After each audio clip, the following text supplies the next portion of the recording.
Hello. Good morning, everyone. I just want to give you a quick 15-minute warning before our program begins. So, this is your opportunity to use the washroom, go grab another cup of coffee, and we will begin here in about 15 minutes' time. Thank you.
All right, ladies and gentlemen, this is your 5-minute warning for those in the back. Not that I want to interrupt your conversation, but 5-minute warning. If you can find your seats, please, that would be great. Thank you.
All right, ladies and gentlemen, particularly those in the back, in the doorways, I'm going to pick on you a little.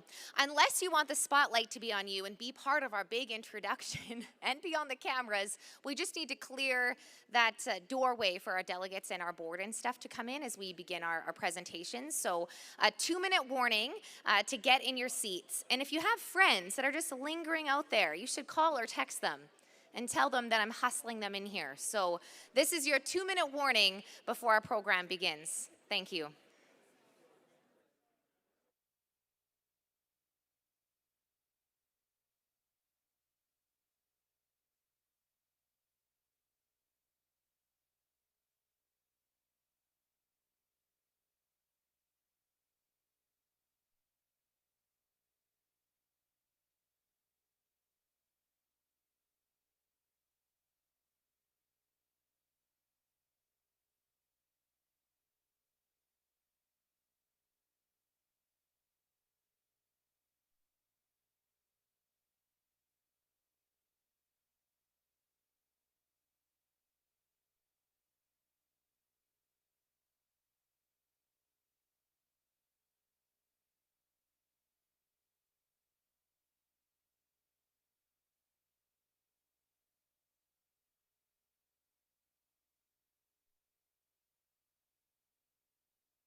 All right. Hello, everyone. Finally, that was a fast 2 minutes. I sped up time there really quickly. But if I can just have your attention as we begin our program, for those of you that are just making your way in to find your seats, I won't harass you yet, though if you stop and talk, then I'm going to point you out. I'm going to find your RM. I'm kidding. Anyways, good morning and welcome everyone to SARM's annual convention and trade show. It is such a pleasure to finally unite in person like this. The simple pleasures of rural life are the appreciation of the land, the neighbors that lend a helping hand, a community with coffee row. And after navigating a pandemic and now witnessing a war, we are beyond grateful to be together in this space, shaking hands and sharing a smile. SARM is the voice for rural Saskatchewan, and as we begin today, we must first acknowledge we are on Treaty 4 territory, the original lands of the Cree, Ojibwe, Saulteaux, Dakota, Nakota, Lakota, and on the homeland of the Métis. We pay our respect to the First Nation and Métis ancestors of this place and reaffirm our relationship with one another. My name is Rusty Dean. You might have seen me last year virtually. This is my first in-person conference. I'm excited to spend the next few days with you navigating the conference and the trade show, and I'm excited about it. If you complain about my MC duties, I am from the RM of Scott. You can talk to those counselors in our Reeve. They know me well enough, but I am super excited to be here with you. And to begin, let's bring them out. We're going to loosen things up with the introduction of our board. Please welcome them. Let's get it started in here.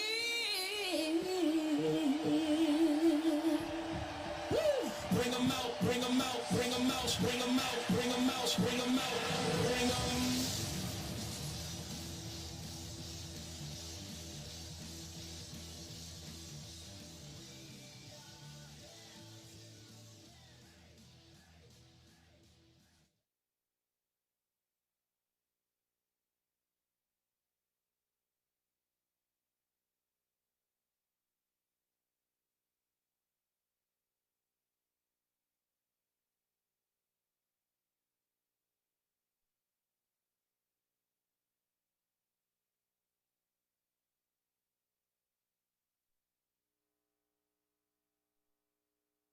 If that didn't wake you up this morning, I don't know what will. It would have been better if we would have seen some really great dance moves. However, that was disappointing. Our board of director and executive director, we will formally introduce them a little bit later on in the agenda, likely without that theme song. However, in the meantime, I'll ask you to rise for the entrance of His Honor, the Honorable Russ Morasti, Lieutenant Governor of Saskatchewan, and Her Honor, Donna Morasti. Following the entrance, please remain standing for the Vice-Regal Salute. I'll remind you, the salute includes portions of God Save the Queen and O Canada. Please note, the salute is being played but not sung. Following the Vice-Regal Salute, I'll ask you to remain standing for our national anthem, so please rise.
please remain standing as I welcome Terry Ann Strongarm for the singing of our national anthem.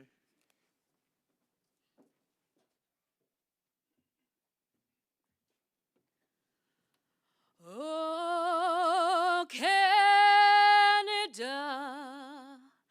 our home and native land, true patriot love, and all thy sons command. With glowing hearts, we see thee rise, the true north, strong and free. From far and wide, oh Canada, we stand on guard for thee. God keep our land glorious and free. Oh, Canada, we stand on guard for thee. Oh, Canada, we stand on guard for thee.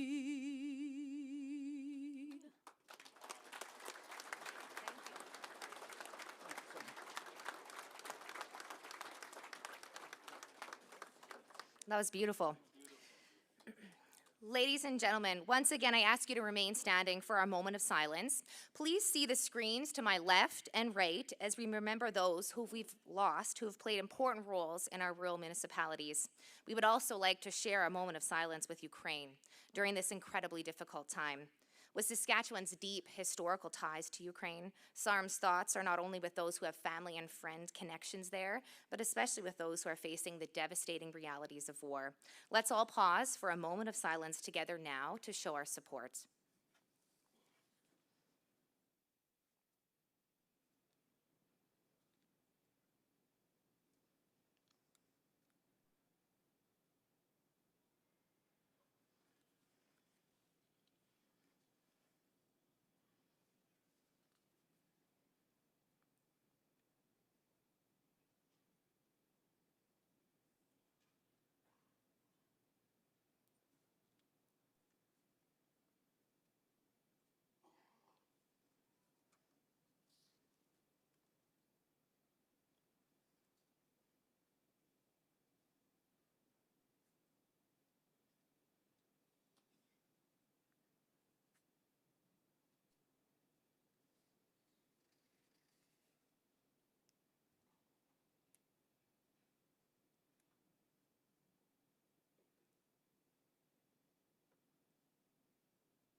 Thank you. At this time, I welcome Pastor Llewellyn Jansen from the Regina Apostolic Church.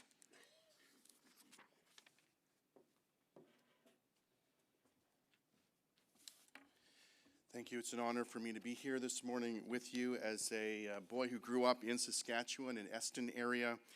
It's a pleasure to be here to give the invocation. Would you pray with me, please? Heavenly Father, we have so much to be grateful for today.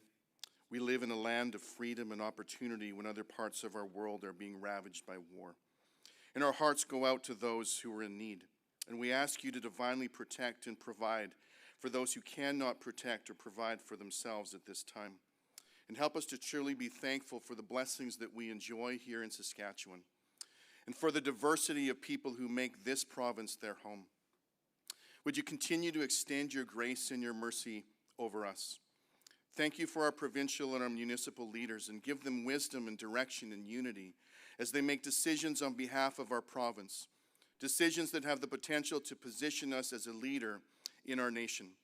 We ask your blessing to be on both our urban and our rural communities, large and small, that you would draw us together as people committed to caring for and supporting one another as friends, as family, in community, especially as we navigate our way back to a place of normality after such uncertainty left by the pandemic.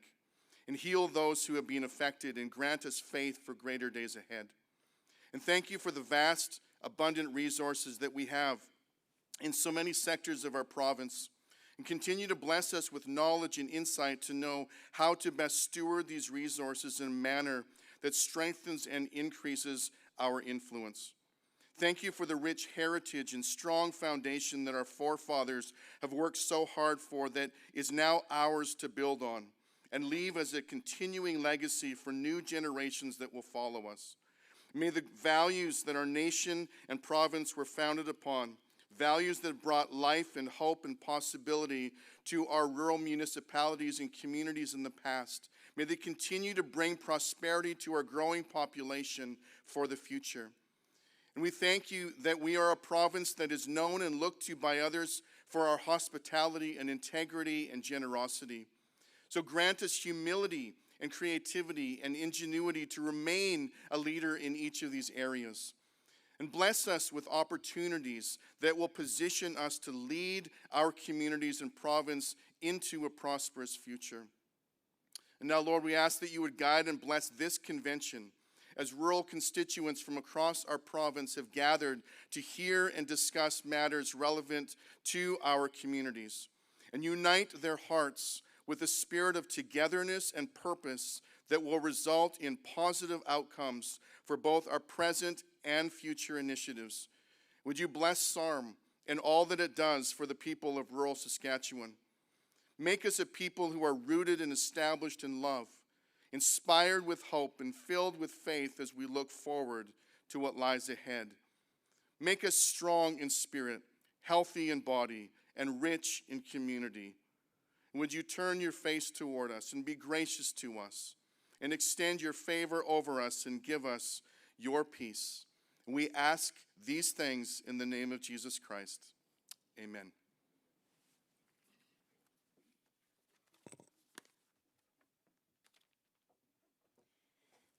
Thank you. At this time, take a moment now to get seated and get yourself comfortable.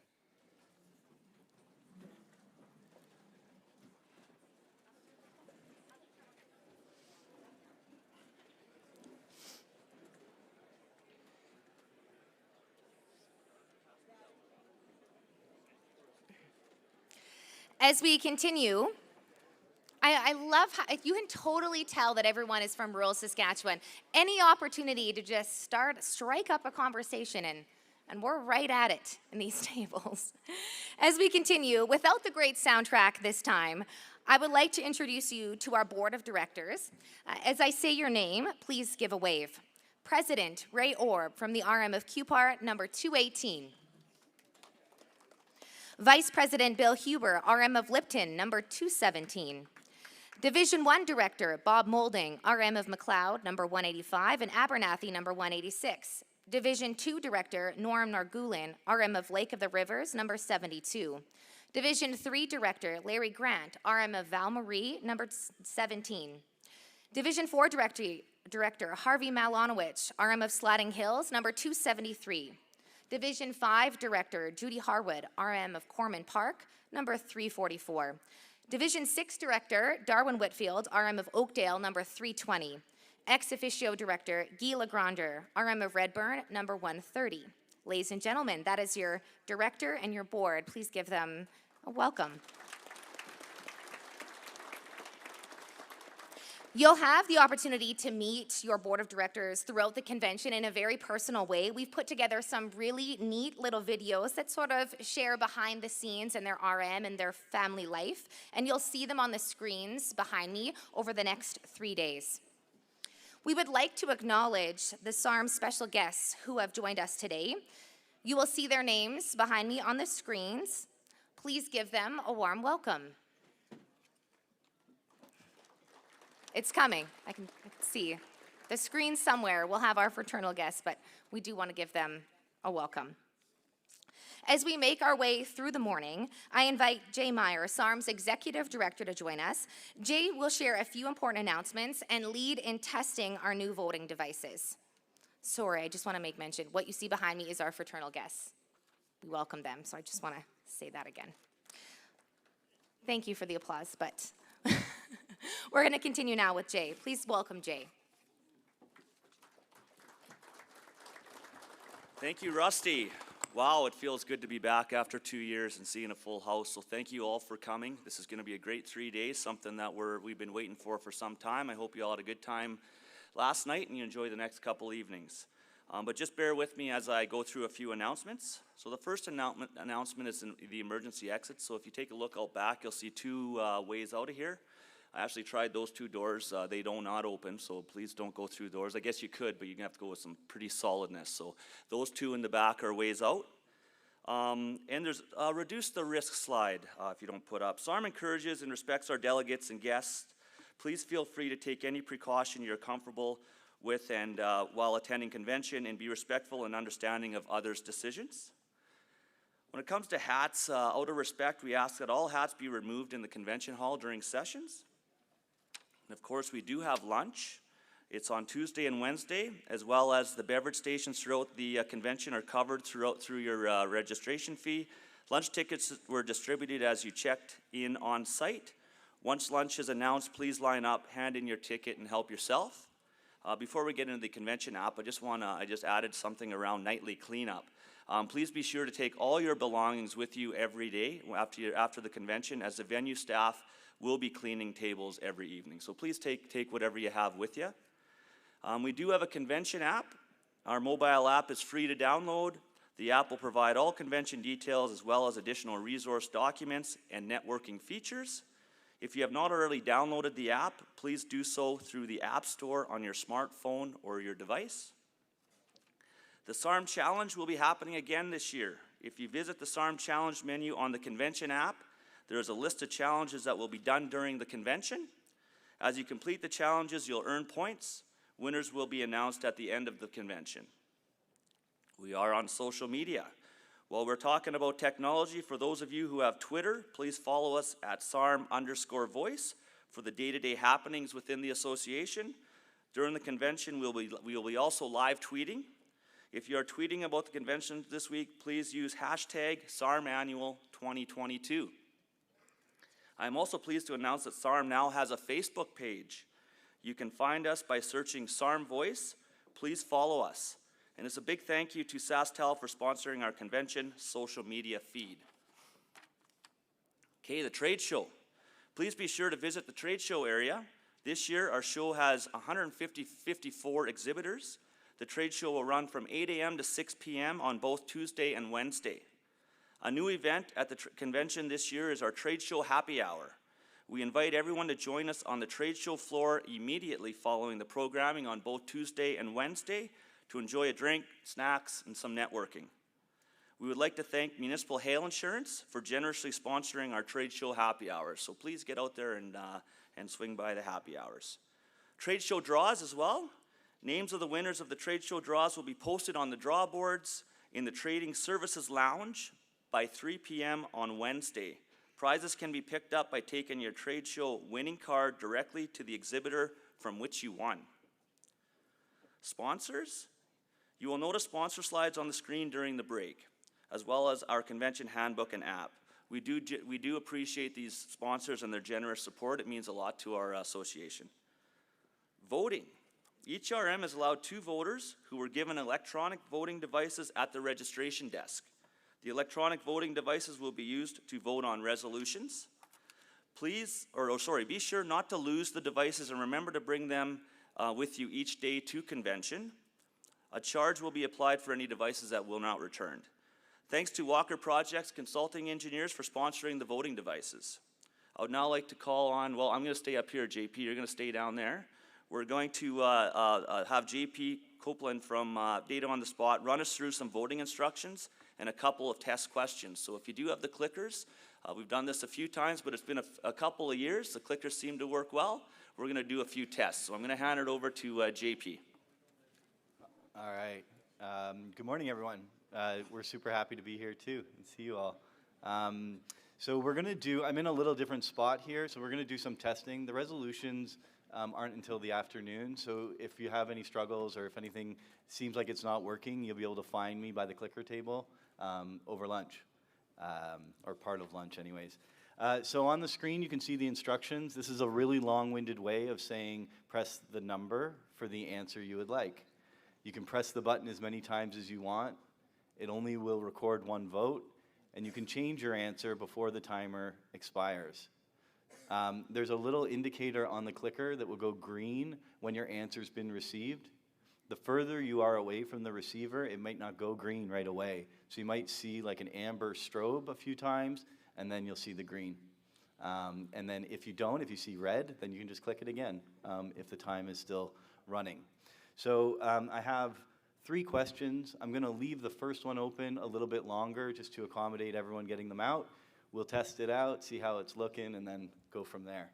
So, and the last note is I think we're going to be done with voting at the end of the day today. So you can actually, you don't have to remember to bring your clickers tomorrow. You have to remember to leave them today. Okay. So let's go. So here's the first question. What factor has the greatest influence on you when you're selecting an engineering consultant? And you can only choose one, and I'll play some music here in a moment once we get some voting. So you can start to vote already. I'm going to put a timer starting now. Oh. Nothing?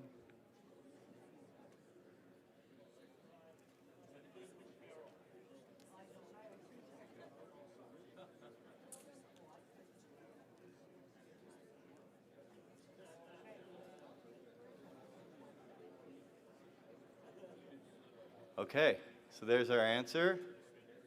37, the most popular one is number 1, experience. Okay, we're going to try another question. Are you willing to retain an engineering consult who offers better client service? Number 1 or number 2? And here comes the timer. Oh, sorry.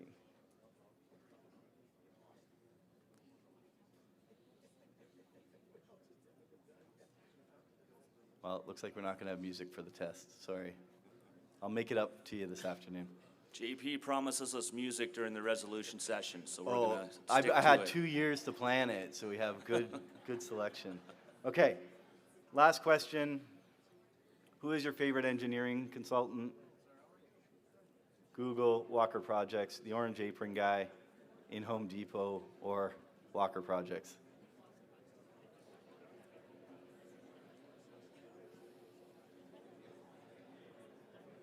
Okay, and I'm going to start the timer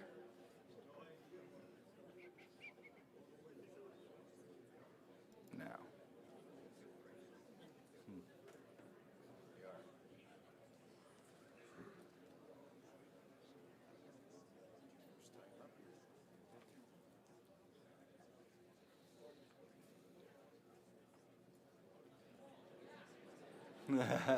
The Orange Depot, or the Orange Apron guy in Home Depot won it.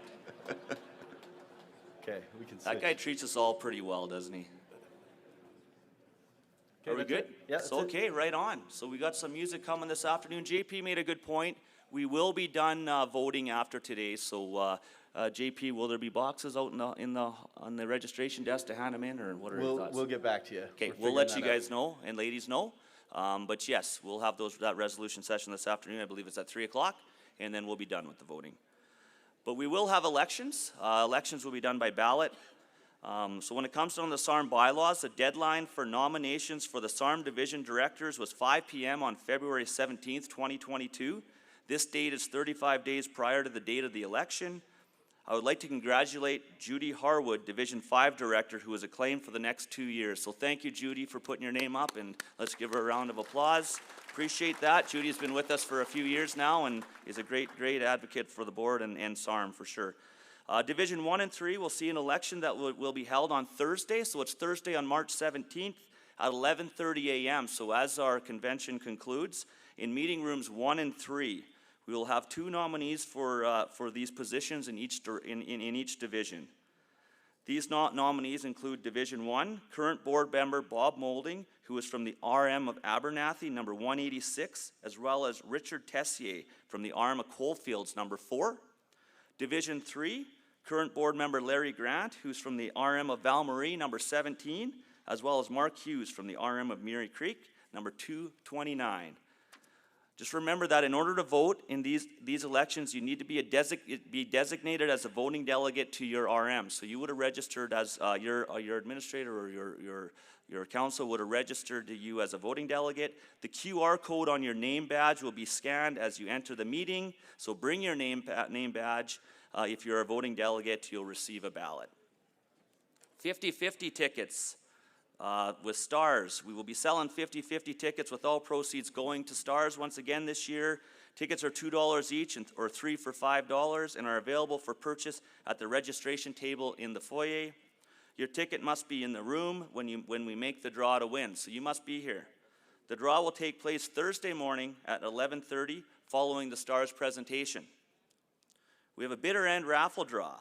We will also be drawing for the bitter end raffle draw at 11:30 on Thursday morning. Each delegate who had the QR code on their name badge scanned when they arrived will be entered to win. So if you had your QR code scanned, you can win. A draw will be made for 2 Regina-based staycation prizes, each worth $750. For prize details, see our convention app. You must be in the room as well to win this draw. Thanks to the Regina Hotel Association for sponsoring this draw. So that gives the agenda, or that's the announcement. So the agenda for the convention is now in order. I'll turn it over to Rusty. So thank you very much and have a good couple of days.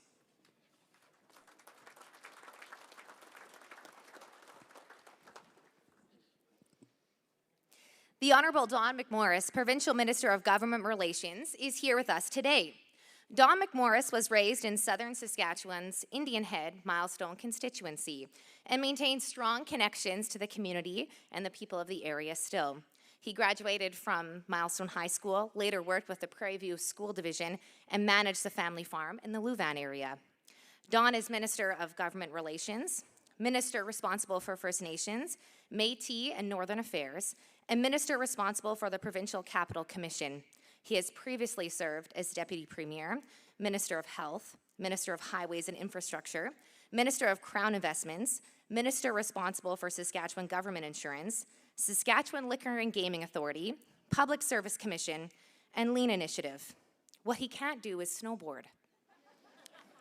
It's a long list, but he cannot snowboard. It is worth mentioning his son Mark, a bronze medalist in just over a month ago at the Beijing Olympics. As I mentioned, Don can do a lot of things, but he cannot snowboard like his son. Please welcome Minister Don McMorris.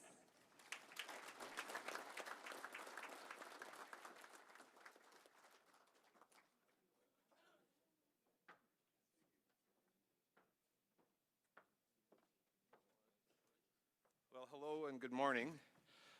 Thank you for that introduction, but I do snowboard, I just keep it on the ground or on the snow. There's a big difference between my ability and my son's ability. Anyway, thanks for the introduction, and I've had the opportunity to be at many different SARM conventions over the years, first in opposition for about 8 years, and over the last 15 years on the government side of the House, and attended many SARM conventions, but I don't ever remember one that looks this good. This is amazing to see as many people as there are here today, the room full, and getting back to what we need to do and live with COVID as normally as we possibly can be. I know that the speeches are important, and I know the dialogue sessions are important, and I know the resolutions are important, and the trade show is important, but what is just every bit as important is rubbing shoulders in between all of those events and talking kind of one-on-one with individuals. We've been doing it over screens for so long that this is going to be a real treat, I'm sure. I I think we've all learned a lot on computers, on how they work. I didn't know quite as much about Zoom as I do now, and I didn't know quite as much about WebEx as I do now. I'm certainly learning, and I still know that the most important button is that mute button. I don't know how many times I've given my best response, and oh, it's on mute, and I have to start all over again. It's not nearly as good the second time around. I want to thank you as elected officials. This has not been an easy couple years as an elected official in any province, in any jurisdiction, in any country. There's been some very difficult decisions that have had to be made, and you've had to make some of those yourself. Just the very fact that you needed to carry on business as an RM virtually, which had never been done before. Being able to allow the ratepayers to know what's going on within your municipality by not attending a meeting. That hasn't been easy. So there's been a lot of work done by you as the elected officials, and most importantly, your administrators, to make sure that it has all functioned as well as it possibly can be. SARM has been a crucial role through these last couple years. As the Minister of Government Relations, I've had the opportunity over the past 18 months at least to hold weekly, sometimes weekly meetings, sometimes every 2 weeks. Right now we're back to a month with the 13 city mayors, their organization SUMA, the New North, and your organization SARM. And those meetings have been extremely valuable to us as a government to hear your input through SARM, your organization, or the other organizations. Part of it was to get the information out. At these teleconferences, we would have Saskatchewan Health Authority, we would have the Ministry of Education, we would have the Public Safety Agency, we would have the Business Response Team to try and answer whatever questions that would come up from the floor, whether it was SUMA, SARM, or the cities. So part of it was an exchange of information, us getting our information of what's going on. If there was an announcement, we'd try and get in front of it to give all the organizations a bit of a heads up. But most importantly, it was to hear from the organizations themselves that are on the ground, seeing ratepayers each and every day, and relaying that information to us. And your President Ray Orb was on, I think, almost every one of those calls. And I want to say it was extremely valuable. You know, we certainly haven't made all the right decisions, and we haven't made it at the right time. You know, when you look back, everybody's got 20/20 vision of what you should have done or could have done. But I can tell you what we did do is the best that we could with the information we had at that time. And that information came not only from our MLAs, which we're very fortunate. We've got good representation through the cities. We've got good representation through all of rural Saskatchewan. And now we've got great representation from Athabasca on the government side. And that exchange of information back and forth is extremely important.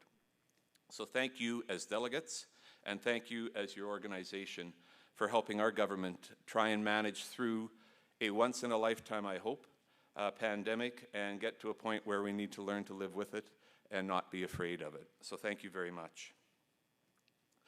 Our provincial government continues to listen closely to the leaders in our province, as I've said, and your rural voices are extremely important. Since 2019, the Ministry of Government Relations has announced more than $275 million in provincial funding under the Investing in Canada Infrastructure Program to support more than 200 various projects across Saskatchewan. Projects that improve drinking water and safe disposal of wastewater for homes and local businesses. Other projects that decommission landfills to help protect our communities. New bridges and culverts to enhance the rural transportation system to move more agriculture products to market. The facilities to play sports, house service clubs, and community events, bringing neighbors together to build an even stronger sense of community. Ultimately, these projects position Saskatchewan communities for growth.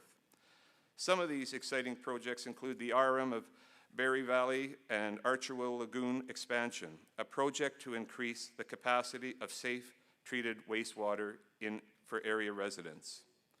A project to improve at the Elrose Uniplex involving the RM of Manette, and the RM of Excel's landfill decommissioning are just but a few of the projects that have taken place over the last couple of years. Our provincial government recognizes the importance of ongoing investment in these key areas to help create jobs, and a long-term benefit that renews infrastructure needs to be done on a continuing basis. This is also there is also more to come in this 10-year-long program, but I can say the program was signed with the federal government in 2018. It sunsets in 2028, and at the rate we're going to be done well before 2028.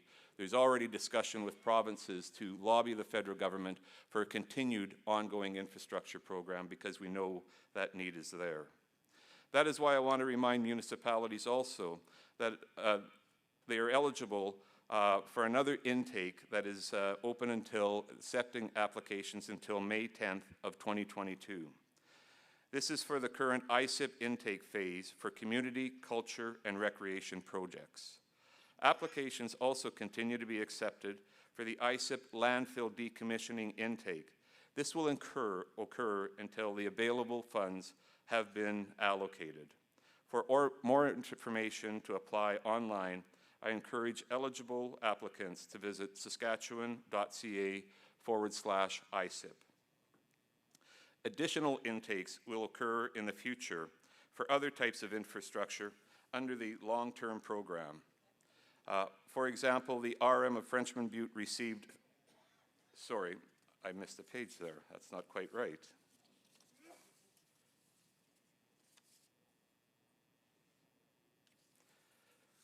Right.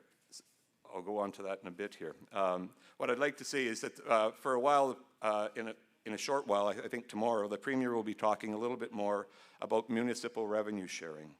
But I do want to say that following his announcement, more than $3.7 billion of municipal funding will have been allocated to Saskatchewan municipalities through the MRS program since we formed government in 2007. This stable and unconditional provincial funding provides local leaders with flexibility to invest in their municipal's key priorities. The annual provincial MRS funding is based on 0.75% of the provincial sales tax revenue collected from 2 years prior. A formula determined several years ago through consultation with all the organizations. Also, $1.5 million from this total amount for MRS will continue to be invested in targeted sector support initiative. This initiative provides provincial funding for municipal projects focused on capacity building, good governance, and regional cooperation. Our provincial government recognizes, nope, I really got my pages mixed up.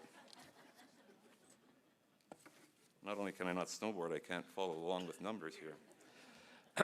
For example, the RM of Frenchman Butte, this is where I was, received $13,000 of this grant to provide municipal governance training to elected officials in the RM, along with officials from the surrounding communities of Paradise Hill, the town of St. Walburg, and the RMs of Mervyn and Britannia.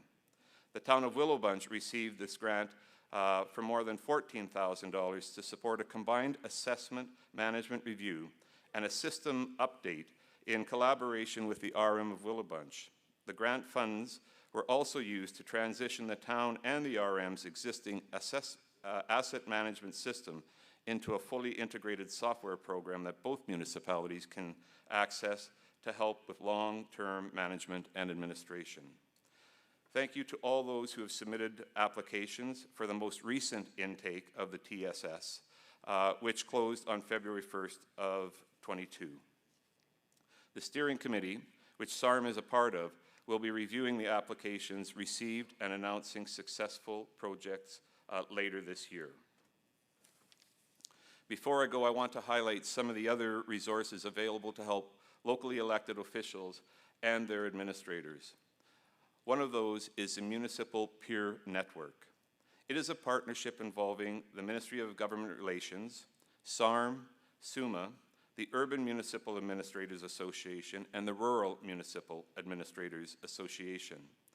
This network of seasoned administrators and elected officials can provide advice to peers. Just visit SaskatchewanPeerNetwork.org. Municipalities Today is also an important resource. This online newsletter has recently provided details for members and secretaries of Board of Revision about new training availability at the Johnson Shoyama Graduate School of Public Policy, a cost that has been offset by the Ministry of Government Relations. The newsletter also regularly contains information about changes to legislation and regulation important to municipalities. Published by the Ministry of Government Relations, this newsletter is emailed directly to municipalities every month and available on Saskatchewan.ca. So I encourage each of you to have a look. Thank you to everyone for taking part in this convention. As rural municipal leaders, you are on the front lines of your communities. Your work and decision are closely connected to the quality of life for the Saskatchewan people.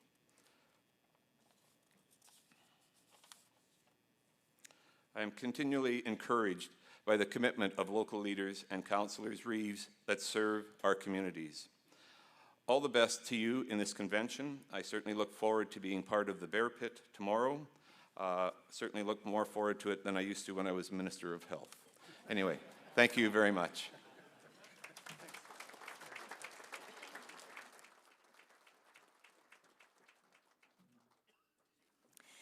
Thank you, Minister. I would like to draw your attention now to the screens beside me. The Rural Municipal Administrators of Saskatchewan have created a video that they'll be posting on their website to encourage and assist people interested in becoming administrators. This is the premiere showing of this video. Following the short video, we welcome Guy Legrandeur. Guy is the administrator of the RM of Redburn and ex officio director since 2020. Hailing from Sturgeon Falls, he moved to Saskatchewan back in 2001, an active member in his community. He loves to golf, read, and travel. You'll hear from him following the video shortly, but please see the video on the screens.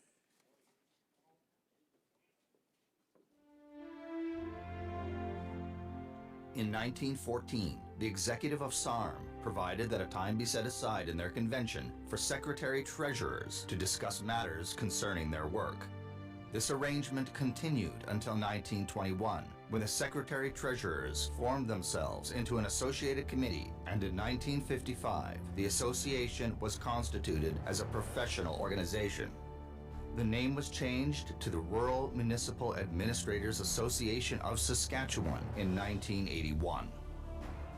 To many people that live in the rural municipalities, the rural administrators are really the frontline people, the faces of the municipalities. I was a city boy most of my life, and to become a rural administrator was a little bit challenging. Everything that happens in a municipality does come through the office, whether it be permits or your taxes. You are directed by council, but the day-to-day operations of a municipality are done by the administrators. We're advising council, we're HR managers, we're planning and development officers, we're accountants. You're ensuring that bylaws are in place because they're the guidance of your municipality. You have to ensure that roads are being gravelled, roads are being plowed in the wintertime. You're minute taking all your council meetings. You're dealing with ratepayers who have concerns and making sure those concerns are addressed. Your audits at the year end. Speaking with other stakeholders, whether that be on the provincial or the federal level. Especially in rural areas, we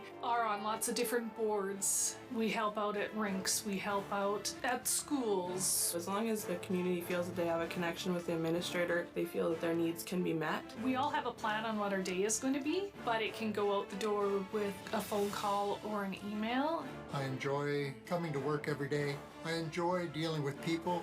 I like the office work. I like the accounting side of it. Lots of opportunity for upgrading as far as training. If you have the right qualifications, your career path would be a very long one.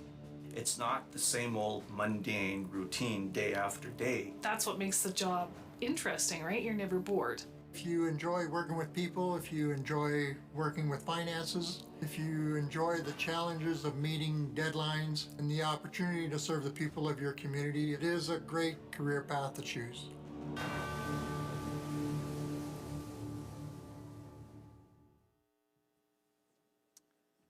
As the long list of duties scrolled by, did anyone else notice that under Z, the duty of zookeeper was left off?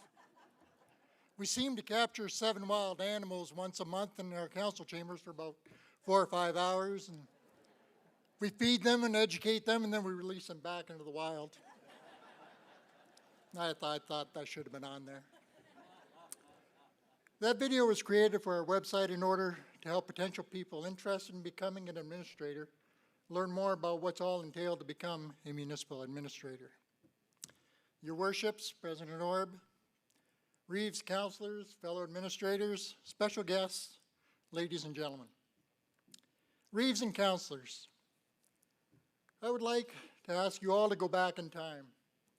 Go back to the first council meeting you attended. Do you remember how you felt? Were you anxious, nervous, eager to get things done? Administrators, do you remember your first council meeting? How were you feeling? Nervous and anxious as well? Also saying to yourself, don't screw up, don't look like an idiot. I know I said that as well. Now that feeling we all had, did you have it at your last council meeting you attended? I would venture a guess that you probably didn't. If a new council or administrator were to start in your office next week, can you help this person get through that, knowing how they're feeling about it? As for the administrator, we know the U of R provides a local government administration certificate. We know we need to complete 1,800 hours of practical training in an RM office with a qualified administrator. The RMA, SARM, and Government Relations has instituted several training programs to develop and train new administrators into the transition of becoming a competent administrator. Having the LGA certificate and completing the training, a person is then qualified to accept a position as an administrator in an RM office. From day one in an RM office, the administrator is facing all the required duties as shown in that video on their own. All administrators can attest to this, but after a while, in the new position, they start asking themselves questions. Am I doing this right? Should I be doing this now? And where do I find out about this asset management? The RMA, along with the assistance of the policy staff of Government Relations, have created the Targeted Sector Support Program. Funding has been allocated to this program from Government Relations in order to have a qualified, experienced administrator reach out to new admins just to find out how they are adjusting to their new positions. A simple phone call could all that's required. A call, and if merited, an office visit could help a new administrator deal with the concerns they may have. This program is meant to help new administrators with any questions they may have and to make sure they are on the right path and moving forward with confidence in performing their duties. Government Relations and the RMA feel this is a valuable tool for new administrators to use and ensure their process is moving forward and accurately, and that they know that they have a support program and an avenue they can access when they need it. This is the first program we have at your disposal. Another program that is available and well respected is the Mentorship Peer Network program. Ladies and gentlemen, we assembled many well-experienced people into this program that are willing to take a phone call or an email from anyone. Administrators, mayors, reeves, and counselors can call and talk to another person who has more than likely been there, done that, and can listen to any questions or concerns you may have, and if able, they can offer back advice or solutions or just listen to you. This program is a great tool if you wish to use it. You just have to take the first step and your concerns may be solved sooner than later. The third tool and program that is available is a Municipal Administrators Internship Program. This program is becoming increasingly important as veteran administrators are starting to head towards the retirement door. This is a shared program between rural municipality and SARM. An RM must make application into this program in order to get the person qualified and trained to replace the current retiring administrator. If your RM is in that position and are willing to enter into this program, just please contact Dustin Resch at SARM for more details. As I have stated, the RMA has taken on a considerable amount of work to ensure admins are trained, qualified, and competent to perform the duties required by legislation to manage a rural municipal office. Councils, one great irreplaceable tool that an RM can provide for their administrator is to support and allow their administrator to attend the annual RMAA convention. This annual convention is a great place for administrators to learn and fellowship with other administrators. Just like here at the SARM annual convention, everyone learns and participates in various activities, and lots of knowledge is learned by interacting and meeting fellow colleagues and seeing how the municipal world works and how they manage it. All of us on the RMAA board really encourage all RM councils to allow their admins to attend this convention in May. It is a great place to learn and relax while absorbing lots of information. In closing, I have two final items. The first is that feeling we had attending our first meeting. It was a good feeling. How can we keep that feeling from fading, and how do we get the next generation into the council chambers feeling that exact excitement? The only way I figure is educate and train new councilors before being elected, and definitely after they are in the council chambers. Knowing what's going on, why it's going on, and how we move it forward as a council is important to know as a councilor. You don't go to a Rider game not knowing how the game is played. Going into a council chamber should even be more important to know what's going on. Please encourage training to all your council members. A tool that's been around for a while and it's continually upgraded is the Municipal Leaders Development Program. It's a great program, and it could be the start of many great learning opportunities. And lastly, on February 18th of this year, the lovely province of Saskatchewan lost one of her favorite sons, Mr. Kevin Ritchie. Kevin served this province for 40 years in the municipal sector. A small portion of Saskatchewan's pride and integrity was influenced in some way by Mr. Ritchie. His commitment to hard work and dedication should be an example for all of us to admire, acknowledge, and appreciate. Kevin will always be remembered as an outstanding municipal servant to Saskatchewan, but his greatest legacy will always be the great husband, father, and friend he was to all who knew him. Thank you, and enjoy the 2022 annual SARM convention.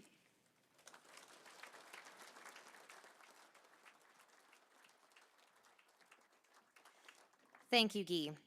We welcome this morning President of SARM, Ray Orb. Reeve of the RM of CUPAR, Ray has been on the SARM board for 16 years and president since 2014. Raised on a farm and running his own mixed farm operation for many years, Ray has a passion for the Jays, agriculture, talking, and advancing the industry. Please welcome President Ray Orb.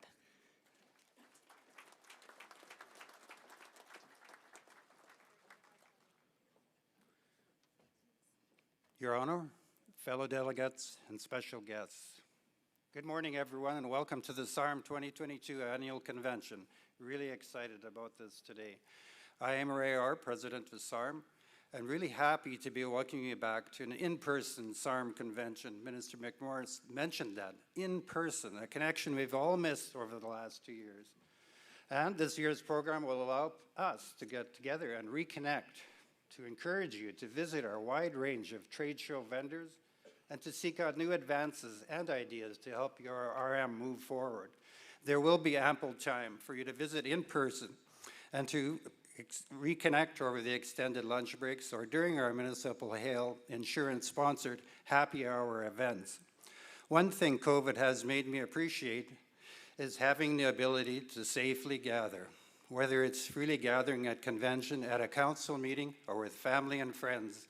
It's something I no longer assume or take for granted. Let's take a moment to reflect on these past 2 years. 2 years where the entire world faced adversity and uncertainty, and Saskatchewan rural municipalities, like you, remained resilient.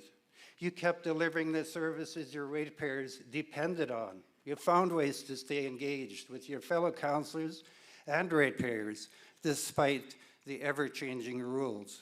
Many of you even stepped up to distribute rapid test kits from your own RM offices so your ratepayers could access them. Well, COVID came with many challenges, but it also reminded us how resilient we can be in the times of adversity. Thank you for all you did and continue to do to lead at home. Meanwhile, SARM has been doing what we always do, being the voice of rural Saskatchewan. And we've done this by improving our digital presence and the website, growing our staff, and by finding ways that are new to reconnect through social media and webinars. We're always here to listen so we can make sure our rural voice is an informed one. So this convention presents a unique opportunity for us to gather and to learn from our municipal, provincial, and federal leaders so we can all work together to keep our community strong. And as always, I look forward to spirited debate and friendly guidance from you on the future of rural Saskatchewan. SARM has been working with the Canadian Association of Petroleum Producers for many years. The two associations signed a memorandum of understanding that showed mutual support and to model the importance of a good relationship between RMs and the oil industry. But recently CAP developed the Saskatchewan Growth Coalition made up of many Chamber of Commerce groups in the province.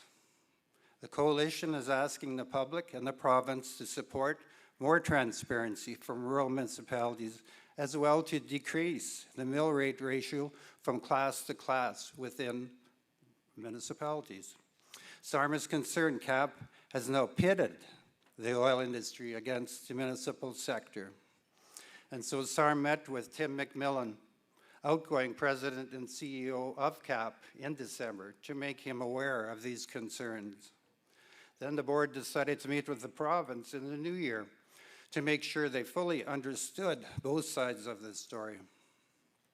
Well, the reality is, we all know RMs are facing a growing number of tax arrears stemming from the oil and gas sector.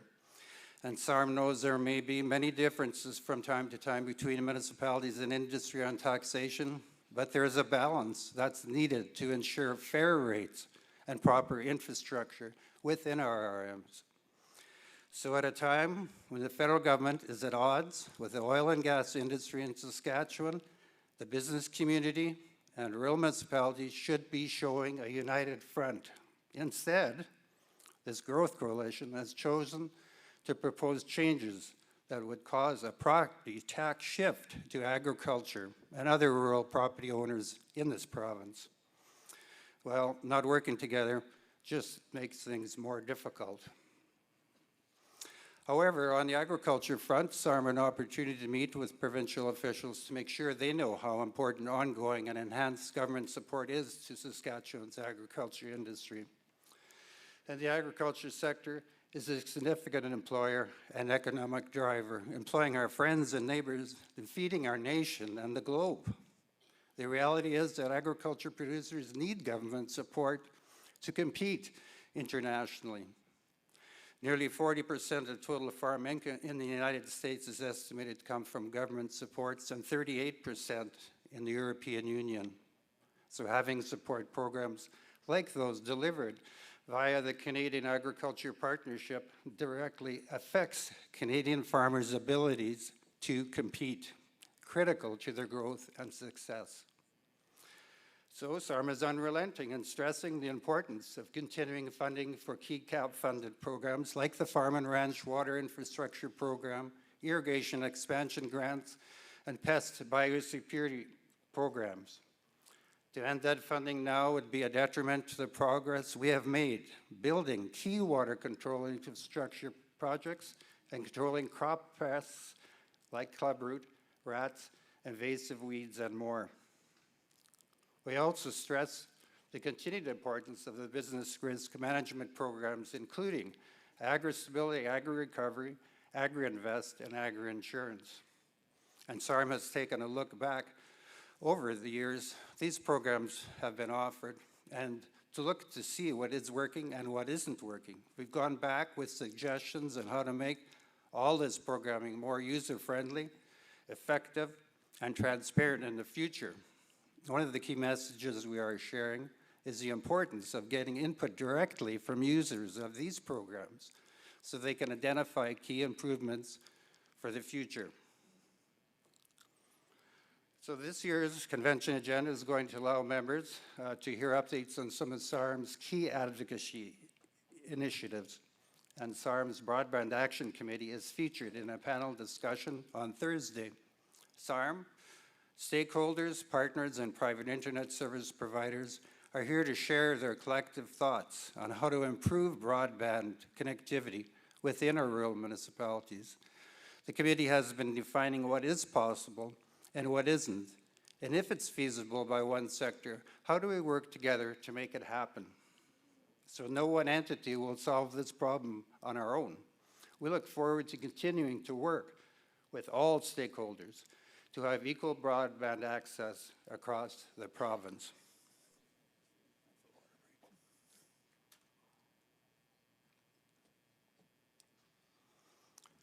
Our agenda also features a presentation on the Sask Lander program, which you may have heard about in the news. Now that the Trespass Act amendments have been enacted, we need a website like this to help hunters and recreational users obtain the proper permissions to enter private land. We're also happy to welcome the folks from VIDO, Vaccine Infectious Disease Organization, to present. They work out of the University of Saskatchewan with international partners to study human and animal pathogens to develop vaccines and technologies that protect health. SARM is committed to assist VIDO with the promotion of their organization and their important work and has agreed to be friends of VIDO. Lastly, I want to mention a presentation we have from the Saskatchewan Rural Crime Watch Association. And on September 30th, the association elected their very first board of directors to assist local areas with the development and sustainability of local crime watch groups. This nonprofit association led by SARM, SUMA, Rural Crime Watch members, the RCMP, the Ministry of Corrections and Policing, is a community-led and police-supported program dedicated to preventing and reducing criminal behavior. Initiative both SARM and SUMA hope community members will actively support by becoming volunteers. So we look forward to discussions on these issues and the many that arise during Bear Pit and resolutions in the next few days. But before I get started, I want to quickly recognize some of the key partners SARM works with very closely. As many of you are aware, our relationship with SUMA over the last few years has been fractured. I am pleased to share that we have met with SUMA's new executive, including President Roger Hayward, who was the president at the time. We are well on our way to repairing that relationship and rebuilding the trust between the two organizations.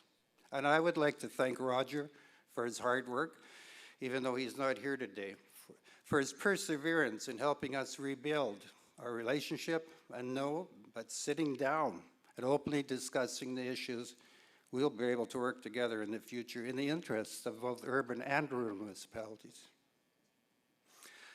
And just as importantly, over the years, SARM has built and maintained a great relationship with the Rural Municipal Administrators Association, and that's something we are proud of. The RMA Board of Directors and membership are extremely valued, and we rely on them for mentorship and support. So in closing, I hope that everyone enjoys what our convention has to offer and appreciates this time we have together. Thank you very much.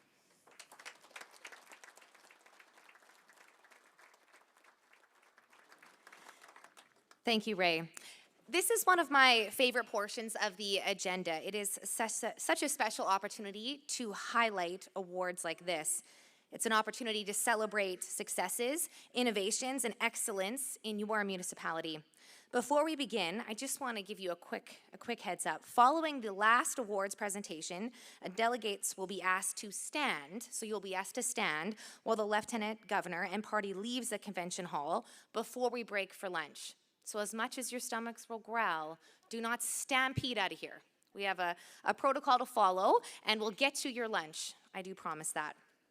Let's begin with the Lieutenant Governor Award. The Lieutenant Governor's Award for Outstanding Service to Rural Saskatchewan is awarded to a reeve, counselor, or administrator for his or her lifetime contribution to rural Saskatchewan.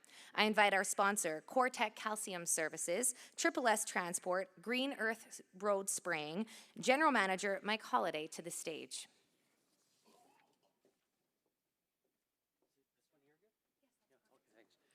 Good morning. We're very proud to be able to sponsor this award. We're Cortec and Triple S Transport. We're a family-owned business that has strong roots in Saskatchewan. Myself and our owner Al were both born here in Regina at the same hospital, the General Hospital. Al was raised in Hubbard. I was raised in Regina here. My mom was a microbiologist at the Pasco Hospital here for 30 years, and I spent my summers on Long Lake and at the family homestead in Holdfast. So we're very proud to be here with you guys today. We also are partners. A sponsorship partner is Darren Steeney. He is with Triple S Transport based out of Shelbrook, Saskatchewan. And our owner of our company is Al Korchinski, who I mentioned, who is raised in Hubbard. So what our company does is we focus mainly on road stabilization. And our product that we use mostly out here in Saskatchewan is MG30. I'm not going to get too much into it because there is a 2-day trade show here, and we have a large trade show booth over in booth G on the northeast corner of the hall. So if you'd like, please stop by and take a look at our machines that we have in there and discuss with any one of ourselves or our staff about the products and services that we provide. And trust me, if you spend 5 minutes with Al, you are going to hear a very good story because he's got lots of them. So it's my pleasure to introduce Russ Mirsty. He became the Saskatchewan's 23rd Lieutenant Governor in July of 2019. He is the first Indigenous person to serve in this role. Born and raised in La Ronge, Saskatchewan, his honor is a member of the Lac La Ronge Indian Band and is fluent in Cree. He joined the Royal Canadian Mounted Police in every province and territory and participated in exchange with Northern Territory Police Service in Australia. Following his retirement from the RCMP, Mr. Mirsty helped to lead educational initiatives and served on several boards to reduce poverty and promote community safety. His honors leads a very active lifestyle and regularly participates in running and cross-country skiing marathon events. He and his wife Donna have a home in Lac La Ronge, and they have 2 children and 2 grandchildren. It is my pleasure to invite Lieutenant Governor Russ Mirsty to the stage.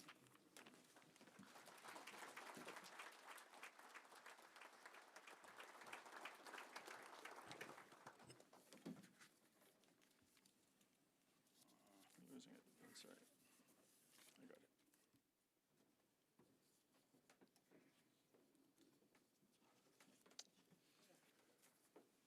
Well, good morning.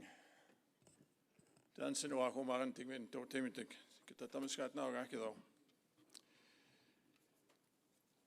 often share a little bit of my language just to remind us of the diversity of this great province and also to honor other languages that I often attempt to insert, which I'll do now. Vitai amo dubre ranok. And my understanding is it means welcome and good day in Ukrainian, just to acknowledge and honor that language, that culture, and certainly remember those that are in a tough way, not only here, but of course in the Ukraine. Distinguished guests, ladies and gentlemen,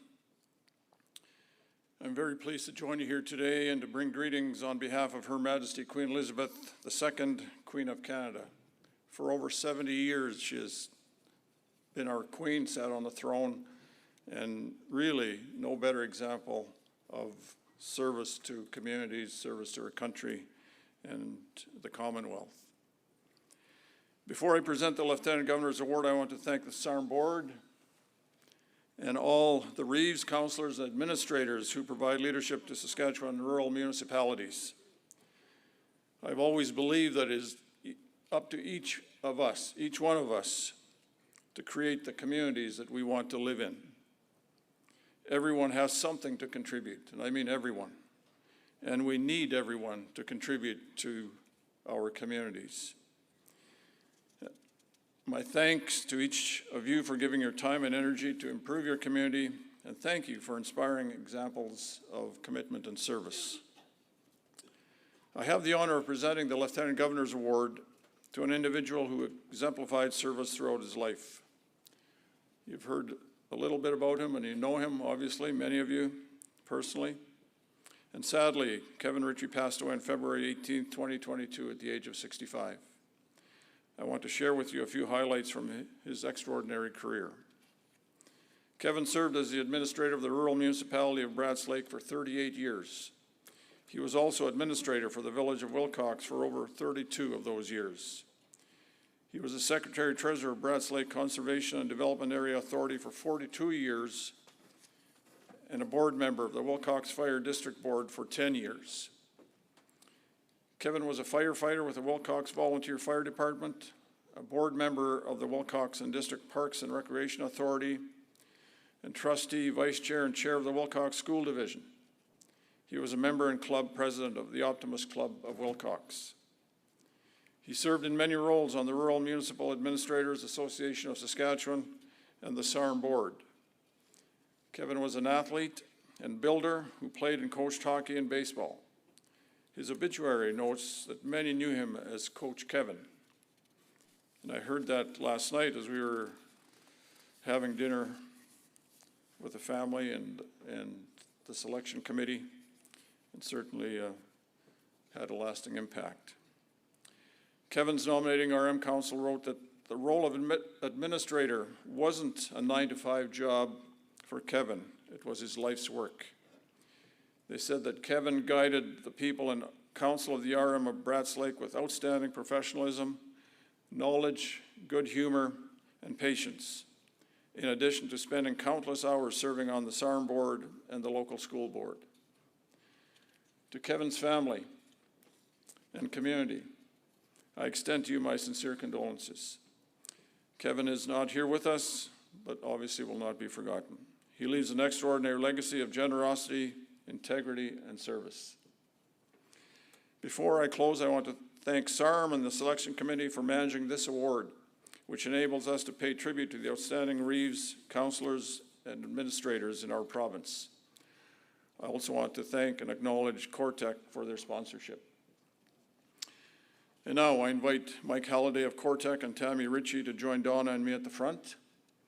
Following the presentation, we'll have an opportunity to hear a video message from Kevin and Tammy's daughter, Sarah. Ladies and gentlemen, please join me in acknowledging the extraordinary contributions of the recipient of the Lieutenant Governor's Award for Outstanding Service to Rural Saskatchewan, Kevin Ritchie.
My name is Sarah Ritchie, and I'm honored to be here today to accept this award on behalf of my dad.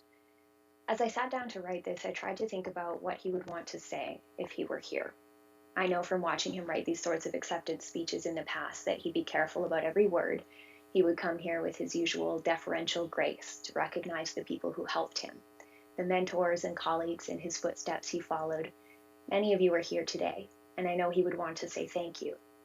He'd also want you to know that it wasn't just him who made these contributions, and I think that's exactly the point. My dad has always had a very strong sense of the importance of cooperation and teamwork, the kind of thing you just absorb when you grow up on a farm outside a tiny community. That teamwork is the foundation upon which rural Saskatchewan is built. My dad knew that if you want something to work, you need to do the work. And growing up, my brothers and I saw him dedicate his time and energy to seemingly everything in and around Wilcox. The volunteer fire department, the school board, helping organize the village centennial celebrations, flooding and maintaining the rink and rebuilding its roof, running sports days, coaching minor hockey and baseball across the province. I could go on. Over the years, he extended this work to the RMAA, to SARM, and beyond. These were things he took a lot of pride in doing. He was often a quiet, driving force behind them. Being the administrator for Bratz Lake and Wilcox was never a 9-to-5 job for my dad or for my mom. It was a way to make our community a better place, to ensure that if there was a water break in the middle of the night or a snowstorm or a hailstorm on a long weekend, someone would always answer the phone. This was essentially my dad's life's work.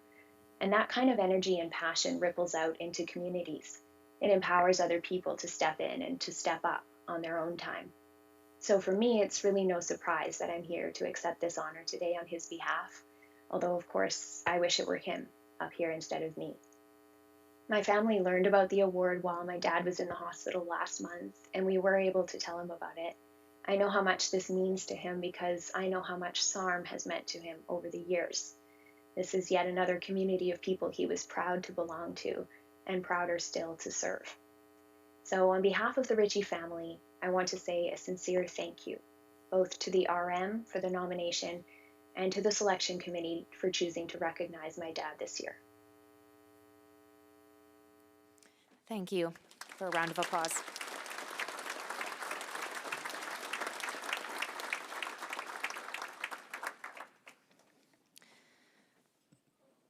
Our next award is the Saskatchewan Municipal Award. It was established in 2006 and celebrates the excellence and practices of Saskatchewan's municipal government.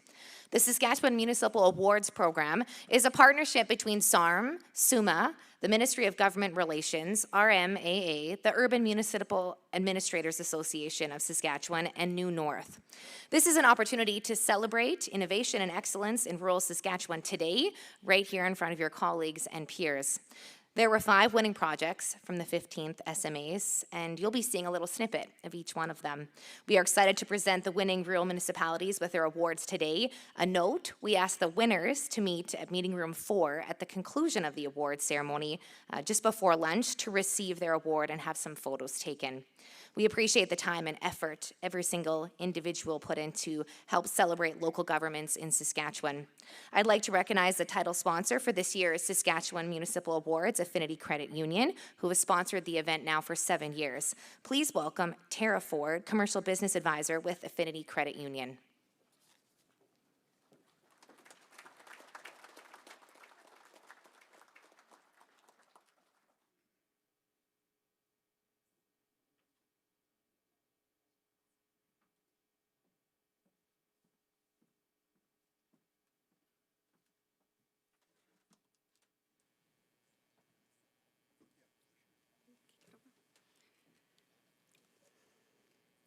Hello everyone, my name is Tara Ford.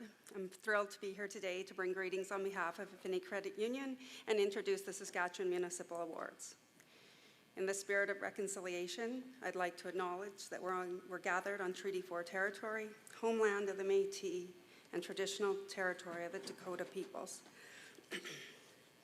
We pay respect to the First Nations and Métis ancestors of this place and reaffirm our relationship with one another. As some of you may know, Affinity is a different kind of financial institution. We're a local, member-owned and operated cooperative. We're firmly rooted in community and committed to serving the needs of our members. By banking local with Affinity, our members' dollars are part of the economic engine that improves the local economy and in turn the whole community. Affinity enables our members and communities to invest in one another, and we continue to provide financial advice, products, and services in a way that builds a better world for everyone every day. On behalf of Affinity, I would like to offer my sincere congratulations to each one of you, as you deserve recognition for the work you've put into these. You've done an amazing job leading your municipalities to success, and I know you'll continue down that path.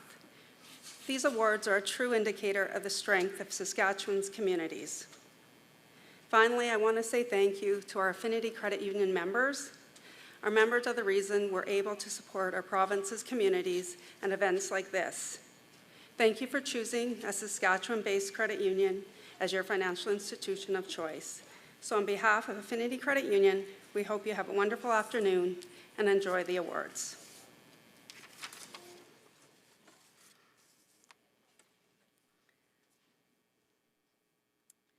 It's now my pleasure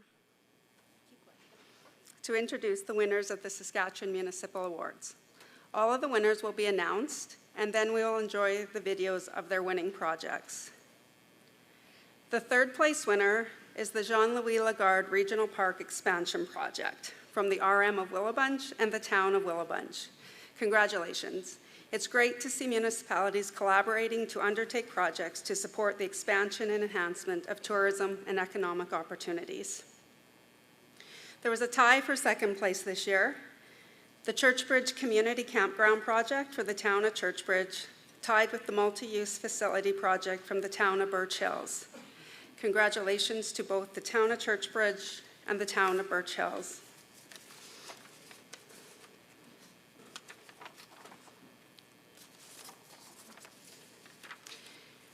And the first place winner at the Saskatchewan Municipal Awards is the Riverhurst Wetland from the village of Riverhurst. A special congratulations to the village of Riverhurst for their outstanding project. Your success is well deserved. Our final award is the Regional Cooperation Award, which goes to a rural and urban municipality for their work toward a common goal. This year, it is being awarded to the South Saskatchewan Ready, a dynamic economic partnership representing 9 unique communities across 4,500 square kilometers. The winning RMs are the RMs of Poplar Valley, Hart Butte, Willowbunch, Bengoff, and Happy Valley. The participating urban municipalities are the towns of Rock Glen, Willowbunch, Bengoff, and Cornack. Congratulations to those RMs. Now, if you please direct your attention to the screen, we'll learn more about those winning projects.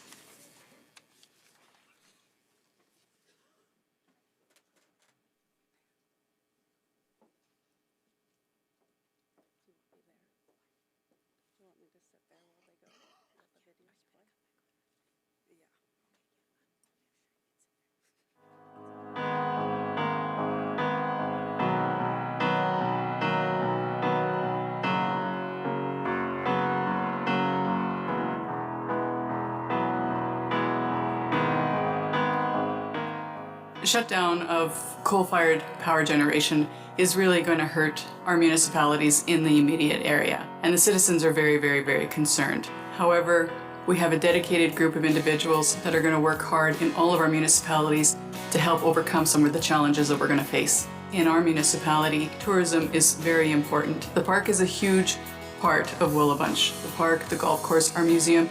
Willowbunch is rich in history, and we want to invite people here to enjoy it and to learn all about our area. This started back in 2018 when the Goji people that have land adjacent to the park approached the park board and see if they would do a land transfer. The Gojis swapped coulee land for flatter land, which worked perfect for park expansion.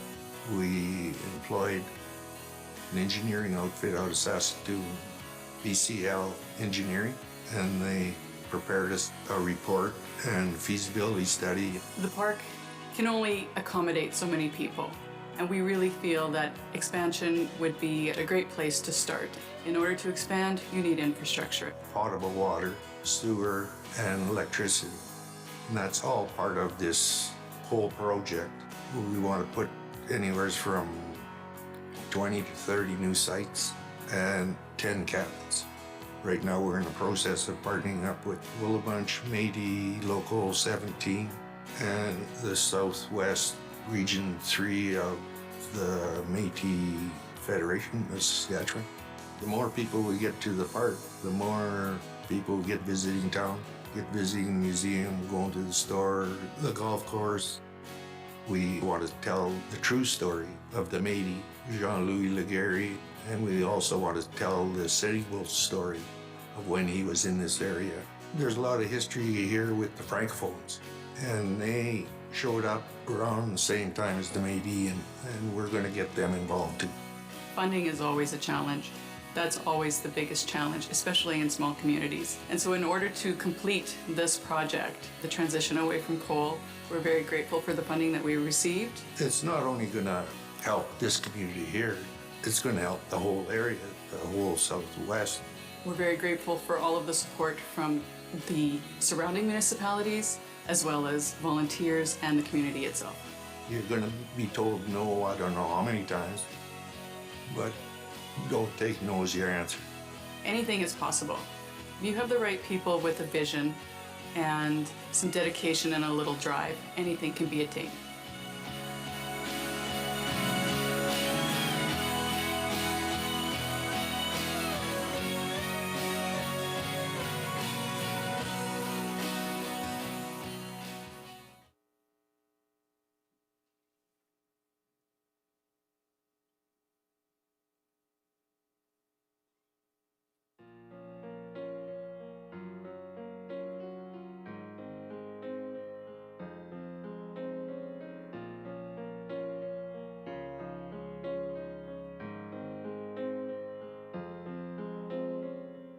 This kind of goes to a favorite saying of mine, which is, it's not what you're given that's important, it's what you do with what you're given. And in 1987, the town of Churchbridge was given our provincial campground. Churchbridge Town Council knew absolutely nothing about operating and maintaining a campground, as very few town councils probably do.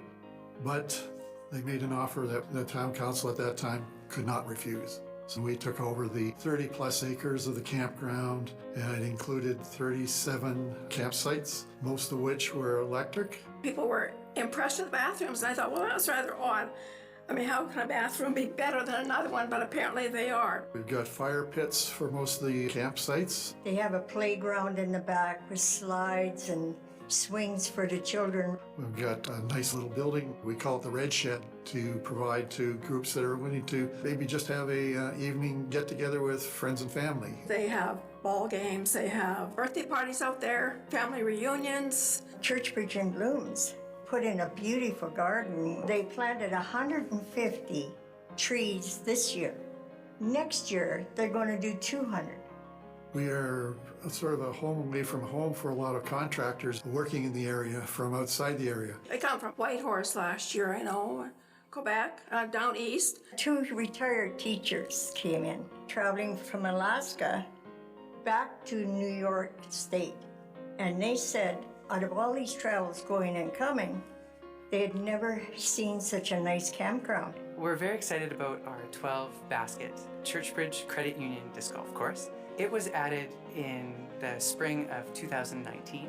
Disc golf can be enjoyed by any age, can be played in the winter. It utilizes the trees, bushes, and natural features to make one of the area's most challenging disc golf courses. We've had a couple tournaments and it's drawn widely. Recently we had a hallowed walk for the Halloween season where we put on a story walk around the walking trails at our campground where we told lots of members of our community about the tale of Sleepy Hollow. Lots of people showed up. There was food contests for costumes, contests for pumpkin carvings. We're currently in the midst of developing the Churchbridge walking and bike path. It's an extensive walking path network in and around the campground. When completed, it will be approximately 1.3 kilometers in length. The path is also groomed year-round, and is used for cross-country skiing and snowshoeing. We have people that come year after year. Even people from next town, they come and spend the weekend at the campground so they can get away from the regular business of life. There are a number of folks who have added attractions along the path, garden ornaments, bird houses. We were approached by a family that are going to be holding a wedding reception in the park, and they said, we're going to set something up for our own wedding, but maybe we could do something that we could leave permanently for the future. The Churchbridge Library organized a story walk and a nature quest, a treasure hunt for kids. This is kind of really exciting for council because what we're doing is just saying, there it is. If you got an idea, bring it to us and we'll see what we can do with them. When you get an idea, there is a real readiness in the community to embrace and support that idea. Through the years, there have been a lot of people who have left Churchbridge with an excellent impression of our town, thanks to the campground. We have a lot of volunteers in Churchbridge that we can be really proud of. We love the campground. I think people sometimes take it for granted, but it's an amazing place and I'm very happy that we have it. There's a lot of draw from the campground to the town of Churchbridge. There's a certain amount of hesitation, a little bit of what are we getting into when we got into it, but we did, and boy, are we glad we did.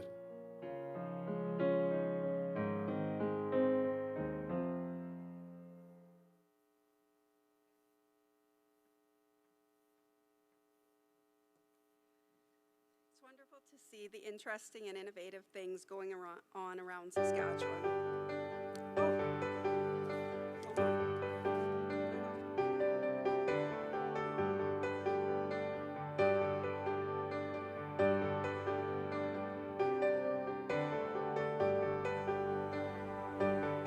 I approached council and said we should maybe look at doing something different for our seniors. The old co-op grocery store building was sitting empty. Barry Evans called me down to this building in 2015 to have a discussion on using this facility as the new building for the seniors.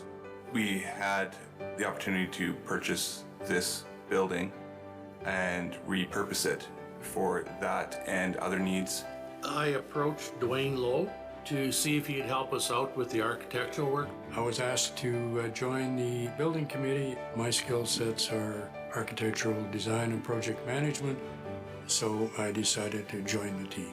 The work that he has done with this building is all donated work. That's why we're calling it the Dwayne Lowe Community Center. The existing seniors hall was in very bad state of repair. I have helped people over the years that have fallen trying to get into the building, and we needed a library expansion and a small meeting room. Everything was in good condition with the building, so we decided that it would be a viable location for this new multi-use building. We really truly wanted this to be used for any event, big or small. Everything from birthday parties to weddings to meetings. Birch Hills has our larger event venue, which is the Civic Center. This smaller space allows for not only our seniors, but for our smaller local user groups, family and friends to gather. The library needed more space, plus it maybe give them a little bit more exposure to the community being on Main Street. We, as a library board, did some projects that would raise some money, and we donated between $11,000 and $12,000, and we raised enough money for the chairs and the table and things that they were not able to supply us with. In Birch Hills, we have about 1,200 people.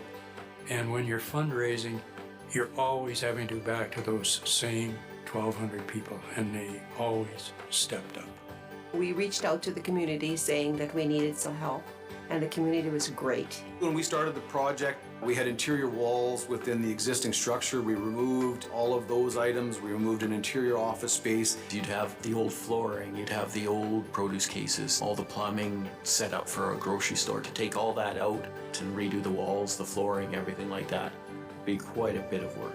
We upgraded the walls with more insulation, put a new roof over the building, put in all new windows and entrance doors. People jumped on the train and they were willing to help and willing to come, put in their hours and time to help with demolition, to source funding. The local Lions Club volunteered their time and money. We had really good participation from both local and out-of-town subtrades. Many of the subtrades would take a portion of their tender and donate it back to the project. We had a class from the high school that helped us move all the books here, plus some people from the community, plus the board members and their husbands and wives. The volunteerism and the level of support from the community has been one of the biggest factors in the success of this project. It's power-operated doors and it's totally accessible and meets all the code requirements. There's programs almost every day for the kids. We're planning some computer programs for seniors, and we plan to do some art displays on a regular basis throughout the year from various local artists. This has been a community project from the get-go. It's refreshing to see a community pull together to pull something like this off. It's amazing. There's so much more room and the lighting is so much better, and it's just a nicer environment. It's just a beautiful, modern, up-to-date building. I can see us using this for team meetings. It's going to be a very successful and well-used building in the future. If you want something bad enough, you can get it done. It's very exciting for me to see this as a potential for economic growth and for not only new visitors to our community, but visitors that might just want to stay and call this community their home. My family has lived here. My grandfather homesteaded here 121 years ago. We have deep roots in the community, and it's kind of a nice legacy project for me because I'm not a young guy.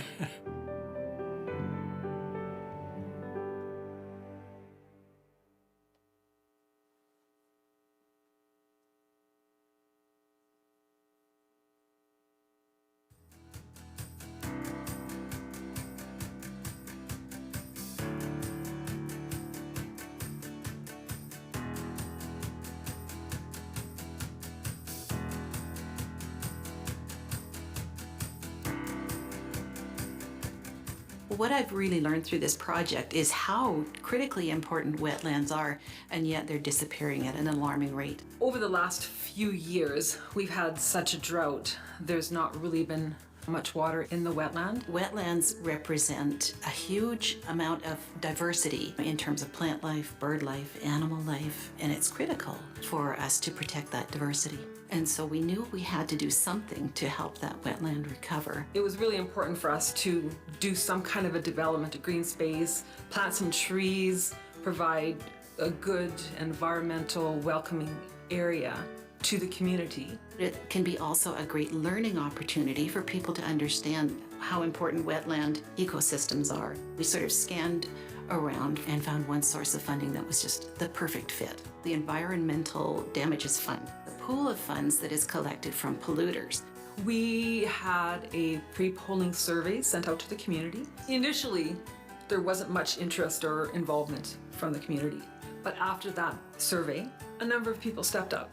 There have been a number of organizations that have not only advised us, but have actually put shovel to ground. There's been so many individuals and small businesses around our area who've lent their machinery, they've lent physical labor, have helped advise us. We've probably received now close to 1,000 trees from Shan Greenhouse, 200 trees from South Saskatchewan River Watershed. Hundreds of trees that have been planted in the wetland, each one done by hand, done by volunteers. We're developing a tree nursery to replace the aging tree population and to increase our urban forest as well. It's going to be full of trees. We had water barrels set out all over the wetland. The Village of Riverhurst Fire Department filled those barrels with water, and every day I went out and watered those trees every single day. To install flood control is an expensive proposition, and by combining flood control with the preservation and restoration of our wetland, it was sort of a win-win solution. Council was very happy to learn that that was part of our plan. We'll have walking paths throughout the site, we'll have good signage to direct people. We're starting a Adopt a Tree, Plant a Garden program within this project, which is focused on the youth within our village. In a couple of years' time, the trees will have grown a little bit, everything will be installed, and people will stop and spend time going through our wetland and learn a little bit about wetland ecosystems. We get a lot of traffic going down the highway, and having an attraction draws people in. We are really quite confident that people will come into Riverhurst and take time to spend in our village. People will stop by and ask questions and have become really involved in learning more about what we're doing. This project, simply put, would not happen without volunteer help. We had some volunteers put in a lot of hard work. This is not just a slough. This is a living, breathing ecosystem. Many people around the community have said how thankful they are that we're doing something with this area. When it's finished, it's going to be something we can all be proud of.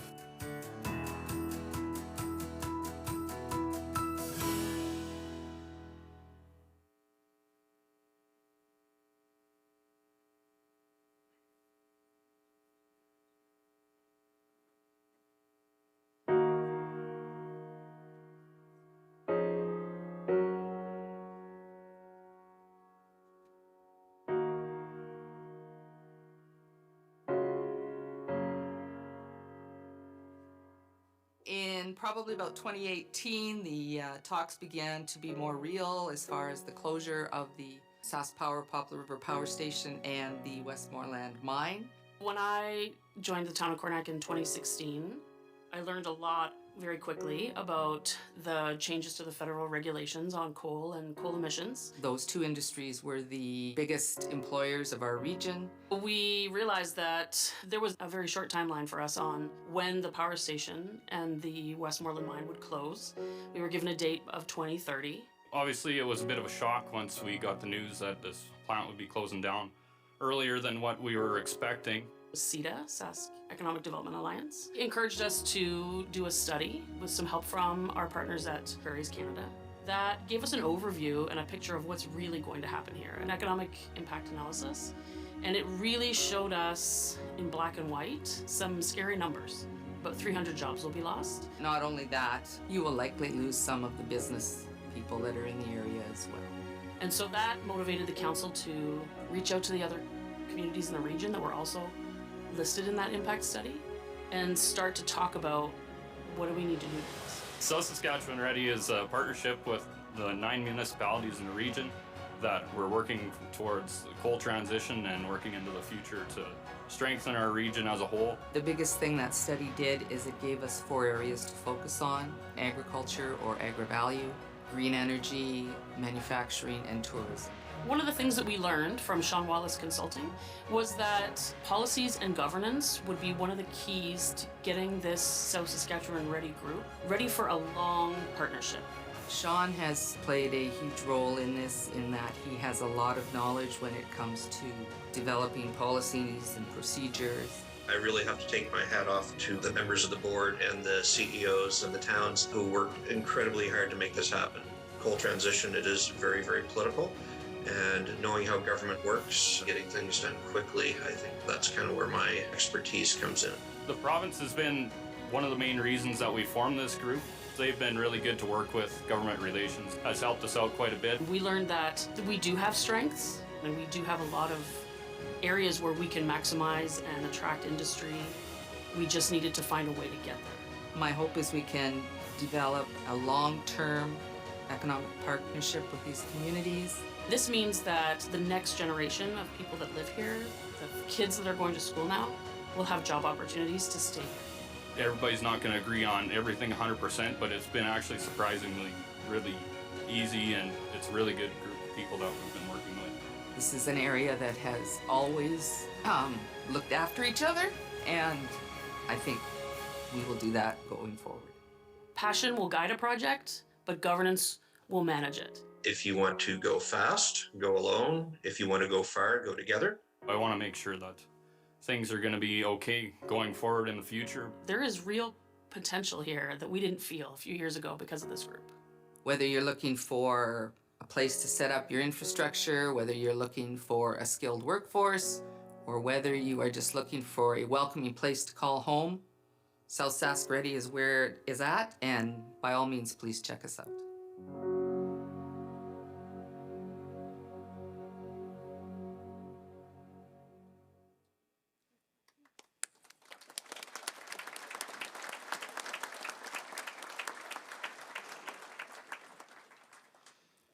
Those are awesome. It's wonderful to see the interesting and innovative things going on around Saskatchewan, and the SMAs are a great way to celebrate these initiatives with municipalities from across the province. Congratulations to everyone who submitted a nomination this year, and keep doing your great work.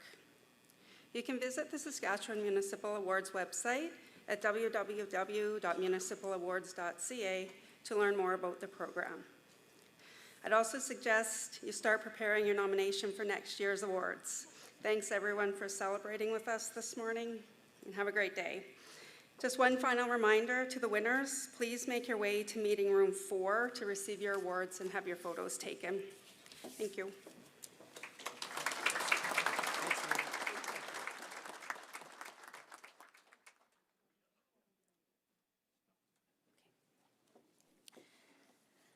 We just have a small correction from the Lieutenant Governor we're going to get to before we finish our last award and head for lunch. So, just a moment.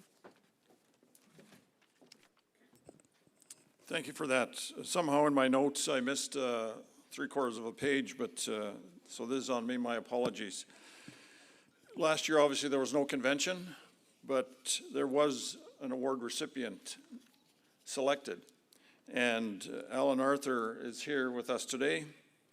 And just a couple of words about Alan. He served as the RM of Reciprocity. Oh, there we go. Maybe that's why I missed it. For over 35 years, including 20 as Reeve. He has been instrumental in many significant projects and has served on numerous community boards. Obviously, I wasn't able to present the award last year. We did have dinner with him as well and his wife last night, and obviously a very humble man. And maybe he would have preferred this would kind of fly under the, right? But anyway, I think it's important that we acknowledge his contributions and the award that he received last year in a public way. And so Arthur and Kathleen, please stand so we can acknowledge your good service.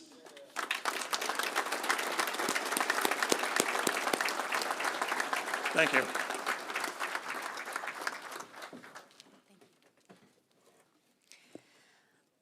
Our last award before lunch highlights youth in rural Saskatchewan. Now, this isn't an easy task. You might not be familiar with how you are able to even be a nominee in this category.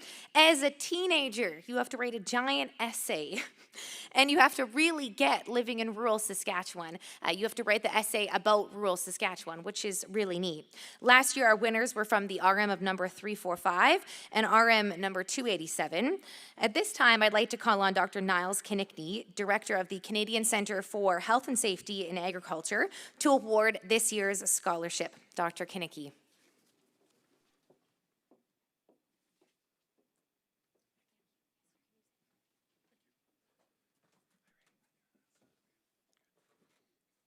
Morning, everyone. Those are very bright lights. And I do have a few slides, and I mentioned it to our tech help in the back, and hopefully a clicker might be coming up. And Ray, I learned something new every day. I was very happy to hear that one of your passions is talking. So we can probably get on.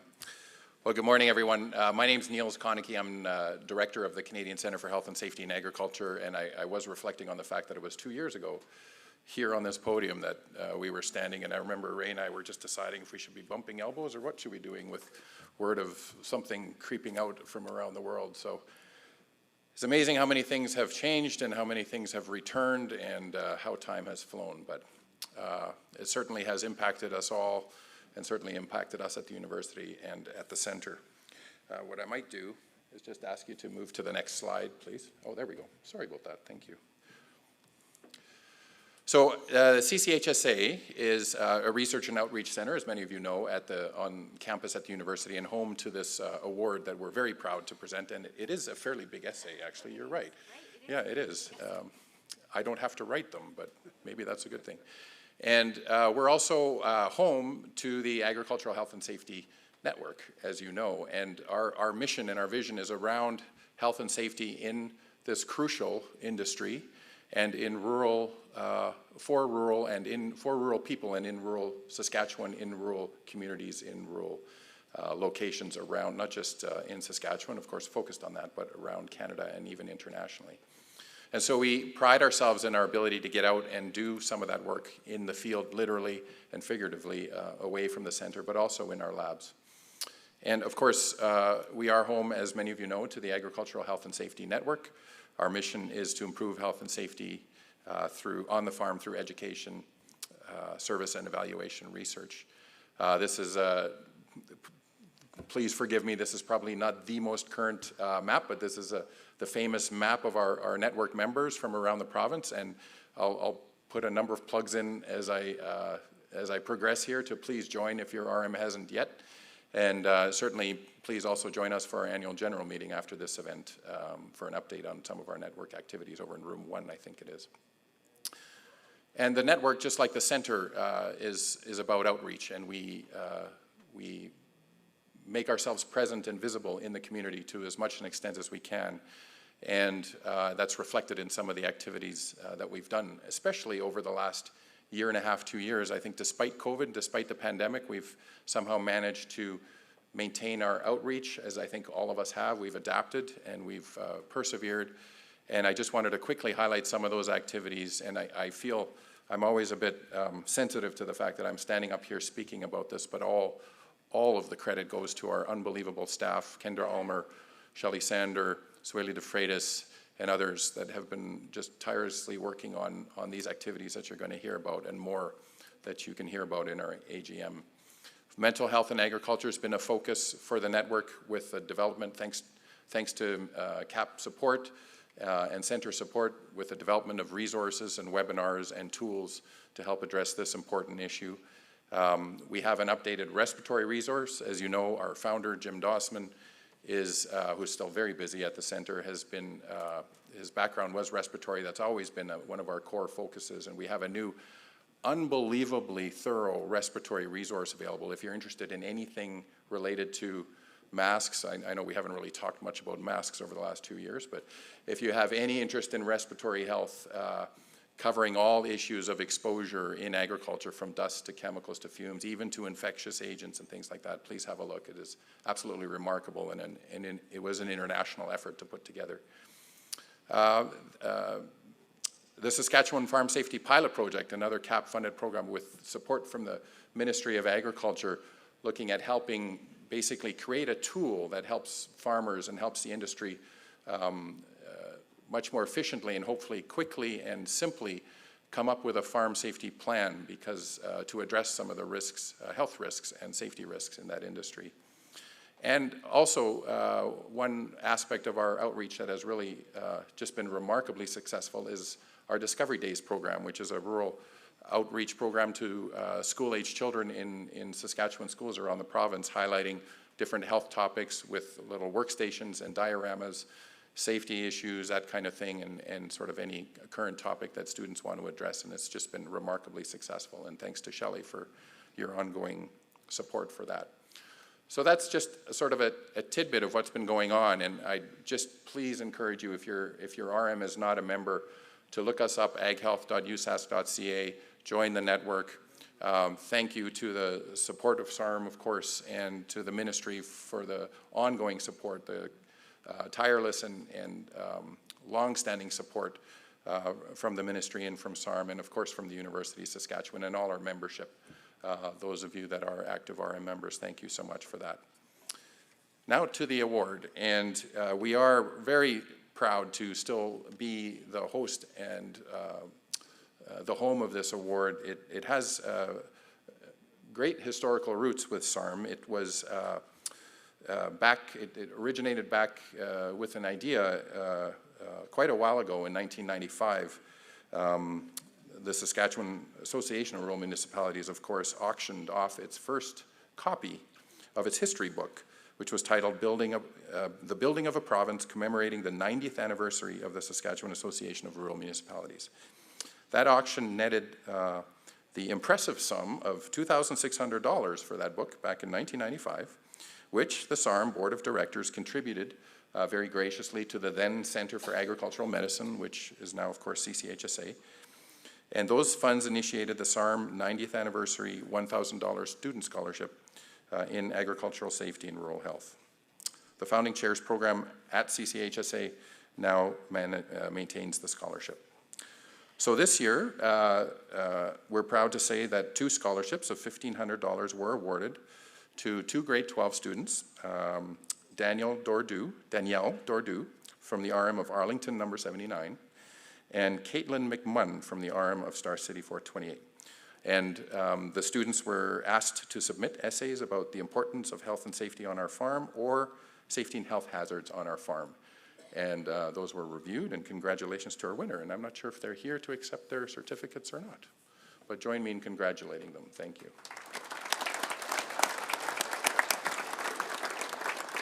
I don't see anybody getting up, so we'll stop there.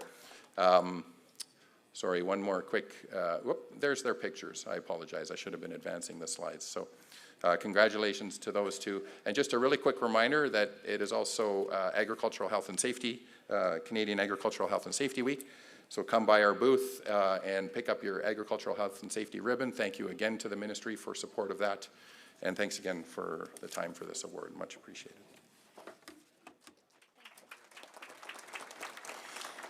Thank you, Dr. Kinnicky.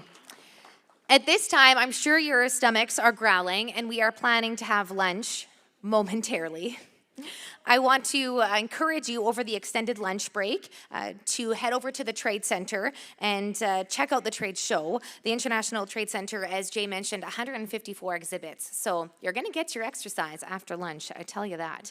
There's a lot to see. We will be back here again at 1:30, and I do hope you enjoy your lunch. This is how lunch will go. As I mentioned, we're not stampeding anywhere. The lunch will go like this. We're going out door A. So the left side of the room, you pick the right side. You get lunch first. Left side of the room goes out door A, and then you kind of come back through. That is door B over there in that far corner. So A to B like this, in this motion. Do we need to do it together? I'm kidding. No, out that door and then back around in. And before you move, as I mentioned, please don't move yet. I'd like you all to rise for the departure of the Vice Regal Party. And then proceeding, then we will start our lunch. Thank you.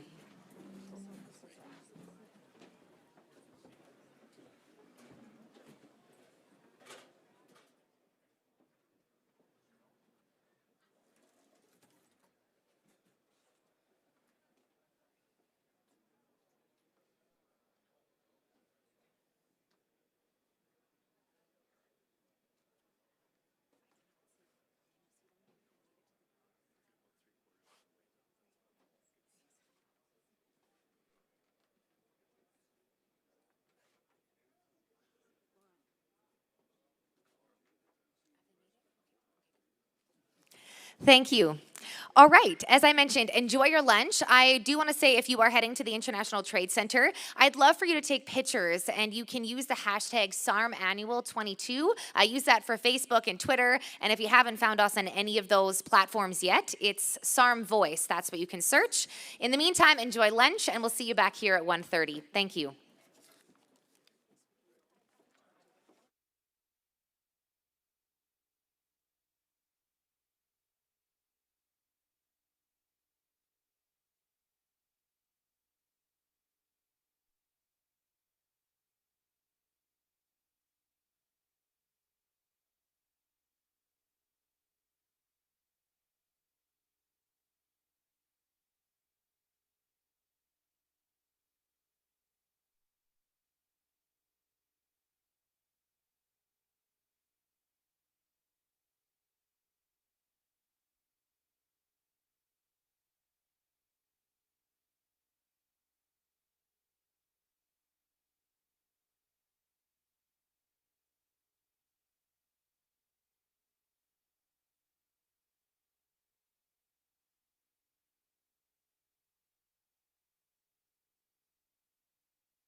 Just a quick announcement. Can the SMA award winners please make your way to meeting room 4? That is the SMA award winners. Please make your way to meeting room 4. Thank you.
Ladies and gentlemen, for those of you that are in the room, and if you have other members of your RM that are out there or maybe wandering through the trade show, if you want to give them a text and a message and let them know that our program will begin here at 1:30 with a conversation with the Lieutenant Governor, a more casual fireside conversation with him. If you would like to join us again, we're starting at 1:30, so a 15-minute warning now if you want to sneak out there, grab a cup of coffee, and come back in. Thank you.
Ladies and gentlemen, I see a few of you in the back that are just wandering in. I don't want to rush you, but this is your 3-minute warning to make your way back in here and get settled.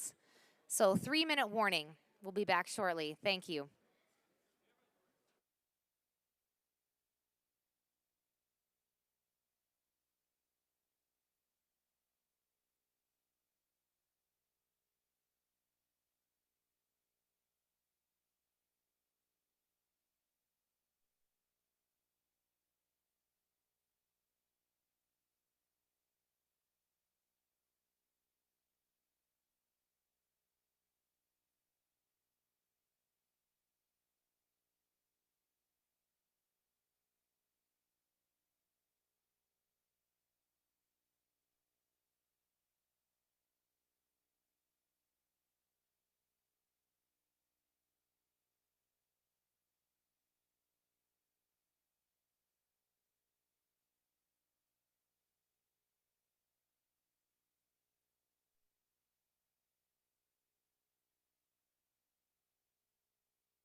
All right, if I can have your attention, for those of you that are just walking in, take a minute, seat yourself. I'm just going to go through a couple of of noteworthy mentions. If you haven't downloaded the convention app yet, it is really simple to do it. And then once you do it, you can find documents and details about the next couple of days. And the more you work through the app, the more you use it, it gives you the opportunity to win some prizes with our SARM challenge that we give away on Wednesday. Some pretty cool stuff too. So if you haven't found the app, that's a way that we like to communicate and we like to use it. So please make sure you download that. Speaking of using the app and social media, if you are using social media, Facebook, you can find us at SARM Voice, as well as on Twitter, SARM Voice. We're using the hashtag SARM Annual 22, and we sure hope you can share some of the time with your RM members and here with us over the next couple of days. I'm sure you've seen this at the registration table, but we are here to support STARS, and we can't wait for them to join us on Wednesday for their presentation. We also can't wait to donate some money to them with their 50-50. So I'm not even giving you a $2 option. You need to spend $5 and get 3 tickets to support STARS. Their draw is happening on Wednesday at 11:35. So a couple days still, but every day try to snag a couple of those 50-50 tickets, please.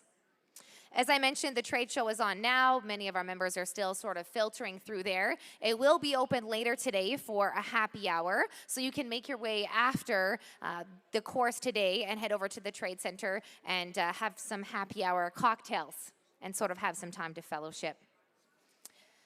All right, those that are still sort of wandering in, we're going to keep the doors slightly open so that we can continue to have people filter in. But as we move on through, before we begin, I'd like to give a nice warm thank you, clap if we could, to Chef Shaminda for the meal. What an excellent meal. If we can give a round of applause to the Real District and Chef Shaminda for the meal. We're excited to have back the Honorable Lieutenant Governor Russ Morasti in a little bit more of a relaxed environment. We're going to move over to these nice comfy chairs. We're going to sit down and we're going to chat about life in rural Saskatchewan. So I'd like you to give a warm welcome to Saskatchewan's 23rd Lieutenant Governor.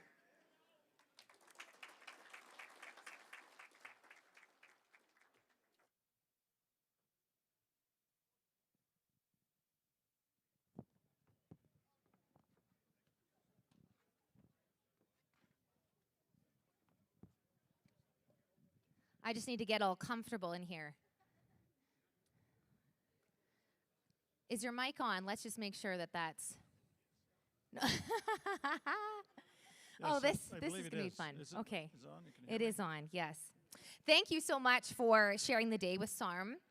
I know after a convention apart from one another, you can even tell just everyone's handshakes and smiling to be together after a pandemic, here in person together again. It feels great. I am sure you can attest to that. It does feel good to be gathered here again. Absolutely. You know, the best part of this role, and we're often asked, what is it, is really to be out with the public, and interacting and recognizing people and recognize them for their accomplishments like we did today. And so it's been a long dry spell, too long. So it's nice to get together with people face to face. Absolutely. Now, nothing beats a warm smile and a handshake. I mentioned that when I introduced the whole convention. I think these gestures are indicative, very much so, to the nature of those who live in Saskatchewan. Yourself firsthand can attest to this. You were born in La Ronge, a member of the Lac La Ronge Indian Band. Sort of paint us a picture of a young Russ growing up in northern Saskatchewan. Well, I guess I'll start by saying that our world was very small. I mean, you talk about rural Saskatchewan, I think most people can relate to that description.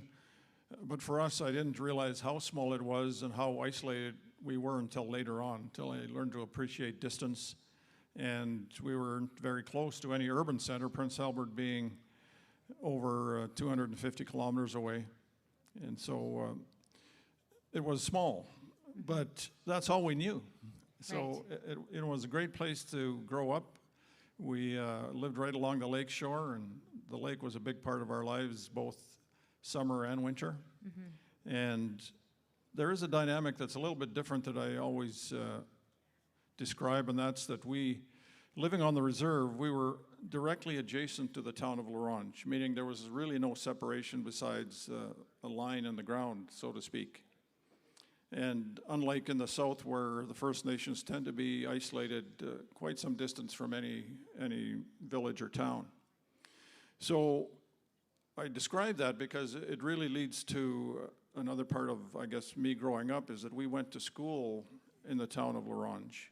There were no schools on reserve during those times as there are now. And so our activities were very much integrated with the town of La Ronge in terms of being a young person, a student, going to school, and then participating in sports, school sports. That was all part of the same group, if you will. The only thing that I would add there, and again, it really just to, I guess, illustrate some of the challenges that did exist and still do to some degree, is that I went through most of my schooling there. I did go away for several years and then went back and graduated. And when I went into high school in grade 9, as I described, there were the classrooms and the school was very integrated and mixed. And in grade 9, there was probably a 50-50 rate or population reserve versus town. And unfortunately, when I graduated, I was the only one. Wow. And that I always remember that and still talk about that because knowing what the challenges were, and some of those still exist today. But having said that, I mean, what a great place to grow up. Just amazing, and we have our retirement home there, and I'm jumping ahead, but it really shows why I guess we chose to go back. And Donna, not being from there, she's from Cumberland House, but it's her adopted home where she took up her first nursing job and where we met. And so, yeah, great place to be from. Now, I know you mentioned your wife. I know you are an avid cross-country skier. You both love to be outside and run. Do you want to race? Sure, anytime. Okay, you took that up as a real, maybe I don't actually take that back. You enjoy the outdoors, the both of you do, and you said you have a retirement home in La Ronge. Now, as you sit in a room full of people that love Saskatchewan, that will tell you that they have the best view. We eat, breathe, and sleep Saskatchewan, every single one of us. I want to know from you what threads have woven rural Saskatchewan together to create this great province that every single person in this room is so proud of. Well, in one word, really, it's people. It's the people, and I guess the best way for me to, defend that is that based on my previous career in the RCMP, being posted in several places in Saskatchewan, leaving the province, but then coming back as the commanding officer, meaning and being in charge of the RCMP, I had the opportunity to travel to every detachment except one. And I've told this story, I don't know if I told it at this forum or not, but when I came back as being the head of the RCMP in the province, one of my personal goals was to visit every detachment. At that time, I believe there were 84. And I just about made it. And the only one that's still outstanding is Kerrobert. So as a lieutenant governor, it's my goal to visit Kerrobert before I leave this office. But anyway, back to the point about people. It's absolutely incredible when you look at the history of Saskatchewan, I mean Canada as a whole, but Saskatchewan and how it's developed and how it's evolved from First Nations people, Métis people, and then the early settlers. And to see what we have now is absolutely incredible. And that what we have now wouldn't be a reality if it weren't for people. People like you who farm the land each and every day and work hard at it, and others who support you in different industries, but then just the diversity of the province, not only in people, but also in what the province has to offer in terms of natural resources, and it's just a tremendous place. So all of these things kind of combined really make the province what it is, and just incredible place to be from and to continue to live in. Does anyone know anyone from Kerrobert in the room? Like, come on, that's not even that far. Oh, look, there's a hand over there. She's going to make it happen. Good. Oh, and over there, look, 3 of them. Excellent. That is Kerrobert Excellent. right there, Right ladies there. and There we gentlemen. go. Right there. They'll invite you, I'm sure. Oh, they're your opposition. Oh, yeah. They're south. Now I've started a war here. No, And I didn't mean to do that. A hockey war for sure. When you joined the RCMP in the 70s, you were just one of 2 Indigenous cadets in the troops. You just also mentioned your high school too, being the only one to graduate. I'm sure when you recognized that lopsided representation, did you say to yourself, okay, like this is my calling, I need to lead, I need to change the narrative? Did you think that? Was that, instantly ignited in you? No, short answer is no, not instantly. I'll say it, I was surprised to have been accepted into the RCMP and to go there and join a troop of 32, at that time all young men, mostly young men from across Canada, was a surprise, but also obviously it was very positive for me. And there was no thought of leadership per se, except really just to get through that 6 months, work hard, and do the best you can. And I think everybody thought the same way, because of 32 people or men from diverse backgrounds, we were just happy to be there, and our main concern was to finish that 6 months of training.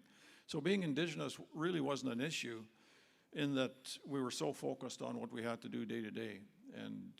And then, of course, once I graduated and started working at detachments in different parts of the force and across the country, I was promoted to different levels, to management levels, I guess recognizing my work and what I'd been doing.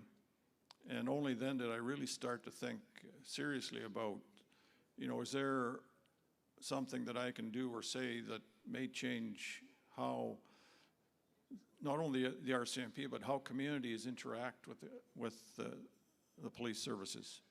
And it didn't come till later till I really thought that I had the opportunity, not only the authority, but also more influence to be a catalyst for that change.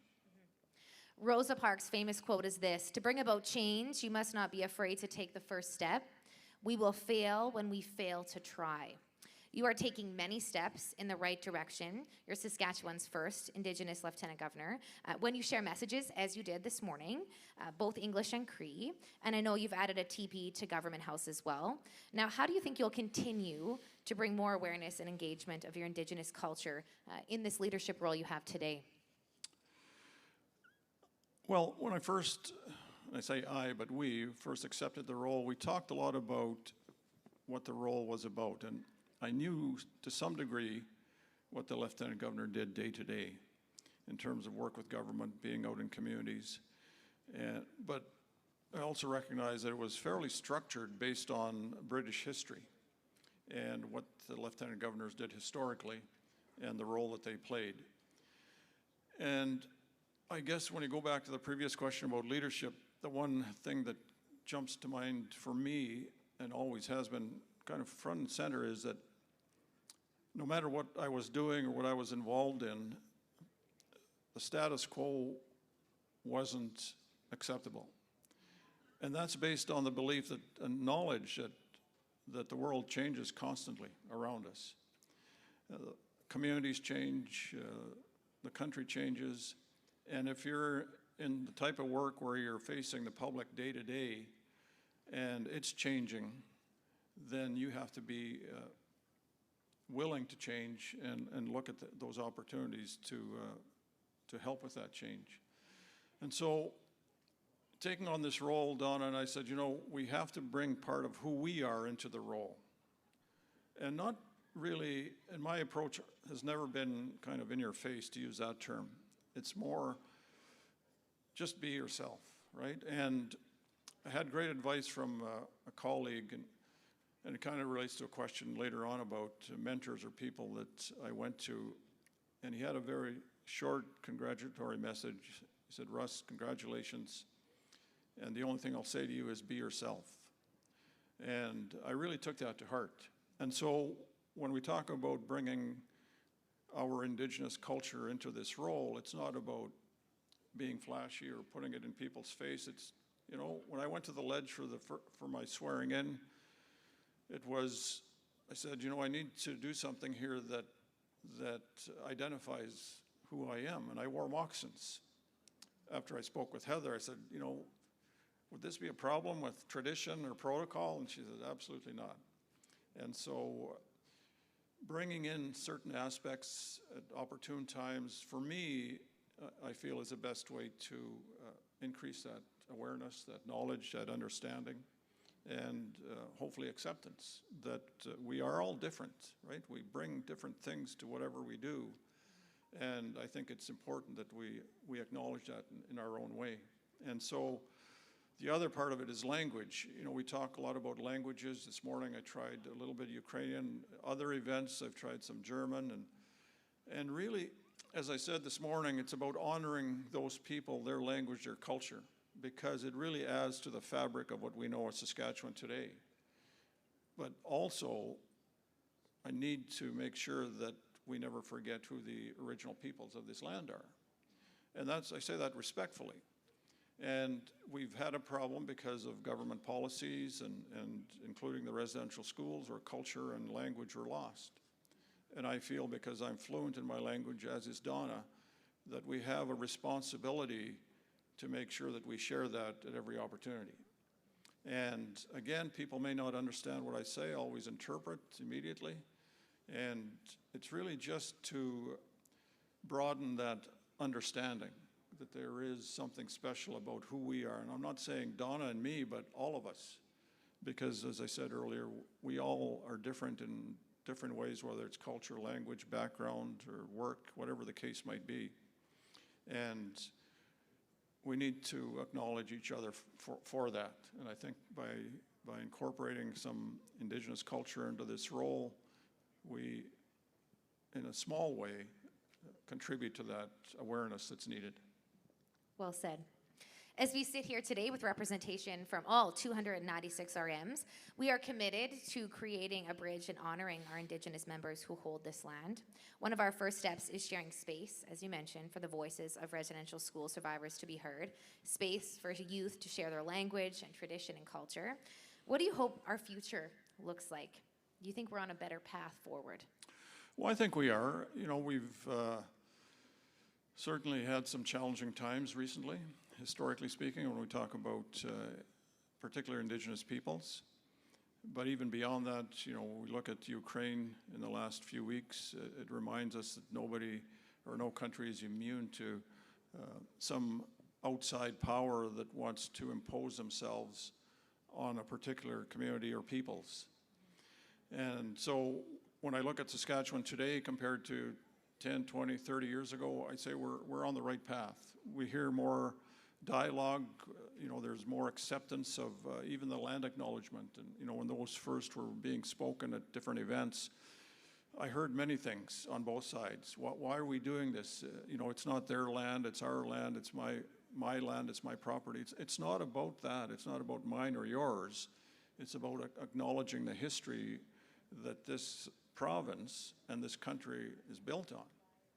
And so when I hear that, the land acknowledgement, when I hear some language being spoken, it makes me feel good, because we need to ensure for future generations, quite literally, that we don't forget about what our collective history, and I think that's the best way to put it, what our collective history is about and how that's created the great province that we all share today. Let's backtrack a bit. I don't want to give away your age here. But over your 36-year career with the RCMP, you mentioned that you were posted literally everywhere, 7 provinces, you performed duties in every province and territory, and you did an exchange with the Northern Territory Police Service in Australia. I just sort of touched on a portion, really, of your work accolades. Now, as we've watched you lead over these decades, I even have old coworkers that have worked with you in the past and say you're just a great leader. I want to know what shaped those leadership skills for you. Well, I guess, you know, I didn't really think about it too deeply until I started, as I mentioned earlier, getting into positions where I had a little more authority and influence over people and the RCMP.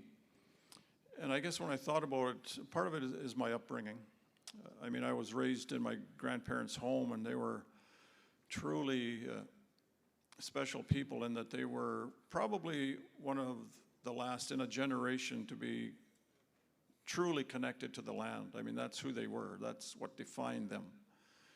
Certainly they accepted change as best they could, including getting power and running water in the homes, but which we didn't have when I was much younger.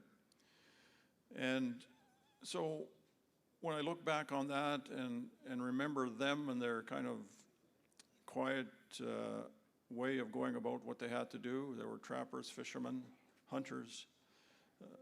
They were not excitable, although once in a while my grandmother would get excited about things, but I think that's kind of a normal dynamic. But it was hard work. But they worked hard, but that's all they knew. It wasn't like they were going out of their way to provide for us. It was just what they knew, and they knew and appreciated that that's how you supported yourself and your family. But within that context as well was supporting other families, the extended family or the community.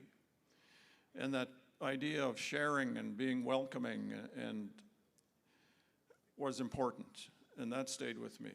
And I guess in terms of leadership traits, the ability to listen and appreciate what other people had to offer. And knowing that even as a leader, although some people might expect it, we're not meant to have all the answers. In fact, the best leaders are the ones that can get more out of their teams or the people that they work with. And that's based on the appreciation that the entire team or the group or the company, or in this case, SARM, everybody has a voice and can contribute in some way. So that was my style.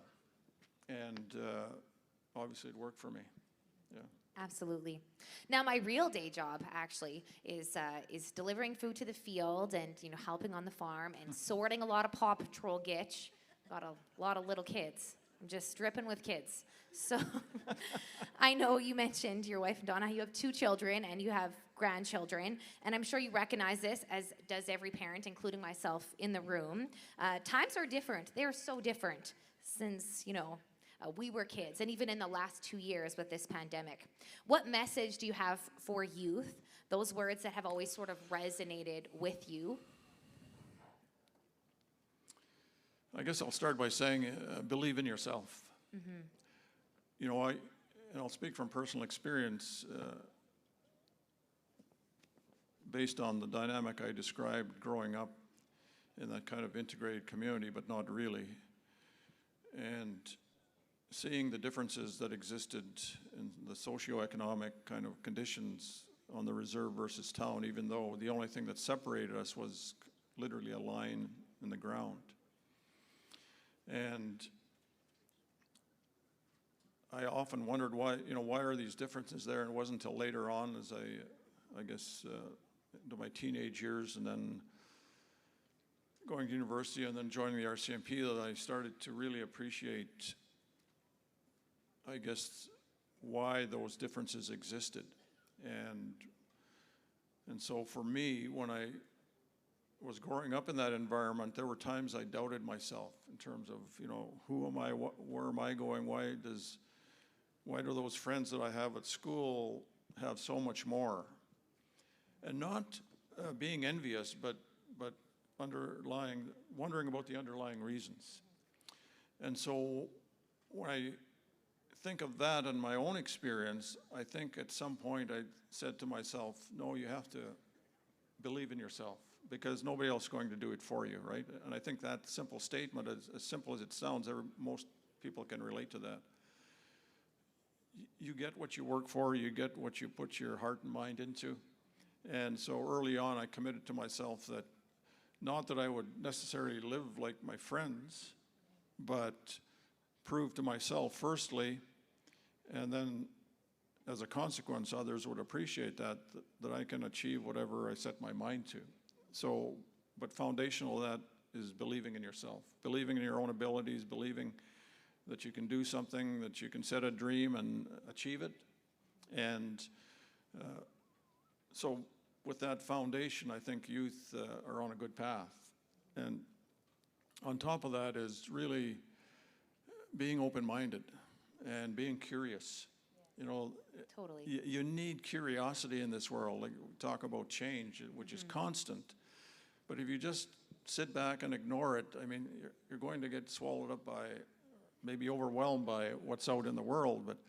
But if you literally dive into it, jump into it because of your curiosity, desire to learn, then before you know it, you know, that actually grows and it drives you to want to learn more. And then eventually maybe your chosen field. So I guess, you know, to sum that up, because we could talk about that for hours, is really believe in yourself, you know, dream about whatever you want to do, and know that you can achieve it.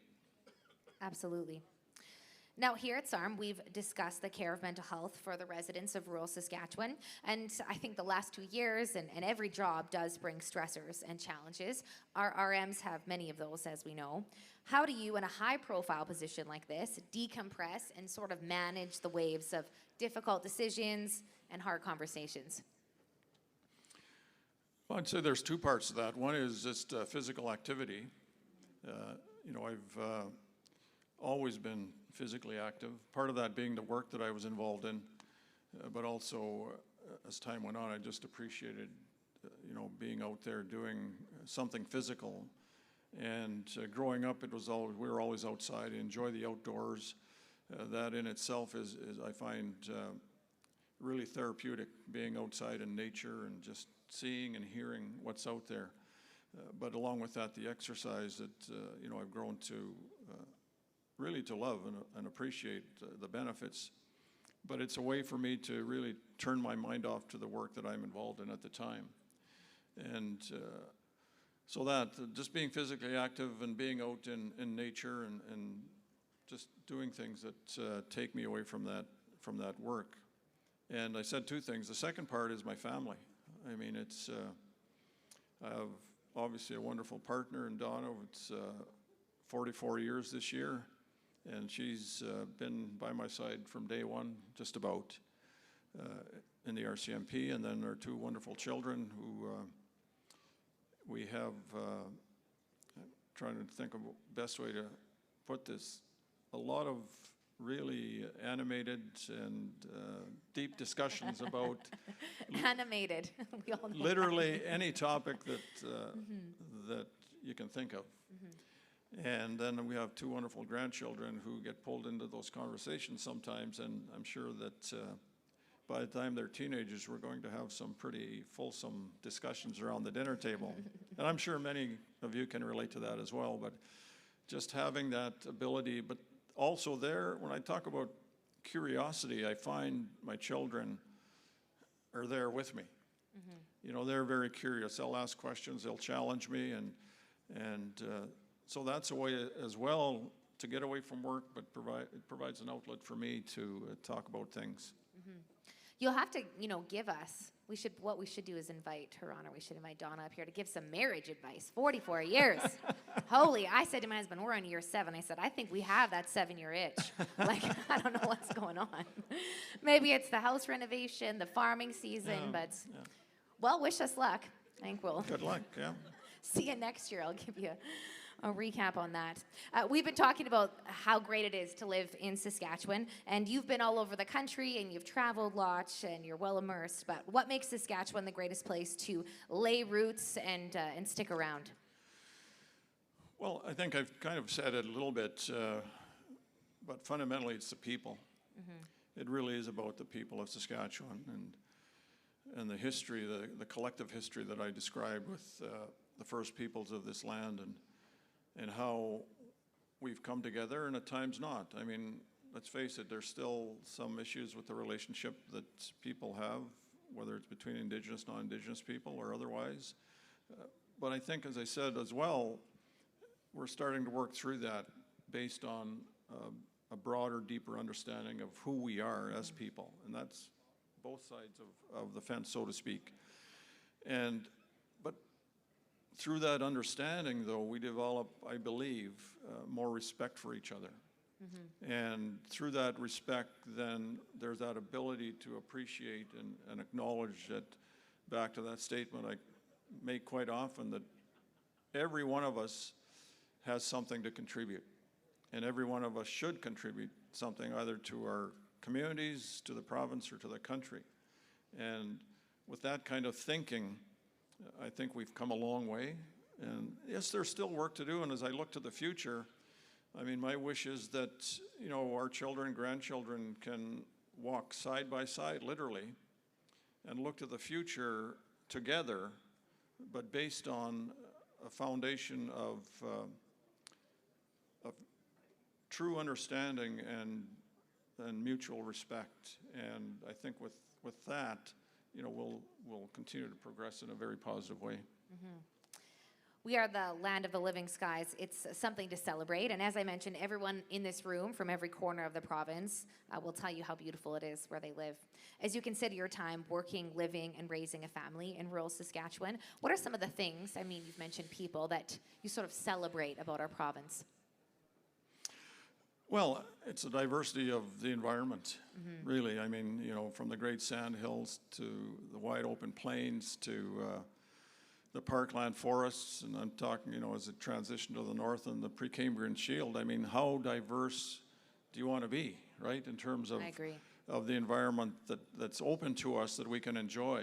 And it's absolutely incredible because most provinces or places in the world wouldn't have that kind of diversity. And I think we need to be thankful for that. And so for me, that's really one of the things that's so great about Saskatchewan, getting that enjoyment of being in a province that's so environmentally diverse, but also through the people that live here. Now, I asked you about your intention as a young man in his early 20s, about leadership calling you. But I have to ask you now, in this latter portion of your life, you know, the fourth quarter, however you want to describe it. But what's next? You know, what do you have your sights set on in the future? Well, short term is really to finish with this role. It's a 5-year commitment, and come July it'll be 3 years that will be done. So two more, just over 2 years to finish doing what we need to do to fulfill our commitment to this role, and then continue to work at a couple of things within that. And you mentioned about, you know, bringing the Indigenous aspects into the role, but also, which we haven't talked about when I talk about relationships and people coming together and understanding each other. You know, the word that we hear quite often today is reconciliation. You know, that's a big part of what I do. I don't throw it out there as something I'm doing. I just incorporate it into what I do each and every day. And whether it's here or meeting other groups or communities, and so that's important to me on a personal level, and doing the, you know, what I can to advance that. And you know, really get out to communities like this.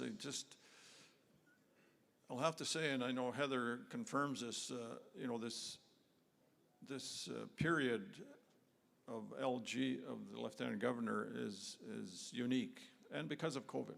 Yes.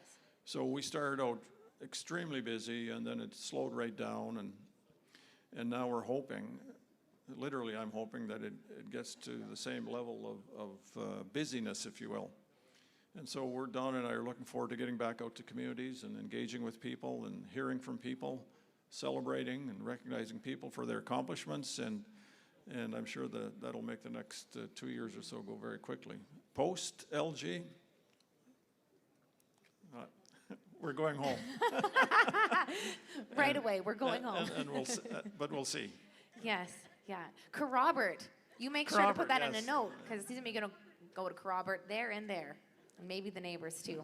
Now, we so appreciate this really informal and very intimate setting to have a conversation like this. I can't let you go without a little bit of fun, though. A quick round of like lightning questions. So the first thing that pops into your mind, like this: best provincial park.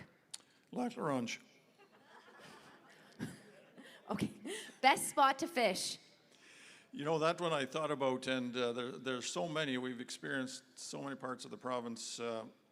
But I have to say that Hatchet Lake in northern Saskatchewan was probably the best place I've ever fished. Yeah.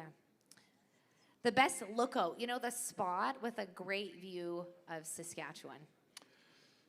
I bet you thought I'd say something related to the north. Yes, I did. No, actually, one of the most impressive views that I've ever had is actually in southern Saskatchewan. It's on the north side of the Saskatchewan River Landing. And we were involved in a run there the last couple of years. It's called the Beaver Flats Run, which is kind of, it doesn't sound right when we say Beaver Flats, because when people think about Saskatchewan, this goes back right to my days in training, you know, there was that idea that it's completely flat. Well, running up these coulees to the top, the views are absolutely incredible.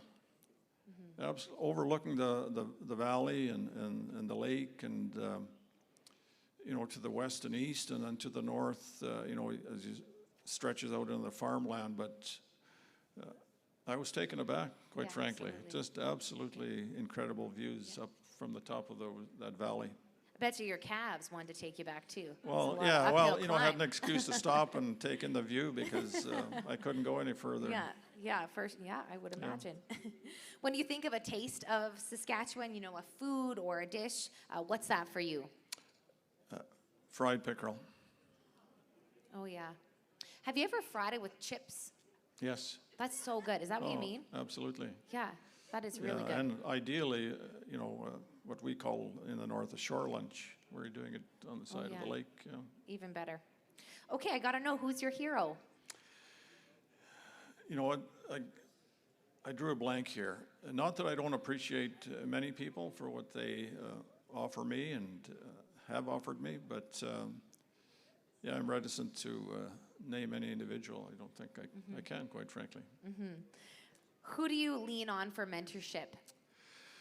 Well, it depends where I've been and, you know, the position that I held, and today just more family, friends, colleagues that I work with. Yeah. Best book? Best book. It's going to sound a bit strange, but it's The Ascent of Everest, and it's written by Dr. John Hunt. And people are probably wondering, where is he going with this? But I've always been fascinated by people who set goals for themselves and then achieve them, involving a great deal of physical and mental effort. I guess that's the best way to put it. And one of the first books I read that was really descriptive was this book called The Ascent of Everest, the first ascent ever of Mount Everest. And John Hunt didn't reach the summit, but he was a doctor that accompanied the team that eventually summited Everest. And so, yeah, that's the book. Huh. Favorite small town coffee shop? I like that, huh? You know, I'm trying to think. Well, it honestly threw me for a loop, to be honest. Yeah. Is that a goal for you to climb Mount Everest? Maybe at one time, but no, it's Yeah, that's wild. Okay, now back to this. Favorite small town coffee shop?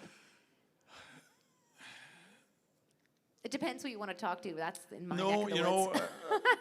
I do have an answer, and the reason I'm hesitating was I wasn't sure of the name, but I believe it was called Mary's Family Restaurant on Main Street in Loon Lake, Saskatchewan. And the reason I say that is because, and many of you can relate to this, you have your coffee shop in one of the towns close to where you live or where you live. There's that corner table in the restaurant. It might be round, it might be a couple tables pulled together. And Loon Lake was the first place that I went to and walk into the restaurant, and was a round table in the corner, and local people, many of them farmers, sitting around there. And as our CMP members, you know, we didn't even have to be invited. It was expected that we would sit at that table. And it was just those discussions, those conversations, those arguments that happened were just absolutely incredible. And I always remember that day. And there were others over the years that that I experienced, but that's the one that really stands out for me. Yeah. Oh, there would be a lot of people that would have an opinion on this, but best small town rink burger. I don't know if you, Moss Bank, if I were to pick, I would say Moss Bank Rink. If anyone's from there, they have a great burger. It's really salty. It's good. That's what you came for, is the salt.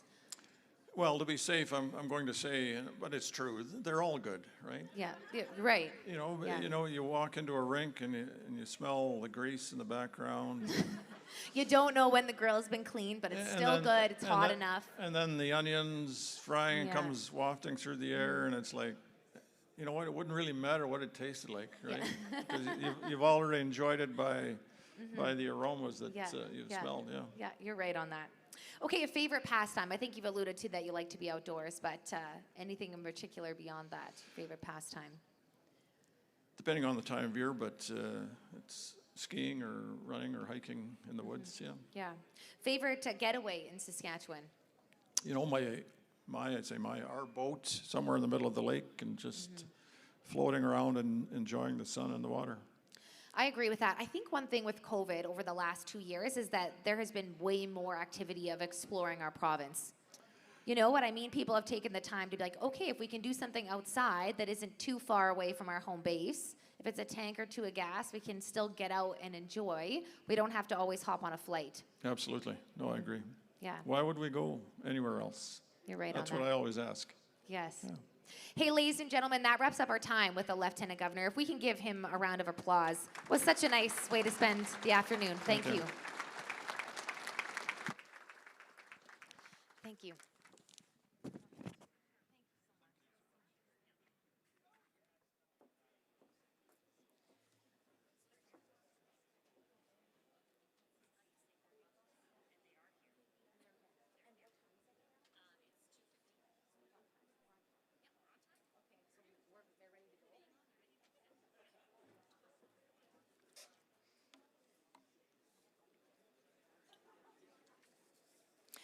I see a few people still just wandering in and joining us. As we continue through our agenda, you might have seen in the media over the last few weeks, Saskalander, a new online service for rural landowners and people seeking access to private land. This is the bridge, to bridge the gap between the landowner and the recreational user. I'm happy to share the stage with our next guests, Solveig McLean and Aldo Scribanti. Both of them are with Sasklanders. I'm going to share with you a little bit about the background of each of them. Solveig McLean is an honors graduate of Queen's University and has been active in GIS and consulting for over 14 years. He enjoys problem solving and collaborating to deliver and inform functional solutions. His work with Sasslander began as author and presenter of the winning proposal to Innovation Saskatchewan's 2019 RFP for rural property access, and has since evolved to co-founder alongside Aldo. Aldo Scribanti is an electrical engineer graduate from right here, from the U of S. He is interested in technology, problem solving, and has followed the startup ecosystem as it is involved in Saskatchewan. When the opportunity came to work in a startup addressing rural problems, he jumped on it.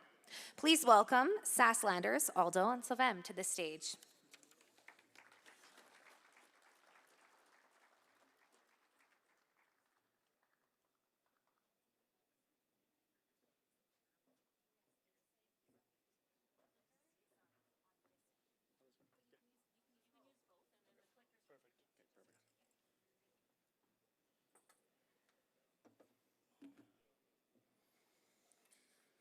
Check, check. Hey, hello everyone. Our slides have begun. So yes, my name's Solveig McLean and this is Aldo Scribanti. We're co-founders of Sasslander. That's a new online service with the vision to make land access management faster, more accessible, and more accountable for rural communities. Our hope over the next 10 to 15 minutes is to provide you an overview of who we are, why we're here, how we got here, and what we have on offer for you right now that can be of value. Before we dive into any specifics, I want to start with a little bit of acknowledgement and a bit of backstory to the work we've done to make it to this stage and the folks and organizations who've helped us get here. First of all, as you might know, SARM has been an active proponent of updates to the Trespass Act in Saskatchewan, and they're trying to help address the issues that face many landowners while also supporting people seeking recreational access. In spring of 2019, SARM partnered with Innovation Saskatchewan to host the Rural Property Access Challenge, which Sasslander won. Starting in June of 2019, we had 4 months to turn our vision into a prototype. We presented that in our first ever press conference at the SARM office in November of that year. Since then, we're grateful that we've had the opportunity to continue developing this solution, and today you're going to see what that looks like a little bit, and we just want to let you know that it's for free in early access right now at sasslander.ca. In particular, we're thankful to SARM President Ray Orb, Executive Director Jay Mayer, and many others who've worked with us and supported our efforts and helped us connect with many interest groups. These connections have often taken the form of conversations with landowners, organizations, and a few government ministries who've helped us to understand that before now there were no purpose-built tools for the issue of land access. And that there's a tool needed to help both recreational efforts and landowners with the issue. So why has there been no solution before now? Land access is complicated. From understanding land titles and boundaries to dealing with complex data, mapping, to navigating the personal nature and politics of land ownership. It's not easy, but we believe this work needs doing in a way that benefits rural Saskatchewan. We're grateful for the chance as a small company, as a small team of co-founders, to apply modern innovation to this age-old challenge. And let me just say, it's not a quick path to riches here, but we're really happy with what we've developed so far, and we're going to keep going here with some. Yeah, so there is some very understandable mistrust around some aspects of the modern tech world, especially when it comes to asking for your data and your information. So we thought that we just outlined some things that we're not as a company. There's a couple of things that we were that were important to us to make sure that we would grow, or that we would do as a company to ensure that data privacy is maintained and that we serve rural landowners first. The first thing that we are not is social media. We're not going to sell your data to the highest bidder for a quick buck. We're also not a marketing platform. This means that you're not going to see a ton of advertising on Sasslander and trying to get your attention that way. We're not funded by the government. We're a small dev team that has worked very hard to try to build a solution that serves landowners and serves rural Saskatchewan.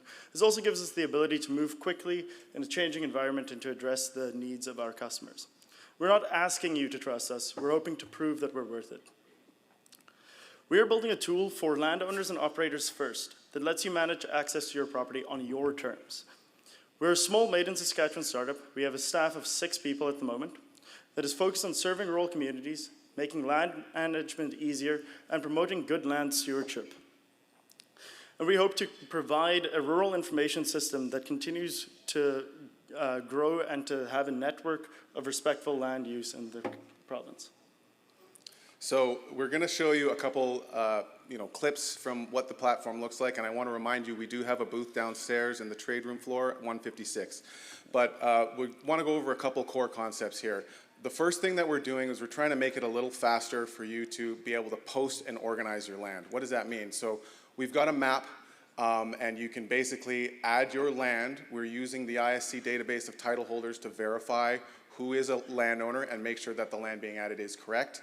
And then when you have that land added, you can add permissions for access. So on the next slide, you'll see that, what's the information that you need? We don't want this to be a system where people can just get your information or get your contact and call you. Obviously, that's part of the issue that we're trying to solve. So what the platform is doing is showing the information that is needed and keeping the rest private. What's needed? Well, people need to know, can they go on this land or can they not? And they need to know by activity. So we're going to show you what that looks like. Once, with that part of the process, the next thing is you can now arrange and see who has access in this platform and when it's scheduled. This is going to help with management in terms of, the number of people on the land, basically how much demand is happening. So we want this system to be, comprehensive on all of those things. So in summary, our approach is that we want to kind of transform rural land access management for the landowners first, but also for the recreational interests, eventually for the fieldwork operations of organizations as well, to help with the scheduling and the planning and make it faster, more accessible, more accountable for everyone involved. We are going to jump into a little bit of a demo. It's not a live demo today, just for the, the short amount of time and the technical things that can happen on a stage. We're showing short video clips. I'll preface that some of them are a little quick. We apologize. If you do have questions or are not seeing things clearly, please come visit us. We have a live demo downstairs as well that you can check out. So the first thing that we're working on is making sure that the process of adding and managing the property is very easy. As Savel mentioned, we use the I don't know if this is why. I'm going to play. Where's the presentation being? Oh, there we go. So there it is. Here's the video. Yeah, it took a bit to load. So we use the detailed cadastral boundaries to make it very easy to select your property on a map, indicate whether you are the title holder or aren't the title holder, because as Savel mentioned, we verify all the land through ISC to make sure that you are who you say you are. And if you have a lot of land, obviously clicking through a map for 200 parcels isn't practical. You can also either import a list or send it to us and we'll add the property on your behalf. But, the next thing that is really the bread and butter of what we do is the access permissions and editing and managing the parcels. So right now, this is the mobile view. The application is supported on your phone, and we'll have the mobile application in your favorite app store and probably within the next month or two. But yeah, so we have about 22 permissions that can be set as either never allow, which is essentially posting it digitally. They can be set to ask every time, so the landowner has to say yes or no to every indication or to every request. Or if you're comfortable with an activity, you can just set it to auto grant and you will just be notified that someone's out on your property, when they're there, and what else is happening. There's also the public notes, which you can set to let people know ahead of time what's going on the property, and you can schedule time off if you're moving cattle or if you've just seeded. Finally, it's obviously confirming access requests. So every time that a recreational user sends a request, it'll show up here. There is a unique tracking number and more information, including user ratings, and more information like the vehicle information. You can also, at that point, reach out to the recreational user if you want, and then confirm or decline. And there we go. Some of the other stuff that we do that we're not going to show in this demo, and again, we're at booth 156 if you want to see a full overview or if you have any more questions. And some of the other things you can do is manage as either an owner or an operator. We're adding other land relationships. We understand that property ownership is a little complicated in Saskatchewan, as well as we have some crown land management tools. We're adding other land management tools for tracking cultivated acres, and then there is the rating system. So of course, he's described the landowner view. There's also the recreational side. If you're looking to get access, how to use this platform. I'll mention before we jump into this next little part that when you sign up at sasslander.ca, the initial sign up asks you to choose your landowner role or recreational role. You can do both, but you start with one based on what your primary usage is going to be. So for the recreational view, what we've built is a way you can search based on the activity. So you can see this list there, that's the 22. In this example, it's big game hunting with a rifle. So when you do that search, now you can see the map, he's kind of scrolling around and finding it. There's also this list on the side that lets you go and actually zoom to parcels. What this demo isn't showing is it actually, based on your results, it'll filter by RM as well. So you can say, oh, I want to look in the RM of Kenwood or whatever. And it'll go there, or if it's a hunting activity, it'll actually allow you to organize the results by WMZ as well. We do want to add more data layers by which you can filter this, but the idea is, you might know what a GIS is. Maps can get pretty complicated, but at any given time, we want to be able to give you the information that's relevant for the activity you're searching for.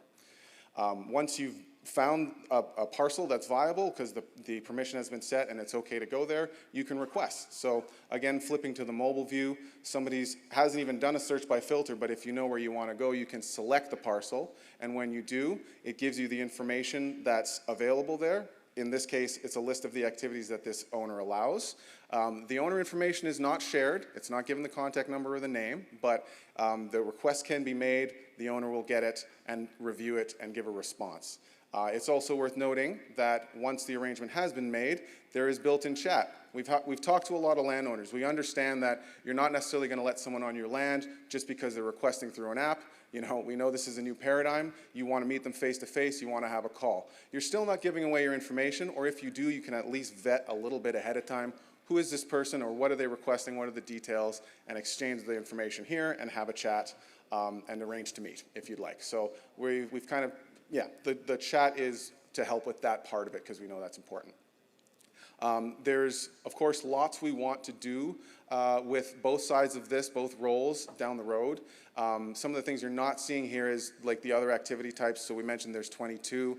Obviously, hunting and snowmobiling are the two big ones, but other activities like photography, you know, there's all kinds of interests, so we're supporting all of those. I mentioned quickly the data layers. As you may know, the government of Saskatchewan and various other sources have a lot of different data layers that can be put on here to help support decisions and making requests. So, you know, we mentioned the wildlife management zone boundaries. That's an important one. We're loading in more all the time. You know, interesting one is wild pigs.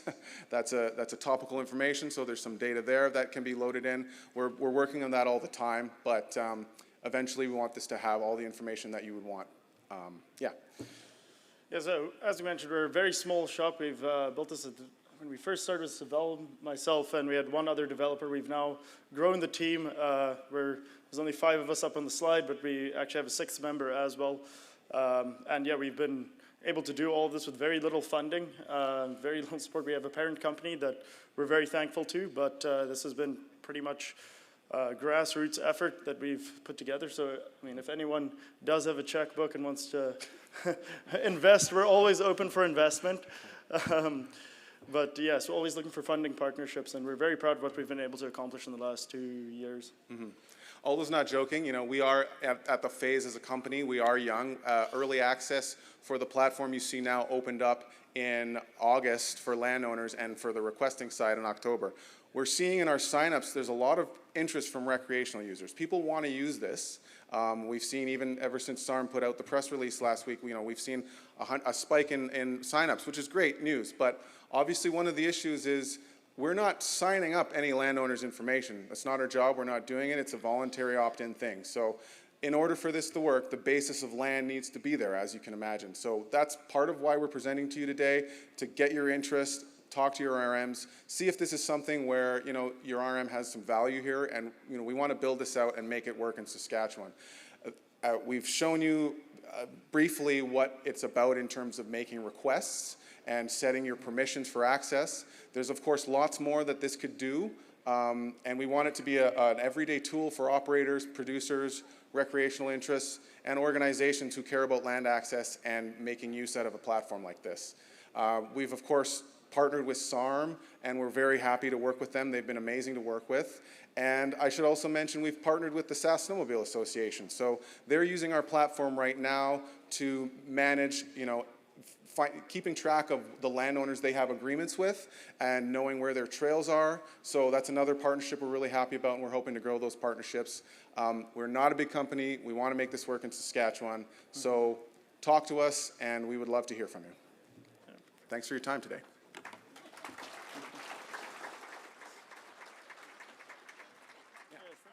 Are there questions, or do we go? You can sort of go. I'm going to comment on this. All right. I'm just going to third that.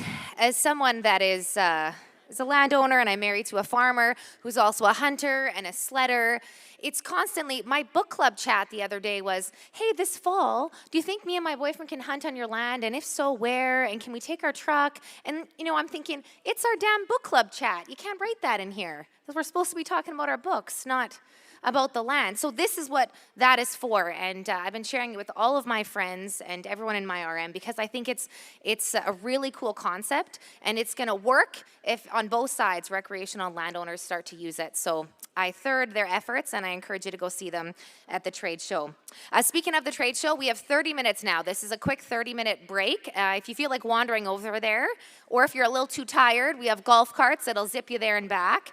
So you can find those at the bottom of the stairs. And we'll see you shortly in about 30 minutes, beginning again at 3 o'clock. Thank you.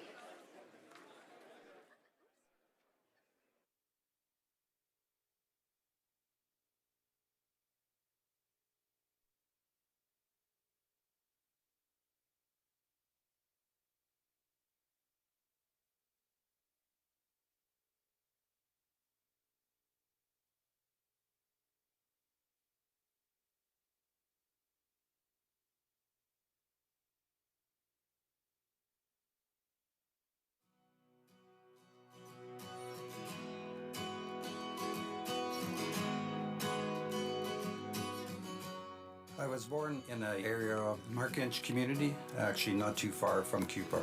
Basically, I've lived in this region most of my life. I'm a family man. I think that's probably one of the most important things. If I wouldn't have, my wife supporting me, my family, I've got 2 daughters and a son, and I've got grandchildren too. I became interested in council a long time ago. I kind of evolved, I guess, through the municipal system. I began as a councillor and then as a reeve, and then I became interested in SARM in about 2004, and I've been there since. I was urged actually by a friend that was on council a long time ago to get involved with SARM because he felt that, I could have something to offer. My personal philosophy is, and I've kind of gone through this, I think it doesn't matter what you do. It's important that people listen. If you do listen, you have to be able to try to do something about it as well. I like the Star Trek movies. I followed a lot of those, the Star Wars, those kind of futuristic movies. My wife will kill me if I start talking about them because of the fact that she doesn't like to watch them.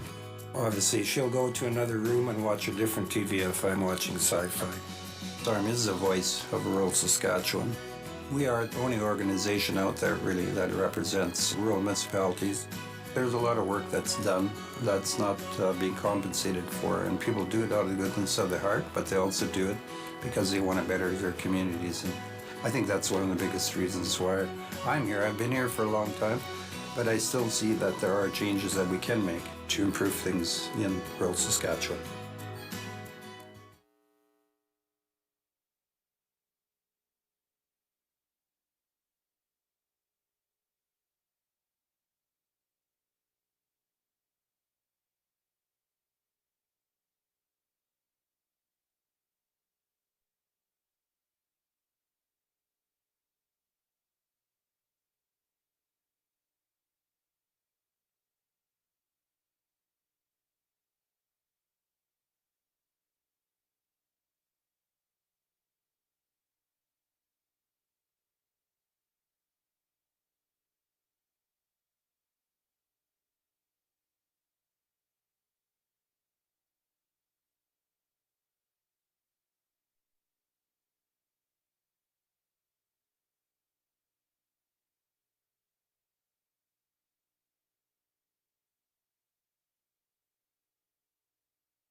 Ladies and gentlemen, I just want to remind you, for those that are coming in the door, just to hurry a little. We're going to begin here in about 3 minutes.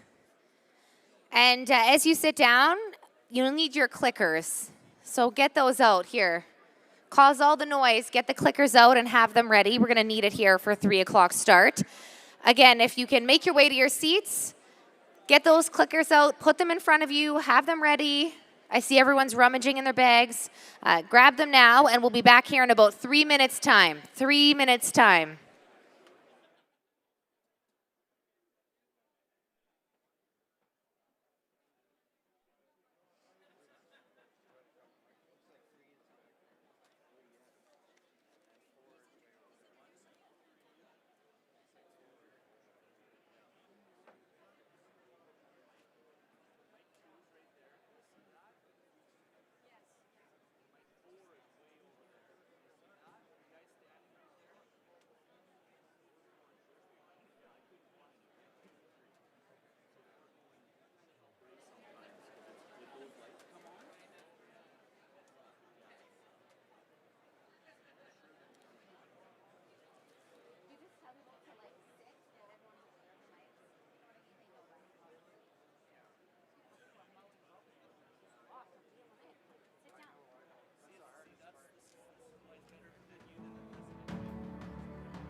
I was born in Belcarre, Saskatchewan, but I've lived on the main farm that our family has owned a mile north of here my entire life. I've been involved in agriculture since a very young age. My father was a farmer. My grandfather was somewhat of a farmer and businessman. I was always involved in 4-H as either a leader or a project leader. It's a good organization for young kids to be in. 2 of my sons were in 4-H, and my daughter was involved in 4-H. They learn a lot of skills. And I became an RM counselor in February of 2011. I've been involved in public life quite a bit. I've been involved with a number of livestock organizations. Recently completed a term as president of the Saskatchewan Stock Growers Association.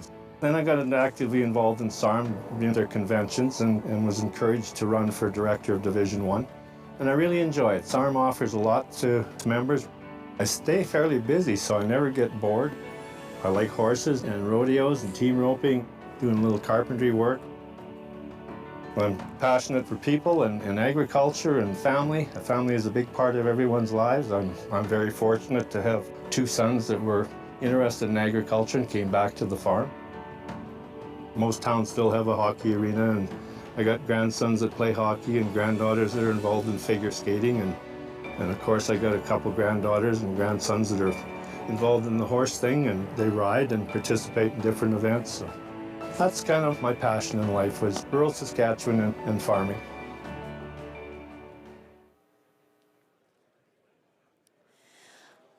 All right, welcome back. For those of you that haven't wandered out to the trade show, or maybe you're just quickly running back and you haven't seen all 154 exhibits, I want to remind you that tomorrow it starts again at 8 a.m. So we encourage you to take it in tomorrow morning. Even more so, after this next 2 hours of your time, you'll probably be ready for a drink. And they will have a happy hour this year at the trade show. So you can wander on back there as soon as resolutions are complete, and then you can take in the happy hour for as long as you need. That gentleman just said they won't forget us, and maybe not, maybe not. All right, at this time I'd like to introduce Jay Meyer and Ray Orb. They'll take you through the resolutions and the voting process this year. I will make note that you need to leave your clickers on the table following resolutions. If you do not have your clickers out, get them out now while Ray and Jay make their way to the podium. Thank you.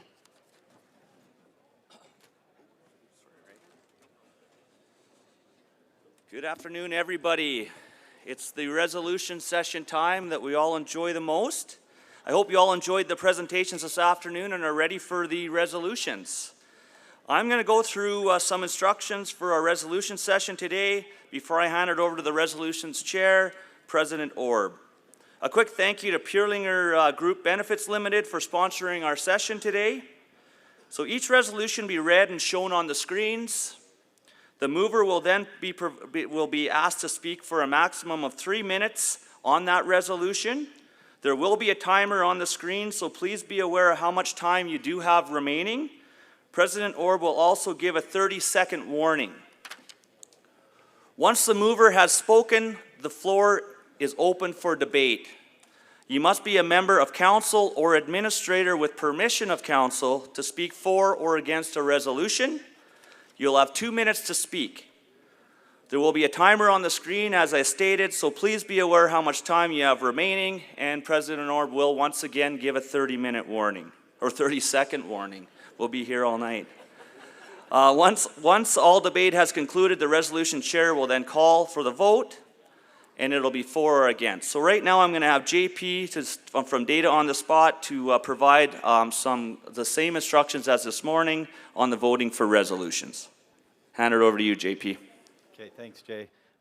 So similar to this morning, pretty basic instructions. Most of the votes are either 1 in favor or 2 opposed.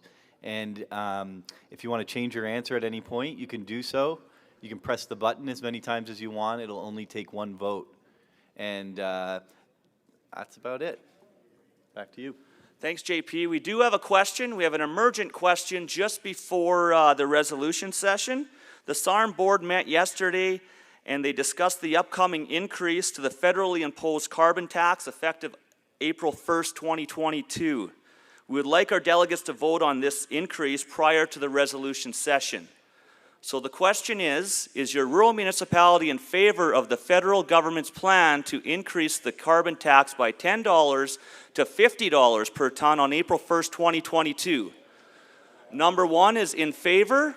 Number 2 is opposed, and I'll hand it over to JP.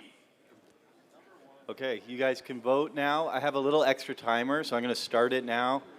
Just a reminder, if you think that your clicker's not working or having an issue, you go back out to where you got it this morning and maybe exchange it with another one. Okay, here's the timer.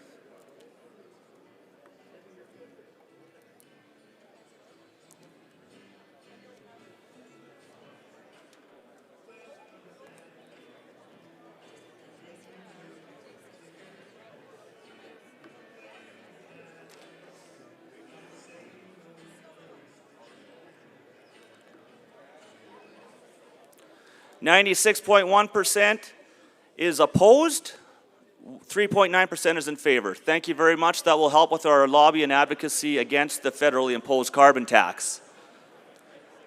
President Orb will now chair the session and walk us through the process or the resolution session itself. I'd like to turn it over to President Orb. Thank you very much. Right, thanks, Jay. Okay, who is the 3.9% that voted in favor of it? I'm just kidding. I'm pleased to serve as chair again for the resolution session. And just a little bit of history. In 2019, at the annual convention, delegates passed 2 resolutions calling for the creation of a resolutions committee. In response, a resolution process, which includes the creation of a resolutions committee with representation from each of the 6 SARM divisions. Those representatives are Chair Bill Huber, Arm of Lipton, number 217, Division 1, Aaron Kiesik, Arm of Tellymet, number 216, for Division 2, Cody Jordison, Arm of Lumsden, number 189, Division 3, Darren Steinley, Arm of Excelsior, number 166, and Division 4, Norm Hall, Arm of Elfrost, number 307, Division 5, Wendy Trask, Arm of Corman Park, number 344, and for Division 6, Leslie Clark, RM of Parkdale, number 498. So the resolution committee evaluates and makes recommendations to the board of directors for improvements to the current resolution policies and procedures. So our first order of business today will be to make a motion to appoint our parliamentarians for this resolution session. And I am pleased to introduce Mike Morris and Courtney Riviere from the SARM Legal Department. And I would ask that someone move that we appoint those 2 as parliamentarians. Someone like to move that? 159, thank you. Would you like to speak to it or waive that process? Okay, thank you. Okay, so I will open up for debate if anybody wants to speak to or for. I think it's fairly straightforward. We have done this in the past. And as we're back to face-to-face conventions again, it's nice to be able to do this. So seeing no further discussion, I'll call for the question. You can vote now using your clickers.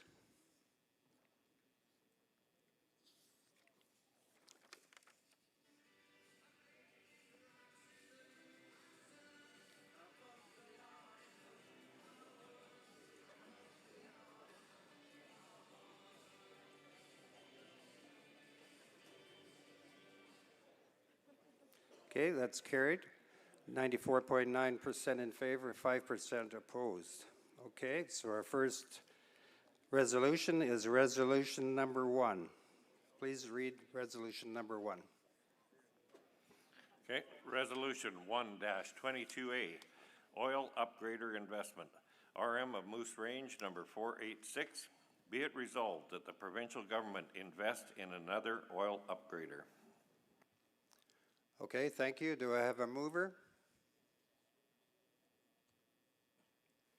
Need a mover so that we can debate the resolution? Mover, mic 1. I would like to adopt that resolution. I'm Wilfred Wolowski, Reeve R. Moose Range, 486. Okay, would you like to speak to it?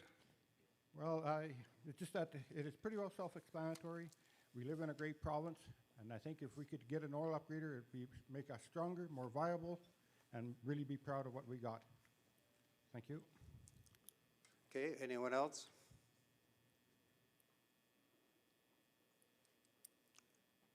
Okay, not seeing anyone else. Right, then I'll call for the question, and you can vote now using your clicker.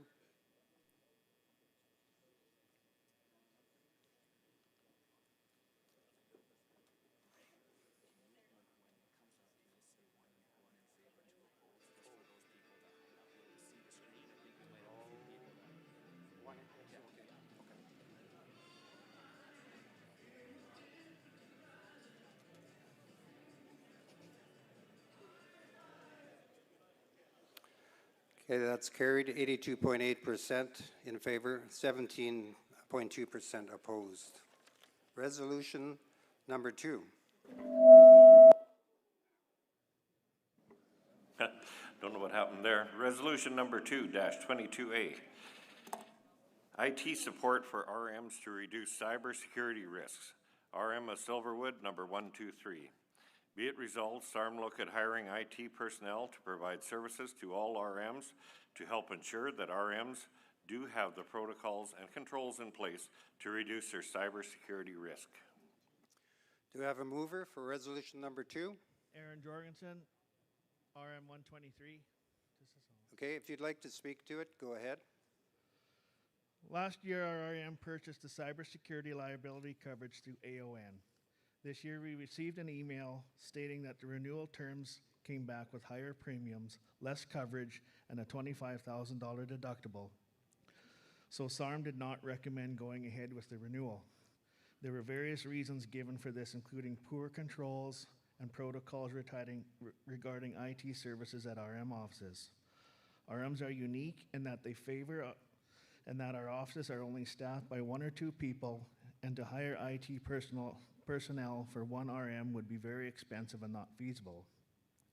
At the same time, it is impossible for administrators to know all about all the cybersecurity threats, settings, software that they should have in place to reduce these threats.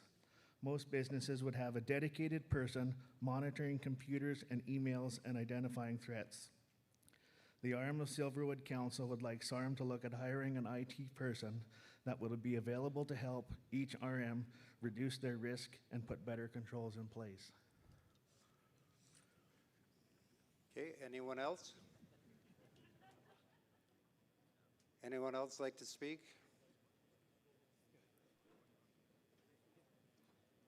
Oh, not seeing anyone. Okay, I'll call for the question. You can vote now. Press 1 if you're in favor, or 2 if you're opposed.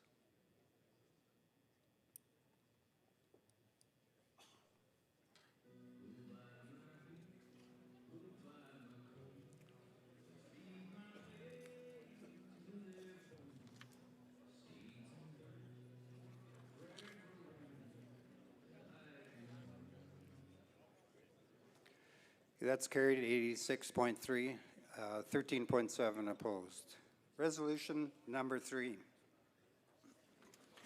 Resolution 3-22A, sale of Crown land, RM of Churchbridge, number 211. Be it resolved, SARM lobby the provincial government to make available to all local farmers by auction or tender all Crown land that is to be sold. Okay, a mover, mic number 2. 211. Just identify yourself, please. Gary Yankee, RM 211. Okay, would you like to speak to it? Sure. Okay, go ahead. Situation, farmer's been farming quarter land for many years of Crown land. The neighbor beside him has been farming a different quarter of land beside him, Crown land. The one neighbor sells out to an out-of-province farmer. Now that out-of-province farmer has access to that Crown land automatically. Nobody else can get it. And it's low assessment land. And so that Alberta farmer doesn't even, he's not moving here. He's just renting it out. But he has a choice to buy it or whatever when the government wants to change things around. I know a lot of guys here probably rent Crown land and would like the right to buy it at a cheaper rate, but it's you know, neighbors should have a chance to. Okay, I'll go back to mic 2. Wayne Bacon, RM 430. I'm speaking against the resolution. The main reason I'm speaking against it is that most times when you're renting land, you do have a right of first refusal in it, so I'm assuming that's what's sort of written in these in the first place. So I think that the person that is farming that land should have first right of refusal. Maybe not the best price, but first right. Do you see anybody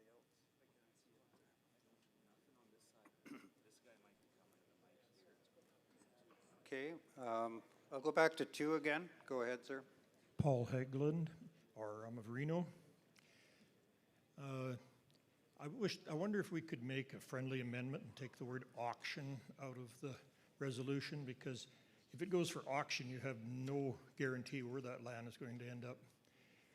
If it for sale by tender, it's a different story, but the ranches in our area have, for decades, there's been some deeded land and the Crown land goes together. If a potential buyer has no guarantee or very little guarantee or very little hope of obtaining that right to rent, the value of that ranch would drop significantly because it wouldn't attract the buyers. So either vote against it or change the wording, but I don't even think the tender is a good idea. The way we're doing it is the better way of doing it. Okay, so if you're asking for an amendment, if you're considering it as a friendly amendment, I would have to ask the mover if they consider it as a friendly amendment. Is the mover there? Do you consider that as a friendly amendment? To just take the word auction away. Yeah, the mover may have to go to the mic to say if you consider it friendly or not.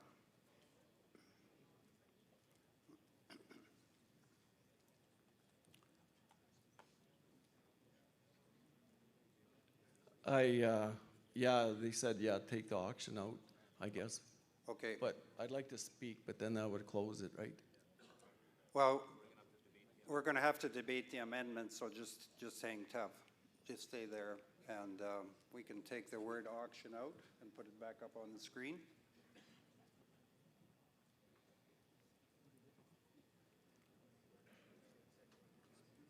Yeah,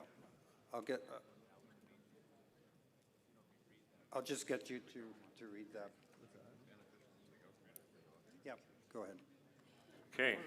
Resolution 3-22A, sale of Crown land, RM of Churchbridge, number 211. Be it resolved, SARM lobby the provincial government to make available to all local farmers buy or tender all Crown land that is to be sold.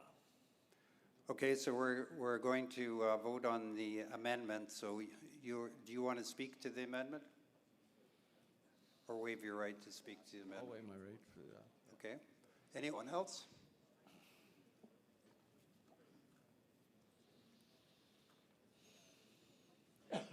Would you want to speak to the amendment?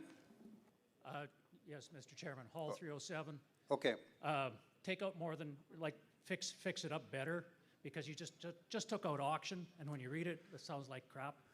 Take out buy and or as well, just to make it read properly.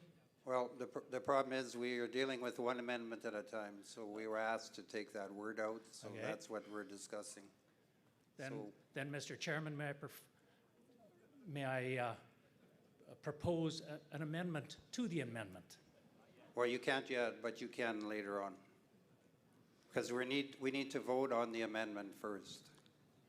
You can only have one amendment on the floor at one time. Excuse me, Mr. Chairman, but you called that last one a friendly amendment, so then if it's a friendly amendment, there's no voting on a friendly amendment. It's still an amendment. Sorry. Okay, then don't call it a friendly amendment then, sir. Well, we're discussing the amendment, so I'm open to debate for amendments, so that's what we're doing. Okay, thank you. Okay? Okay, if there's no one else that wants to speak to this amendment, okay, then I'll call the question. You can vote on this resolution as amended. Use your clickers. Vote 1 if you're in favor, or 2 opposed.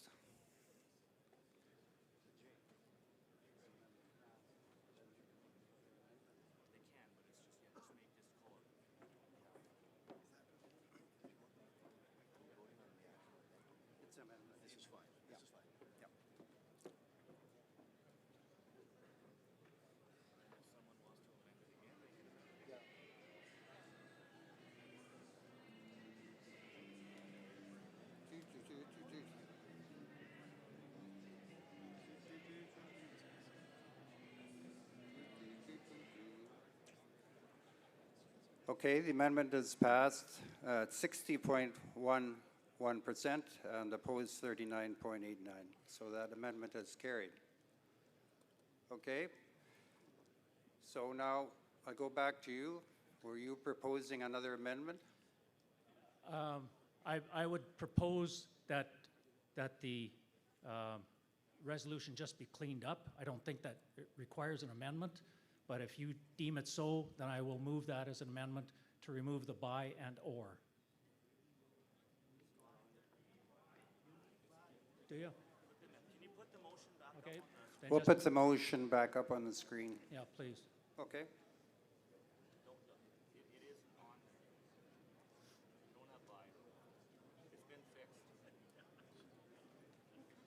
Yeah, I think it's been corrected. Okay, thank you. Norm, thanks. So we have to vote on this. Okay. Okay, so we got, I believe we have those, that amendment taken care of. So now we're going to open a debate on the resolution as presented there. Yeah. Okay, and I'm going to ask if there's anyone else that would like to speak. Okay, I'm not seeing anybody. And if you speak, you'll close the debate. Do you want to speak? Yeah, I do. Okay. Like, I don't have a problem with first right of refusal, and I think that's fair. Like, if you're farming the land and it's just an investor comes in, has option to get that land, and all of a sudden sell it right away because the market's going up. That took out this other cattle guy that could have used that land and has been farming right beside it for 50 years. And I just think that I'd like to see that open to the public, that land. Okay, anyone else?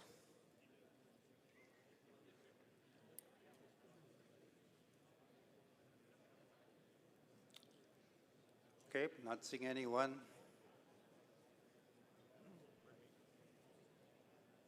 Oh, maybe there's one person there. Mike 2, go ahead. Yeah, Dave Reynolds, RM of Reno 51. I see a big issue with this. If somebody has their place for sale, that neighbor isn't guaranteed to get it anyways. It still might be going out of the country. So I think if you have a neighbor that's interested in that lease land, there's no guarantee he's going to end up with it. It might disappear anyways. So I would vote against this. Okay, anyone else? We're going to close off the debate here. Okay, I'm not seeing anyone else, so I'll call the question. You can vote on this resolution. Vote 1 if you're in favor, or 2 if you're opposed.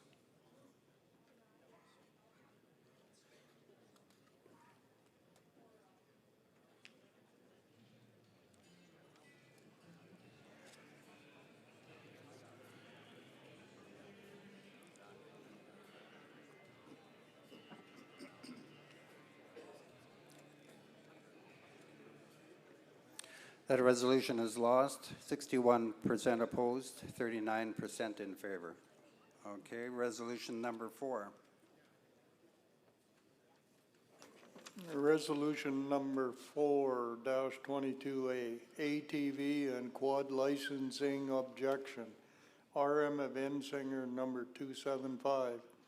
Be it resolved, SARM repeal resolution 1421M and cease its current lobbying efforts regarding the implementation of amending the ATV Act to include UTVs and include registration, licensing, license plate display for ATV, UTVs, the same as the Snowmobile Act. Okay, a mover for number 4. 275. Okay. And your name, sir? Barry Koshman. Oh, okay. Go ahead. If you'd like to speak, go ahead. Yeah, like everybody here uses ATVs and side-by-sides as one of a main part of your farm nowadays for cattle producers and everything. Like, we're getting licensed to death, taxed to death. Like, what's next? Combines and tractors have to license next? That's my point of it, and that's our council's point of it. Okay, anyone else?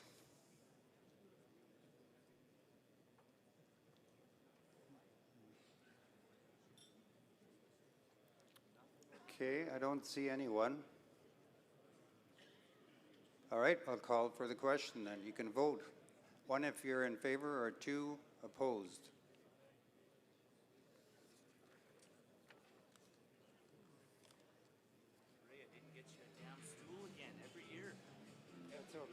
It's okay. Every year I tell myself to get used to it. As long as we get by 5 o'clock, it'll be okay.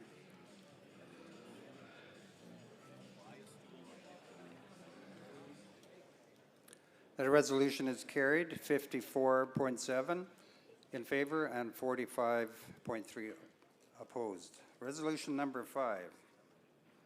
Resolution number 5-22A, affordable access to Sask Energy Services for rural residents, RM of Parkdale number 498.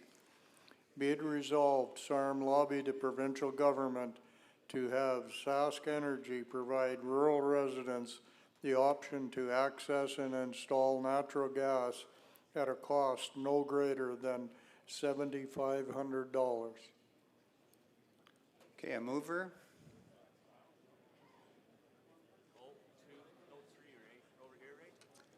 Okay, number 3. Hi, Leslie Clark from the RM of Parkdale. Sask Energy currently quote rural service on a cost less investment basis at a minimum of $15,000 per quarter mile.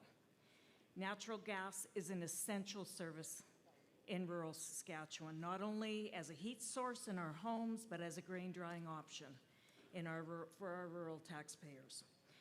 It has taken our government too many years to recognize the importance of cellular service. We can't wait that long for natural gas.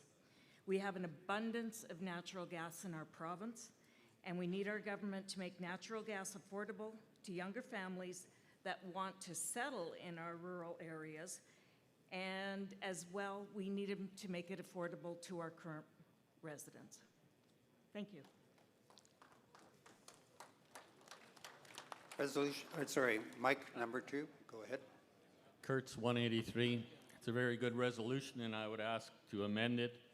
And after the word access, I would like the word and removed, and after the word install, put or upgrade, because our council feels that, I mean, this is a very good resolution, but a lot of farmers now need a bigger gas line for grain drying, and we've had people in the area get quotes of $100,000, $70,000 to upgrade a gas line. And I would ask the mover of this resolution if they would accept it as friendly, or if we need to vote on it as amendment. Mr. Chair, that's your call and the mover, but I would like to amend it. Okay, would you consider that as friendly? Would you like? Absolutely. Absolutely? Yeah. Okay. Okay, we can put that up on the screen and we can discuss that. Access and remove?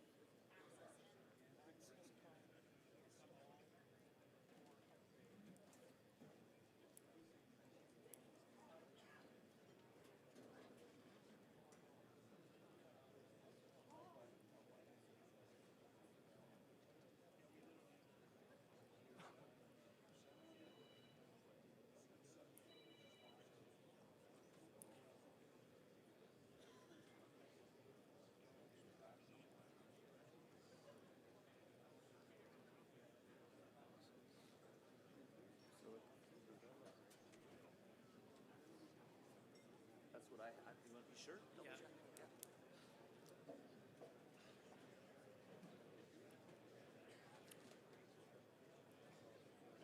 Save time.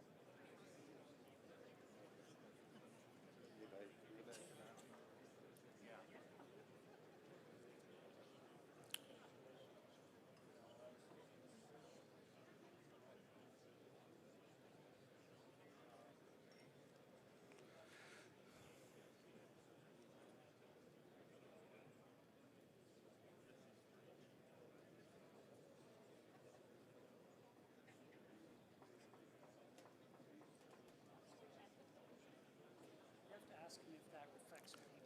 Okay, we'll put it up on the screen, but Arlen, is this what your proposed amendment, is this correct?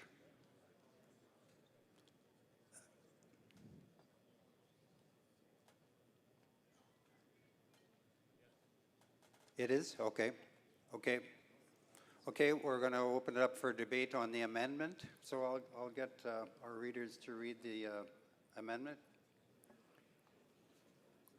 Be it resolved, SARM lobby the provincial government to have Sask Energy provide rural residents the option to access, install, or upgrade natural gas at a cost no greater than $7,500. Okay, so the mover, where's the mover gone? The mover can speak to it, but I'll open up for debate. If there's anyone else who would like to speak to it.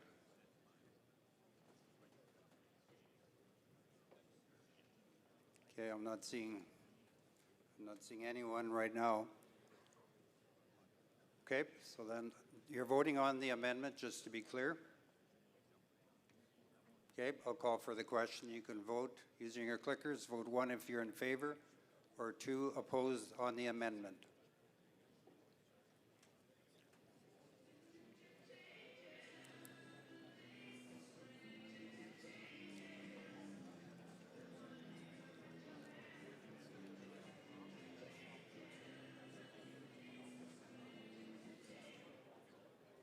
Okay, the amendment is carried 88.49%, 11.5 opposed. So now we can go back and open up the resolution number 5 for debate as amended. We've already had it moved, so we just need to open it up for debate. Did anyone else like to speak to it? If not, I'm going to call for the question. Okay, I'll call for the question. You can vote on the resolution. You vote 1 in favor or 2 opposed.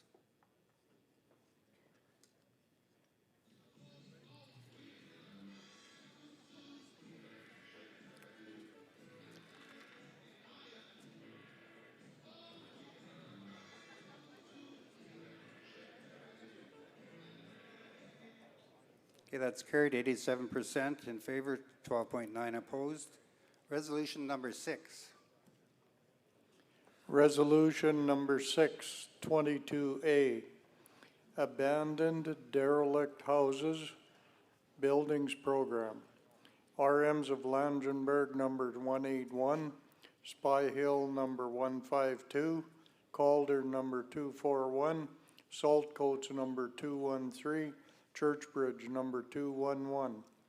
Be it resolved that SARM Board of Directors lobby the provincial and federal government for funding and programs to assist the multiple municipalities throughout the province to clean up these derelict properties, returning the safety and appealing condition to each municipality. Mover, Mike 2. Hildebrandt, 181. If you'd like to speak, go ahead, Terry. Yes, this resolution came out of a discussion with Environment Minister Kading, who has an appreciation for the cost that's being downloaded to this level of government because of policies made in higher levels. These old buildings, we don't get to control them until the tax enforcement, and by that time they're unsafe. They're dangerous for kids in our small communities. They're rat control or rat pests and raccoons, and it's expensive. We had 2 houses in the hamlet of Marchwell. The cost just to remove the asbestos in those 2 houses was $40,000. And then you got to segregate the different materials and haul them to different land sites. So somebody's making these policies and that are unaffordable for both rural and urban municipalities at this level. So we ask for your support, and Minister Kading was wanting this kind of motion so he could have something to go federally with as well. Okay, anyone else? Anyone else want to get in the debate? Okay, it doesn't appear so. There's somebody coming. Oh, got one over there, one gentleman over there, it's coming.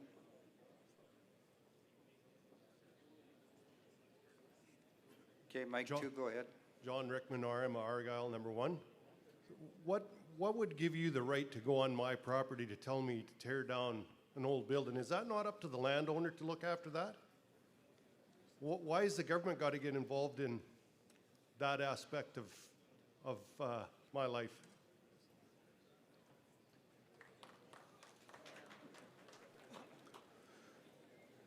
Okay. Terry, I'm just waiting for anybody else if there's nobody else, because you will close debate. Okay, I'll let the gentleman at Mike 2 go ahead. Wayne Bacon, RM 430. This is actually a good resolution. The only thing that I'm going to mention about it is that in a lot of RMs, we end up taking over villages and small rural hamlets, and there's a lot of vacant houses on them, and we end up having the cost of tearing that down. So that's why I really think this is a great resolution. Okay, anyone else? Gentleman over there. Go ahead. Paul 307, and I imagine Terry's going to mention this anyway, but just in answer of coming on your land to do that, generally if that's an issue, that land is belonging to whatever municipality, whether it's urban or rural, you've given it up for taxes. So that's not, your land is not what we're worried about. It's the as Wayne said, the abandoned land. So please vote for this. Okay, and I'll go back to number 2 again. Morris Karkuchuk 277. I just want to reiterate what the gentleman said there, is that we are going to get these properties because the people are not paying their taxes.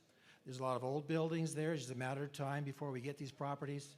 If there's asbestos there, the price is going to go through the roof.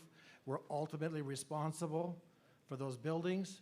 If we don't get some assistance, it's going to virtually put some RMs in a difficult situation. Okay, anyone else? Terry, it doesn't look like there is, so do you want to close the debate?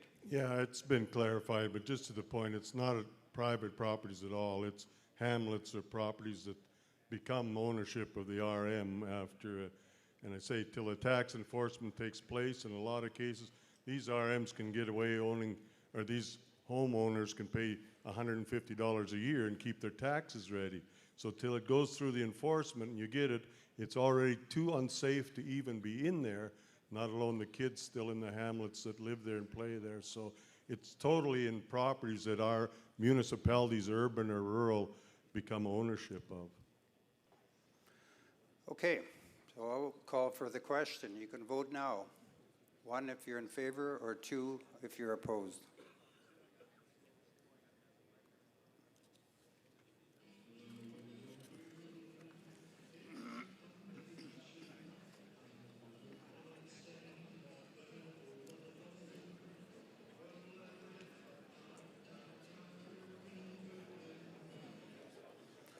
That resolution carried, 86%, 13.8 opposed.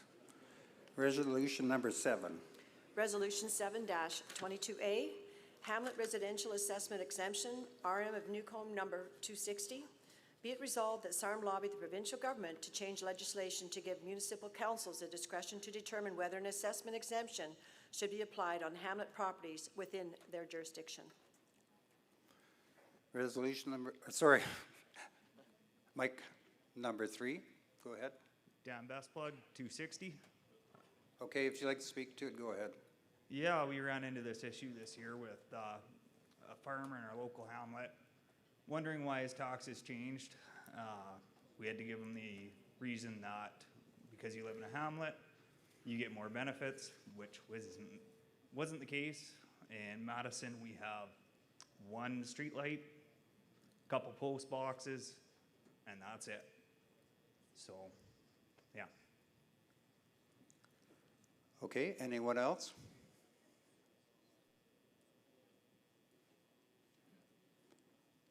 Okay, I'm not seeing anyone. Okay. I'll call for the question then. You can vote now. 1 if you're in favor, 2 if you're opposed.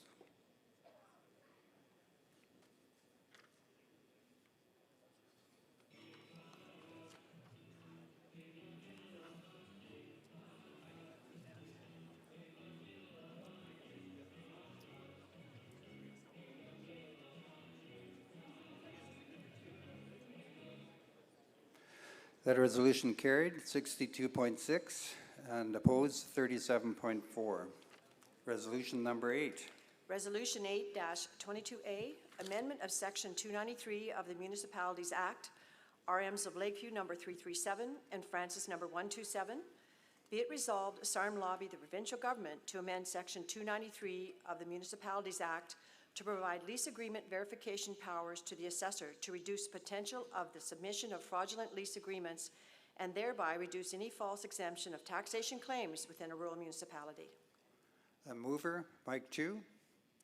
Lakeview 337. Okay, would you like to speak to it? Yes, Administrator Carrie Turnbull with permission to speak for my council.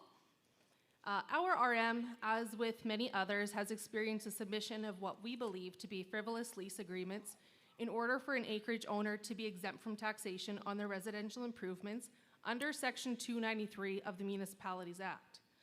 Under previous advice from government relations municipal advisors, the lease agreement must be taken at face value, and aside from ensuring the basic concepts of a lease agreement are followed, there is no additional way for an assessor to question the legitimacy of said lease agreements under the current legislation.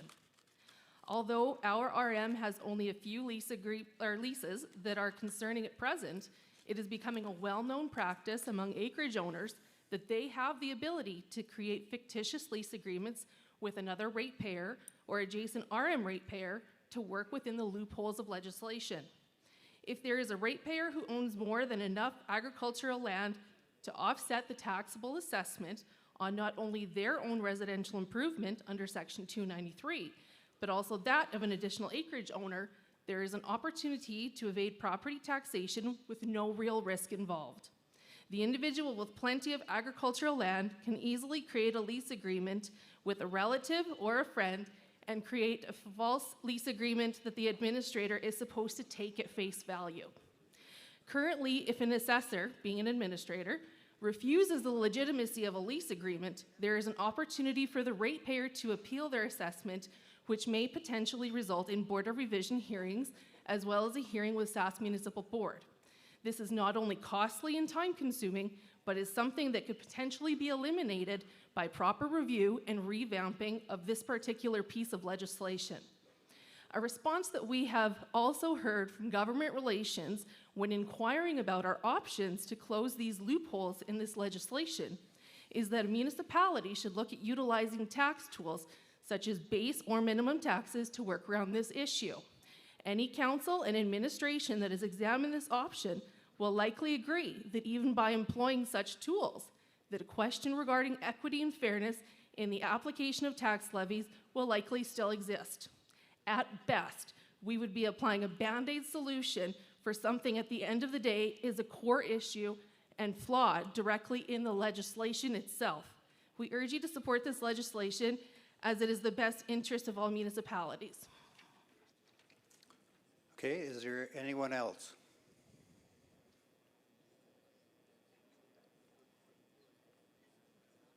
Anyone else like to speak? Is there a gentleman over there at 2? No, he's just relaxing. Okay, I don't see anyone else. Okay, I'll call for the question. You can vote now. Vote 1 in favor or 2 opposed.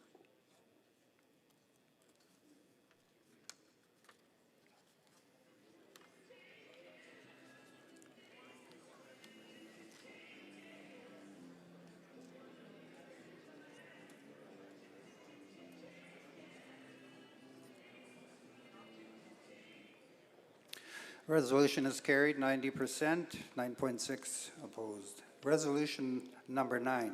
Resolution 9-22A, Section 93, Exemption Review, RM of Nipawin number 487.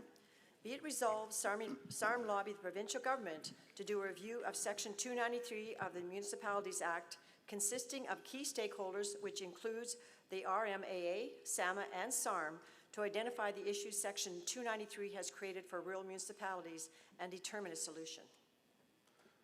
Okay, a mover. Arnold Schellenberg, RM of Nipawin. Sorry, you'll have to speak up a little more. Arnold Schellenberg, RM of Nipawin 487. Okay, if you'd like to speak to it, go ahead. Okay. For years, the municipality has found that there's been numerous of loopholes in Section 293 of the Municipalities Act. For example, unoccupied buildings, there is no definition in the Municipalities Act or regulations that the RM has created its own definition for policy purposes. But can this be challenged in court? We understand that the intent for the tax exemption for unoccupied dwellings was being that the buildings are not occupied. That has not been, that there's no services, but that has not been the case. The council also feels that some dwelling owners in our municipality are not paying their fair share of tax in the municipality they reside in. They are using land in adjacent RMs to offset their taxable assessments in their dwellings. In 2021, the RM of Nipawin exempted $28,846,815 of taxable assessment, which consists of approximately 360 dwellings. These exemptions are being abused by some owners and lessees. The RM of Nipawin has used tax tools to shift the tax burden on lands rather than dwellings, but this is affordable to some landowners negatively and is not a solution. We also require lessees and owners of the land to sign an affidavit stating that the people leasing the lands are able to use the land for tax exemption purposes, hoping that they will be honorable. Unfortunately, that has not been the case for some. We would like the province to do an extensive review on all of Section 293 of the Municipalities Act, which includes consulting with a wide range of stakeholders. 30 seconds, go ahead. With the RMAA board and SAMA and SUMA, also that we are not certain of the intent of the exemption. We understand that it was put in place for a reason and think that it is time to review this section of the Municipalities Act and see if it is still feasible or if it needs to be changes made. Okay. We encourage you to support this resolution. Okay, thank you. Okay, I'll go to mic number 3. Don McCollum, Administrator Aram Kutney, if I have council's permission to speak. I just been looking at the last 2 resolutions as well as this one, and definitely that section needs to be reviewed. There's issues in there that I think they're well beyond the actual point of the 293 section when it first started. So I would urge everybody to support this resolution because I believe that that section does need to be reviewed. Okay, thank you. Anyone else? All right, it doesn't appear so. Okay, I will call for the question. You can vote now. 1 if you're in favor, or 2 if you're opposed.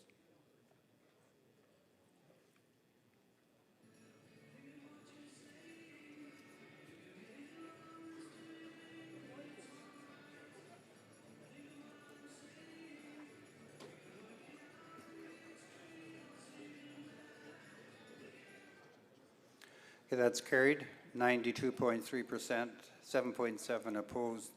And just a note that we're having trouble with the timer when people are speaking, but we are timing it ourselves, so we're well aware of what's going on, and I will still give the 30-second warning. So we'll go on to the next resolution, number 20. Resolution 20-22A, eligibility of council members. RM of Bain, number 371. Be it resolved that SARM lobby the provincial government to amend the Municipalities Act to include the following: that any member of council who falls into arrears within the municipality for which they serve automatically be removed from their council seat and that seat deemed to be vacant. Okay, a mover, mic 1. Do you like to move it? Yeah, Diana Koning with permission of Council Administrator for Arma Bain. The resolution's fairly self-explanatory. You're stewards of municipal funds, and it looks good with transparency and trusting of your ratepayers that you are also good stewards to the municipality that you reside. Okay, anyone else?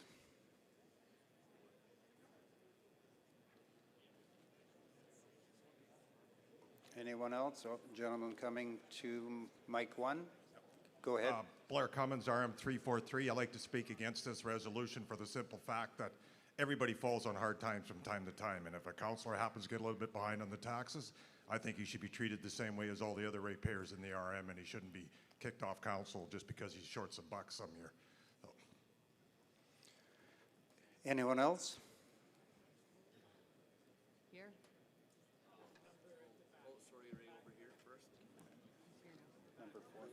Number 4. Andrea Smith, RM153 Administrator, speaking with permission of council. Friendly amendment we're hoping for. Be it resolved that SARM lobby the provincial government to amend the Municipalities Act to include the following: that any member of council who has a tax lien legally registered against their land owned within the municipality for which they serve automatically be removed, and then so forth. Just to state that if it's someone who falls into arrears, if it was custom work at the end of the year that didn't get paid, that now all of a sudden that December 31st is done, it's now considered arrears, where that could be easily an accident or a mistake. Whereas if they're in the tax enforcement process, they've had lots of opportunities, it's been brought to council, and so on. It's not a mistake. Okay, so we'll have to go to the mover. Do you consider that friendly? Would you accept that? Yes, our council accepts that amendment. Okay. Yep, we'll get it up on the screen. Make sure we have the wording right.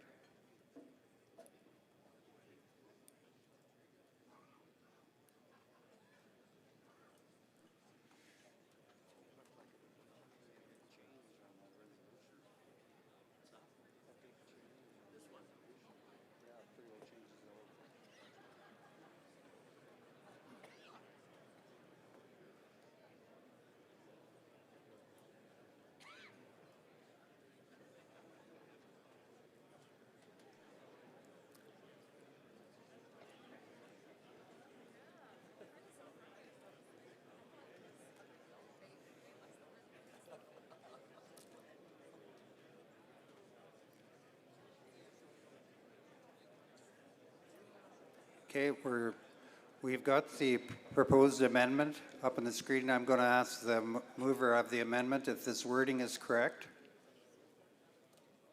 Do you see it? Are you okay with that? That's the amendment that you want? Can you say yes or no?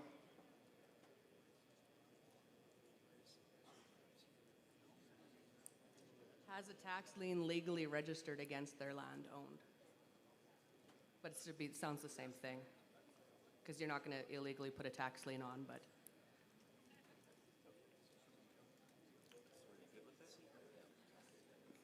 So are you okay with it, or do you want a word changed in it? We're good, sir. You're good to go? Yep, okay. Okay, so there'll be a debate on this proposed amendment. Does anybody else want to speak to it?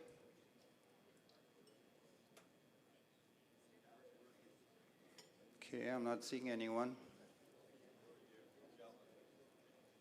Okay, we got one at the back there, number 4. Go ahead. Yeah, Craig Onerheim from RM19. I just don't like the word automatically in here.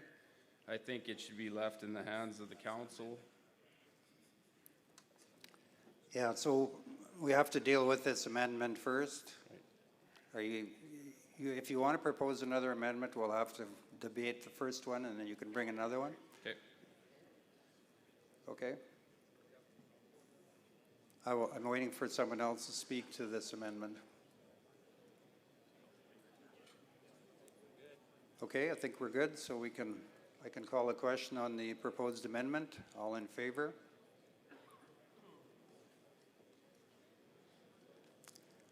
One if you're in favor, 2 if you're opposed.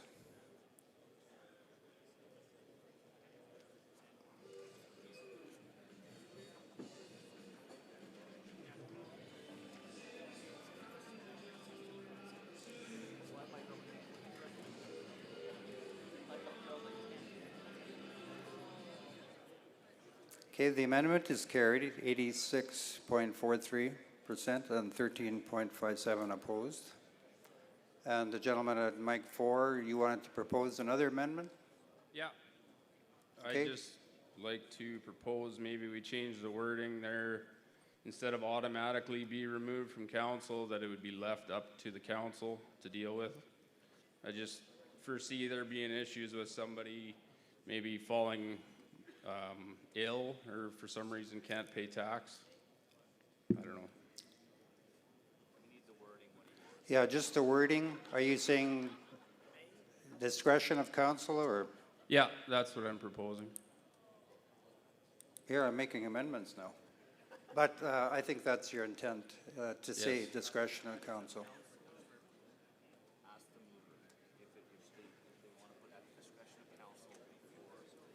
We have to go back to the mover again, mic number 1. Council would like to keep the resolution as it is now. As it is, okay. Yeah. Okay, so we're going to go back to the debate on the resolution then, as it has been amended. Anybody would like to speak? We got Arlen there at number 2. Go ahead. Kurtz 183.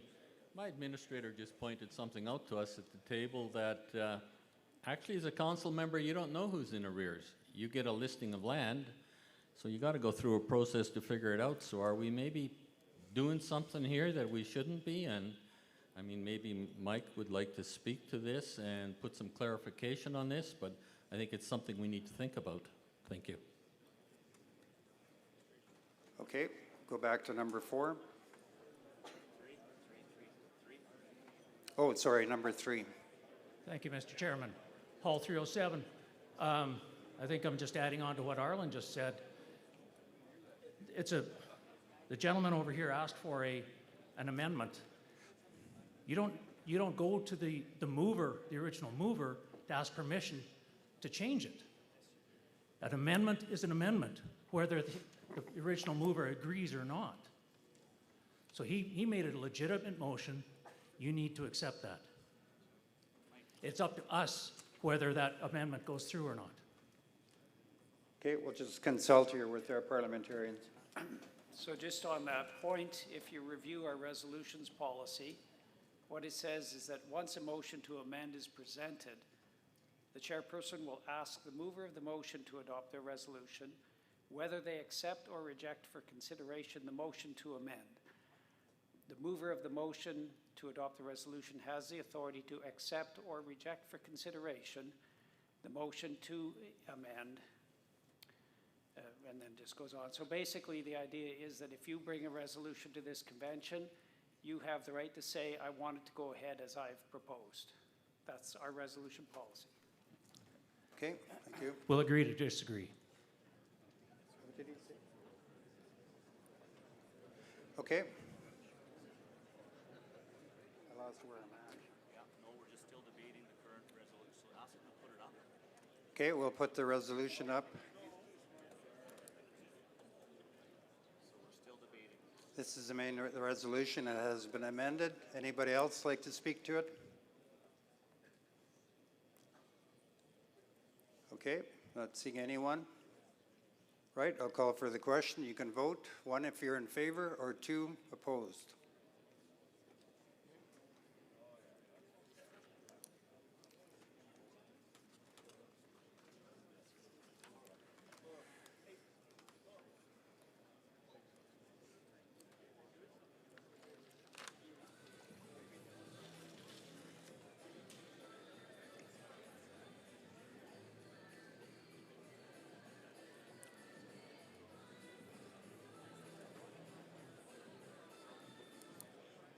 Resolution is carried, 70.7%, 29.3 opposed.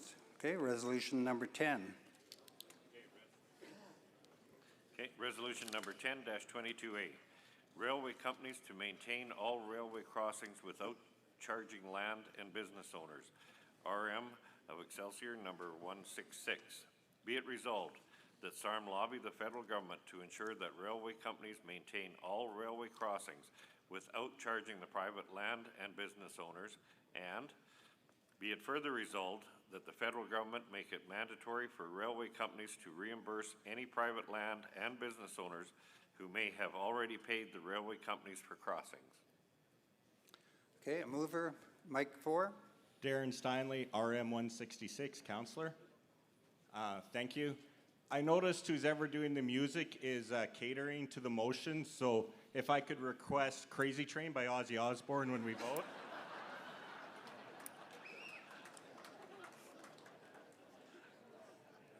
In all seriousness, though, CP and CN has done it as well. Have sent, in RRM alone, 11 letters to individuals asking them to pay for the railway crossing.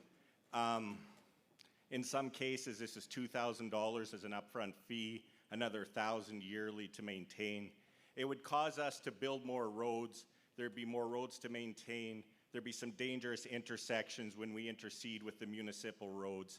And we just don't think this is necessary. They're kind of just, the Transportation Act was changed, and they're just kind of bullying their way in to just make a little more profit. And I'm not against making profit by any stretch, but it just seems this is just not the way to do it, and it's not fair to our ratepayers. So please support our motion.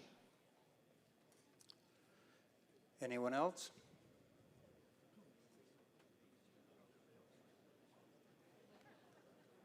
Okay, I'll go to Mike 2. Wayne Bacon, RM 430. I'm speaking against this motion. I belong to the Railroad Association. We basically have 70 farmers involved. We're a short line. There's basically 14 short lines in the province of Saskatchewan, and some go into Alberta and Manitoba, but they're part of Saskatchewan.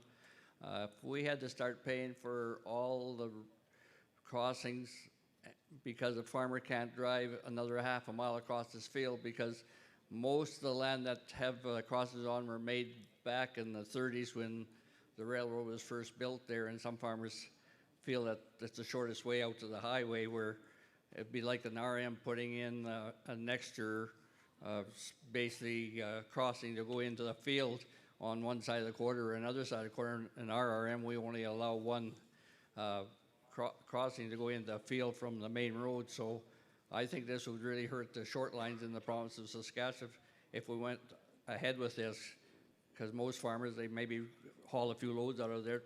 The biggest problem, the other big problem we have with them crossings is farmers come down and forget to put their cultivator up or their boat blade down. Well, you know what happens to the rail track when that happens. So I'm speaking against, because I think it would hurt the short lines a lot. Anyone else?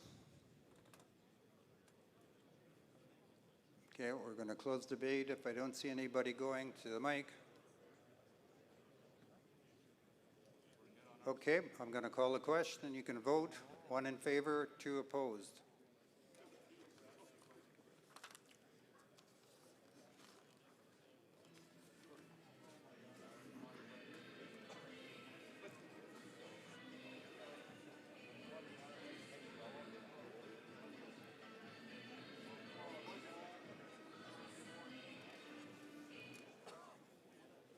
That resolution carried, 72.9%, 27.1 opposed. Okay.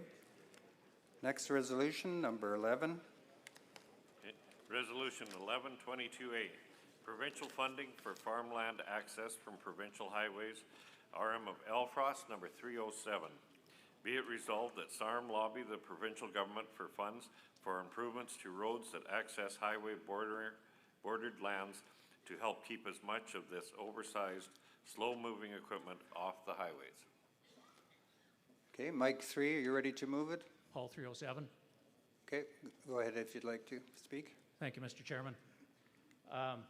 As it states in the whereases, as our equipment keeps getting bigger and wider and heavier, a lot of the cow trails in the RMs that are close to the highways that are access to a lot of the quarters along the highways aren't big enough for this equipment, and so the equipment ends up going down the highway.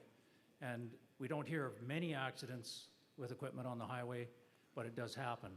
And this is just one way to try and get some more of the equipment off of the highway onto our municipal roads that we maintain.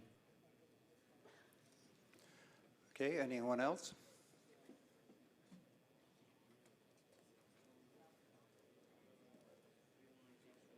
Okay, we're gonna close this off as well. I'm not seeing anybody, so I will call a question. You can vote now using your clickers. 1 in favor, 2 opposed.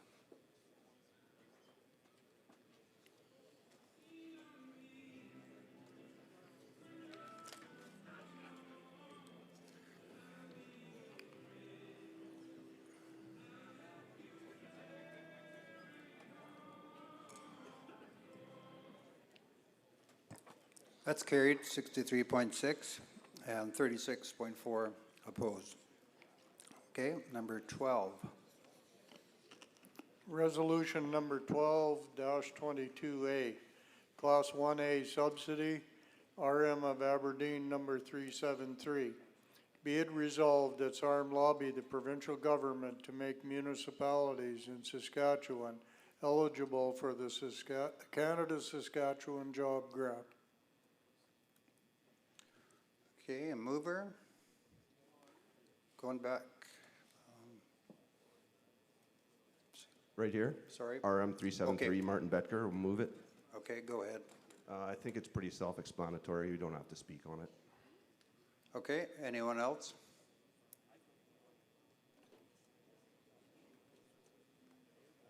Okay, not seeing anybody. Okay, I'll call for the question. You can vote. 1 if you're in favor, 2 opposed.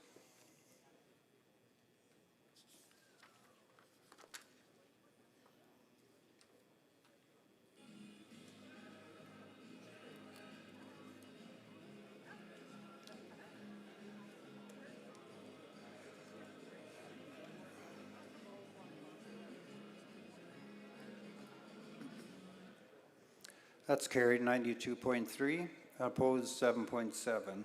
So resolution number 13. Resolution number 13-22A, Community Safety Officer Funding, RM of Meota number 468.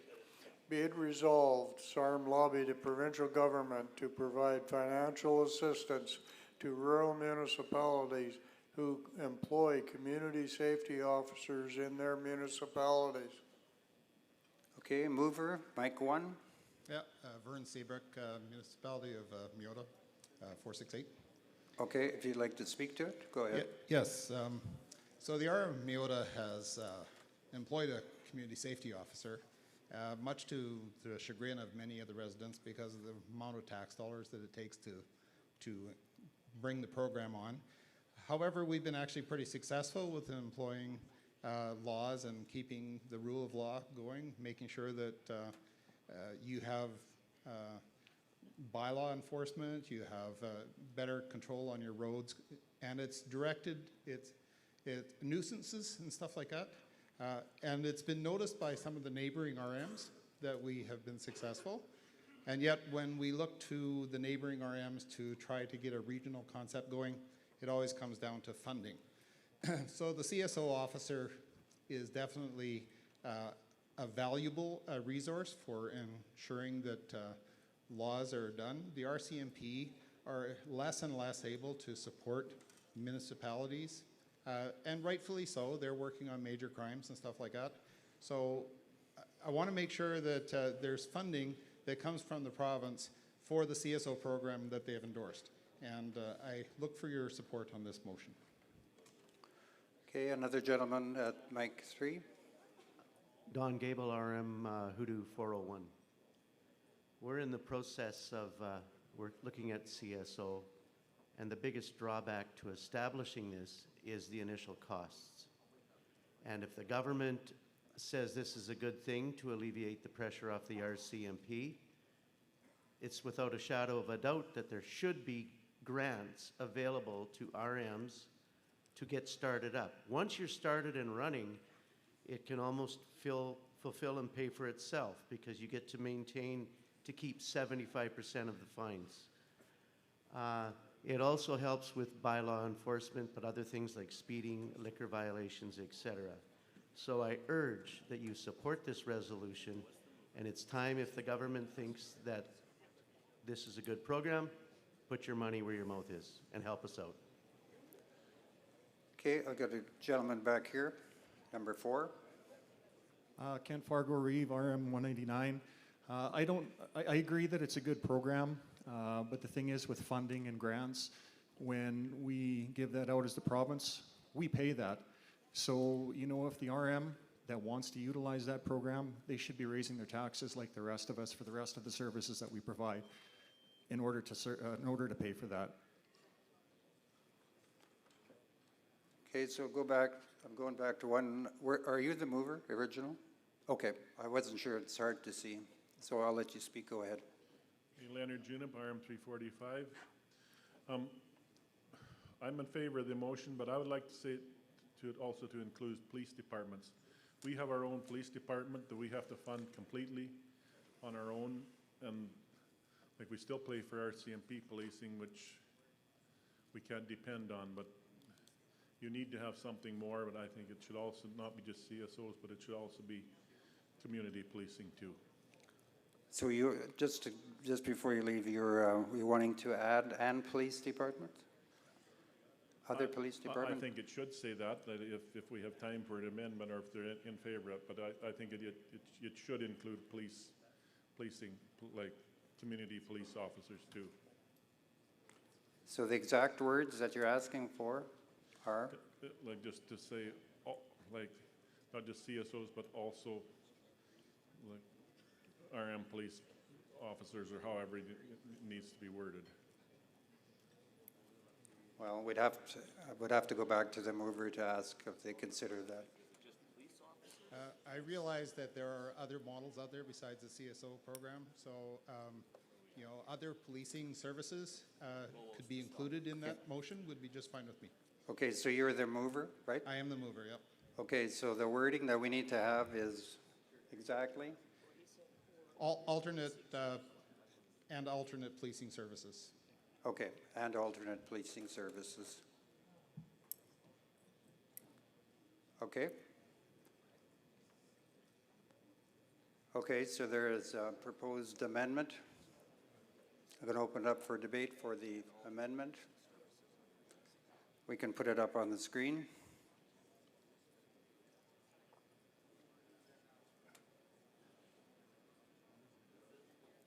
Okay, and I'll get our readers to read that again, just so we're clear.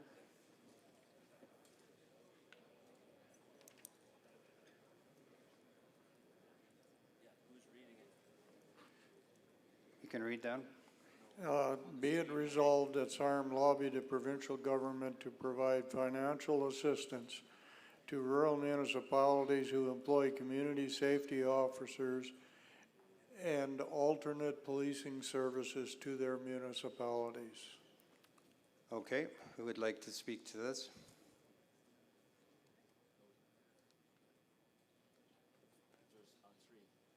Okay. Okay, we're speaking to the amendment as it was put up on the screen. You're willing to speak to it? Yes, it didn't, that's what we want, it should include, like say, all policing. Okay.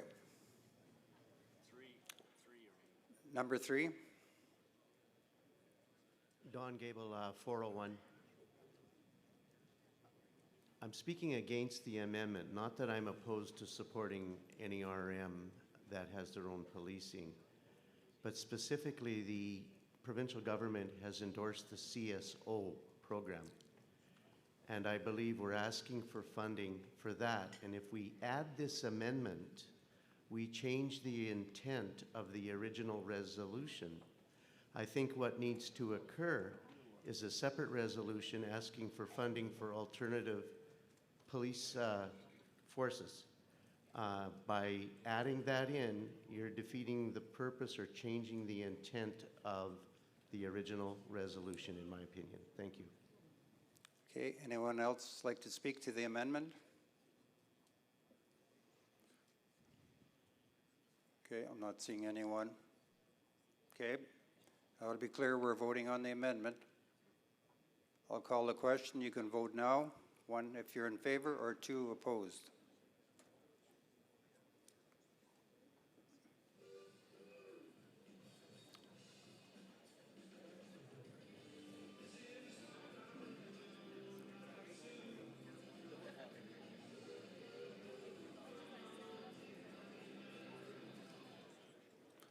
Okay, that amendment is lost. 65.95%.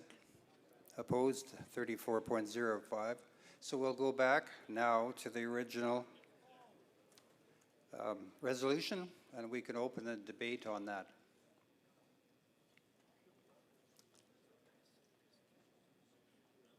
Who would be the first speaker on this?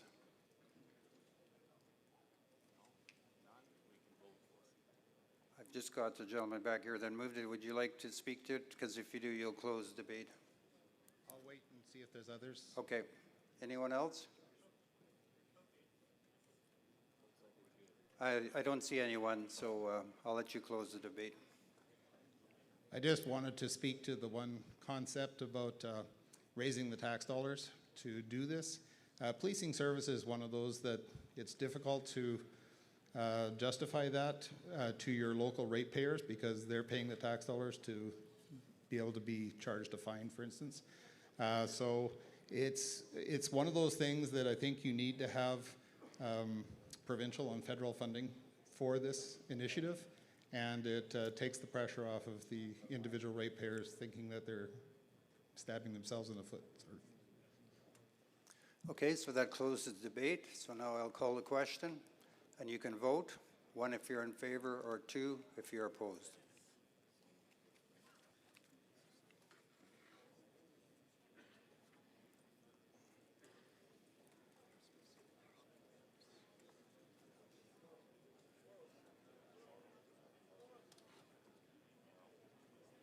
We need a timer for the count, sorry.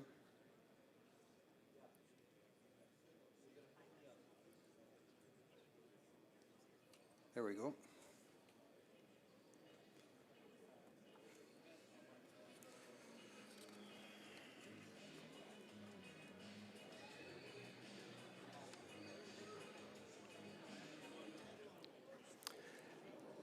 Okay, that resolution carried 51.7 and opposed 48.3. So we'll go on to number 14. Resolution number 1422A, mule deer, RM of Church Bridge number 211. Be it resolved, SARM lobby the provincial government to have an open season for mule deer in all of Saskatchewan. Okay, I'm looking for a mover. Mover for this. Looks like mic number 2. Gary Yankee, RM 211.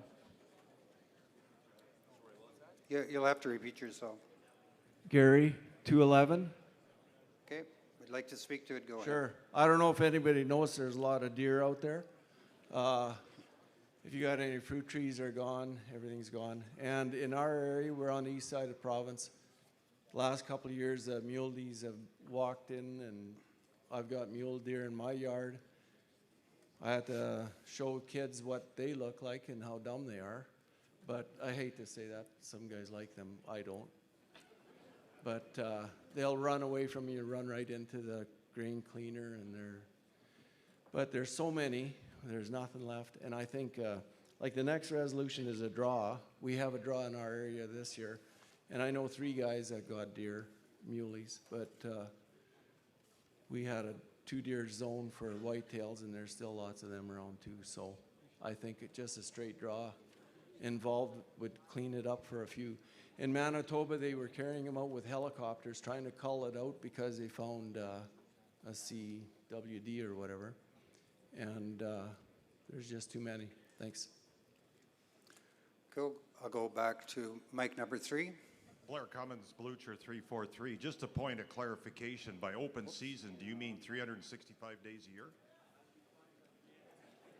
That makes me a little nervous, but I like the idea of taking the draw off and just, you know, everybody can get a tag for mule deer if you want, or it wasn't that long ago when they were trying to get rid of CWD that you could shoot one mule deer, take the head in, get another tag, take the head in, get another tag, you know, something like that might be more responsible. Okay, we're actually going to mic number 3. We'll go there now. Thank you, Mr. Chairman. As much as I agree with this, there's lots of deer, and there needs to be a way of culling them down a bit.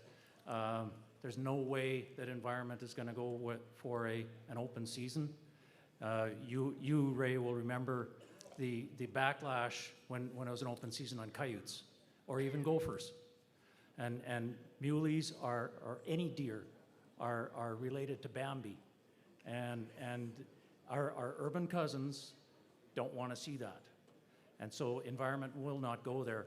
I agree with the sentiment. I agree that there's way too many, but we need to find a different way. So I'm sorry, I need to speak against this one. Mike 2. Yes, Paul Hegland, RM of Reno. We have a problem with the phrasing all of Saskatchewan, because there's places that deer aren't a problem anymore.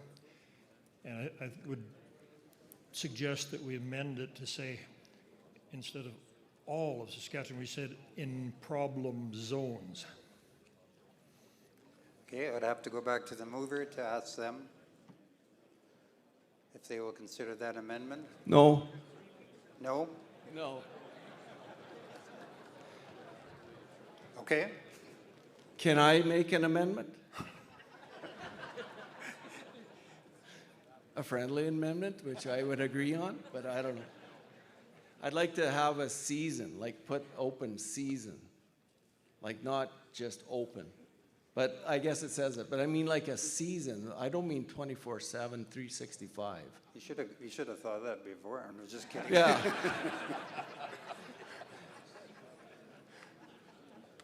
I'll blame my administrator, but she's not here, so, but. So do you want it I don't know changed? how to make the amendment, like, it does say open season, but I don't mean, season across the province is what I would like. Like, a regular license season? Just put That's regular what I season. thought, yeah. Yeah. So it's good the way it is? Yeah. Just regular season? Thank you. Is that what you mean? Yeah. Do you want to say regular season? Yeah, not open season. I would like open season, but. You're the mover. If you accept that, yeah, I'm sure we can. Okay, I'll accept that. Okay. He's saying regular season, so we'll put that up and then we'll start a debate on that amendment.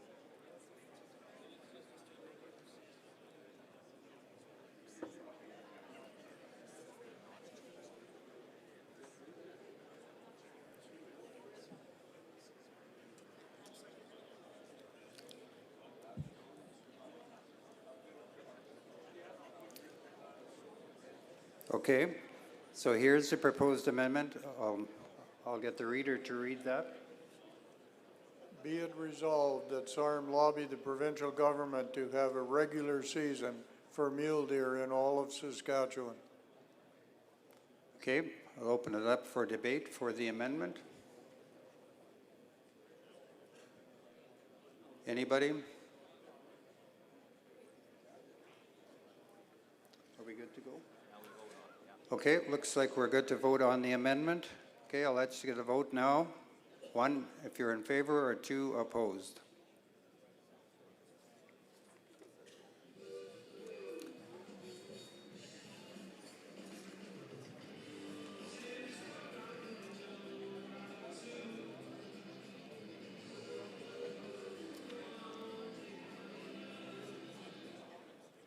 Okay, that amendment is carried, 88%, opposed 11. So now we'll go back and we'll debate the motion as, or the resolution, I should say, as amended. Anyone like to speak to that? Go back to 3. Gar Swanson, RM 191, Marquis. I'd like to speak against the rest of this resolution. I can remember when there wasn't hardly a mule deer in the country. When they used to sell, you could shoot whichever one you wanted. The government already has at their disposal, they can increase the amount of tags. That's all they got to do. They're usually 3 years behind. They don't increase the tags quick enough, and then they got them all wiped out, and they don't decrease the number of tags quick enough. If they properly do this, they can. You won't have a problem. Anyone else?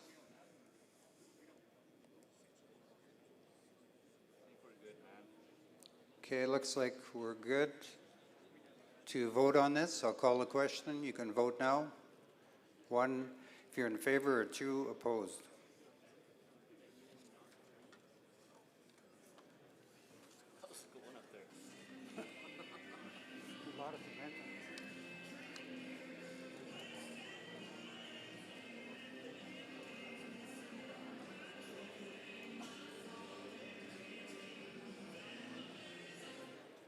Okay, that resolution is carried, 79.5, 20.5 opposed.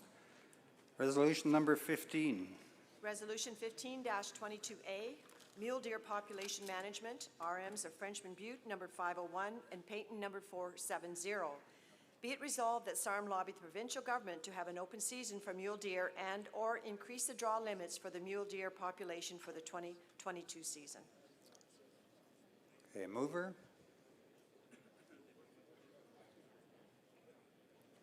Mike 2. Tom Huffam, Reeve, RM of Frenchman's Butte. I'd like to change the wording open to regular season, please.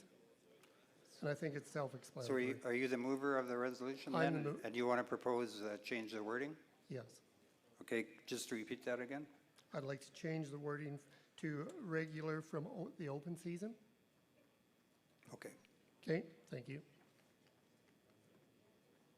Okay, so we'll have to open it up for debate for this amendment, which has been accepted by the mover. I'll go back to, are you ready to speak, number 3? Not towards the amendment, just towards the resolution in total. Okay. Amendment, anybody want to speak to the amendment?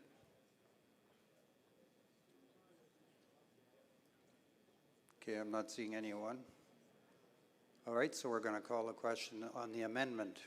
You can vote now, 1 if you're in favor, or 2 opposed.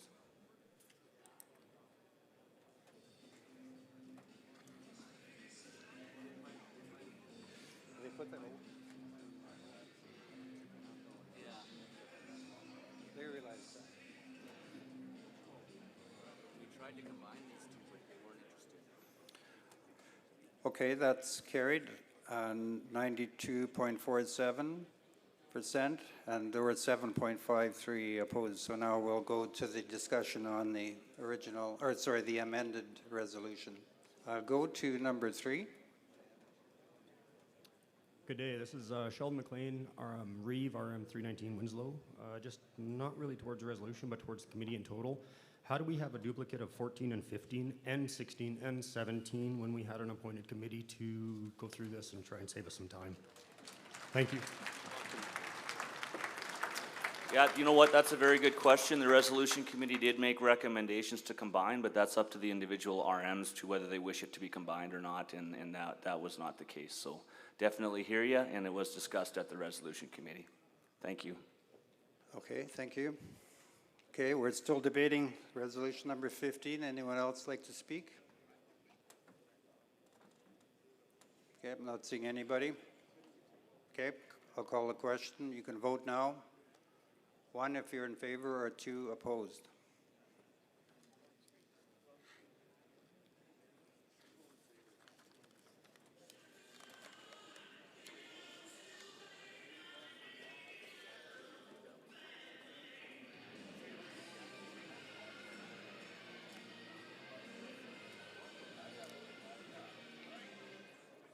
That resolution carried 88.2%, opposed 11.8%, and we'll go on to resolution number 16. Resolution 16-22A, Elk Population Management, RMs of Frenchman Butte number 501 and Peyton number 470.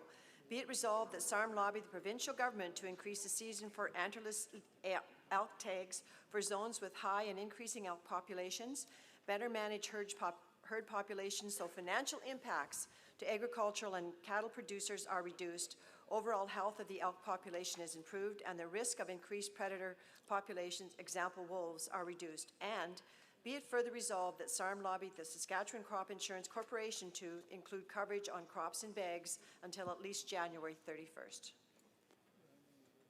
Okay, mover, Mike 2. Tom Huffam, RM Frenchman's Butte. Go ahead if you I'd like. like just to speak to it briefly. We're in Division 6, we're seeing quite an increase in our elk population. And I'm not sure if you're all aware of the consequences of liver flukes. They, in part of their life cycle, they end up in the grass in the wetlands, and thus the cows eat them, and we're losing some livestock over it. So thank you for your consideration. Okay, anyone else? Yes. I'll go back to the same mic. Go ahead. Yes, I'd like Lauren Ball, RM of Clayton 333, and I would like to speak in favor of the lengthening of the season with elk. As they come on, in the winter the herds get bigger, and the late season we presently have, there's herds of 200 lots of times, show up and they are dispersed in one day because all the hunters have seen where they're coming, and the success rate is low of actual kills, because when you're shooting into a herd of 200, you don't know which one you shot at. And an elk doesn't just fall down. So I feel if we had a longer season, we would go out and the herds wouldn't get as big, and we would have an adequate harvest of the elk. Okay, anyone else? Looks like I'll go back to the same mic again. Kurtz, RMO 93. Mr. Chairman, I'm thinking that these two be resolved should be separated. One doesn't relate to the other one. I'm in favor of one opposed to the other. I think we need to split them. How do we do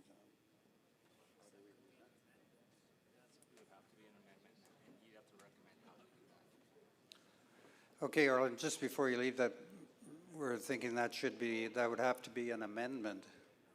So how would you propose we do that? I'll make an amendment. I'll make a motion, whatever you like, Mr. Chair, that we vote on each be resolved separately, and I'm disappointed that the Resolutions Committee didn't separate them.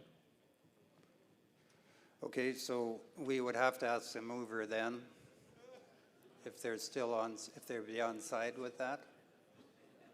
Well, if they want them passed, they might get one passed and not the other. It's still up to them though. So I'll ask the mover if you're okay with that change.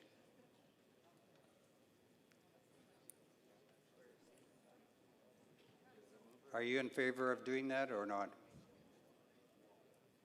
Yes, we're in favor of splitting them.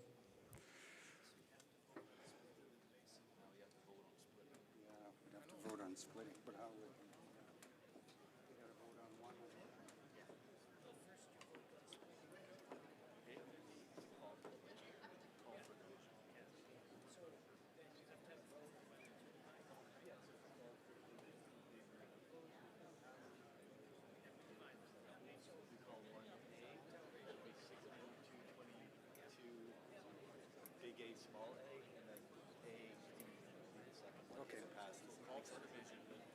Okay, so what, we'd have to get through. Okay. What we would need from you, Arlen, would be a motion to divide the resolution. So we would deal with each one separately. And it appears the mover has stated that. So if that's okay with you, that's how we'll proceed with this. Arlen? You okay? Okay, so Arlen is proposing that we divide the resolution into two motions. So we need to vote on that before we can do that. We need to have consensus from the group, okay?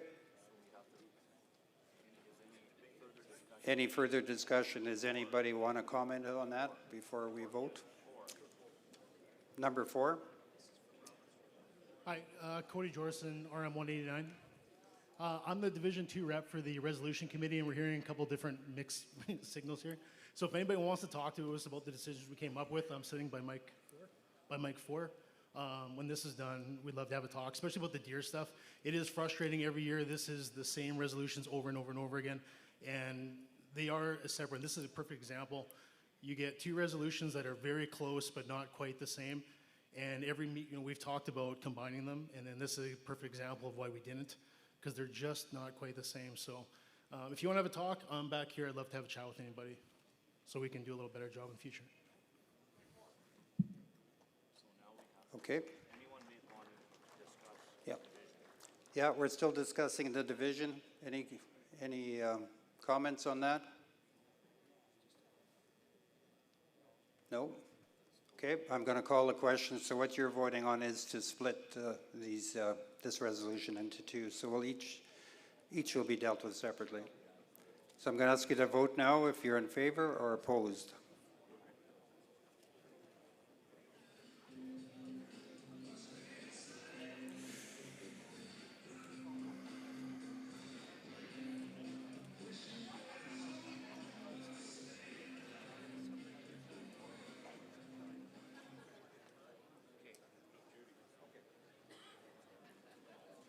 Okay, that's carried, 78%, and there are 21.8 opposed. So just to be clear, I'll ask Judy to read the first be it resolved. So this is the first one where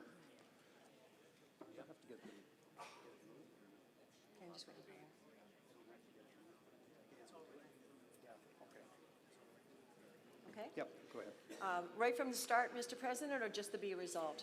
Just to be it resolved. Be it resolved that SARM lobby the provincial government to increase the season for antlerless elk tags for zones with high and increasing elk populations, better manage herd populations so financial impacts to agricultural and cattle producers are reduced, overall health of the elk population is improved, and the risk of increased predator populations, as example wolves, are reduced.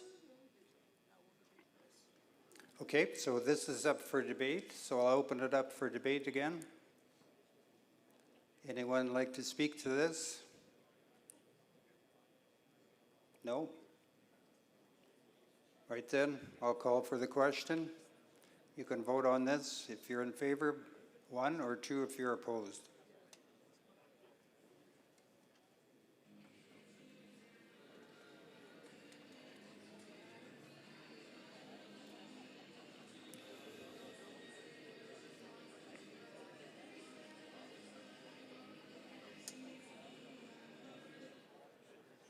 That resolution carried, 92.2%, 7.8 opposed. So now I'll ask Judy to read the second be it resolved. Be it resolved that SARM lobby the Saskatchewan Crop Insurance Corporation to include coverage on crops and bags until at least January 31st. Okay, anyone like to speak to this? Mike Chu? Hildebrandt, 181. I'm not a hunter, so I need some clarification. Would this work for whitetail and mule deer as well, or they don't eat grain after hunting season like elk? Or it doesn't even say, now that we've split it, it doesn't even reference elk in the be it resolved.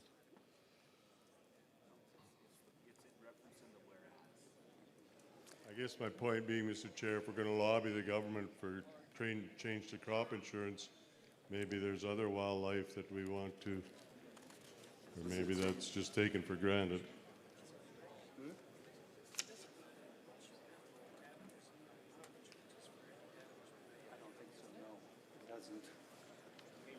I think it references, well, they're saying it references it in the whereas, but it doesn't actually stay in the resolution.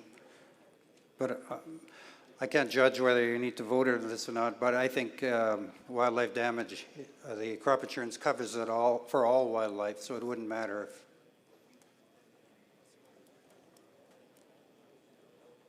Does anybody else want to comment on that?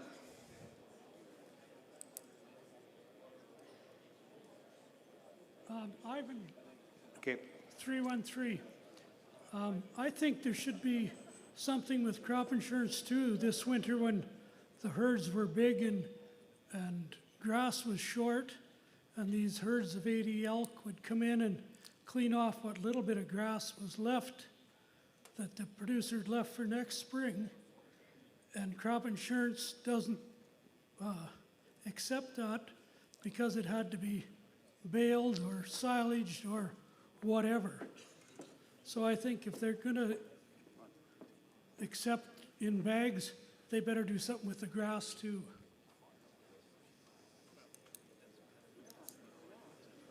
Okay, anyone else?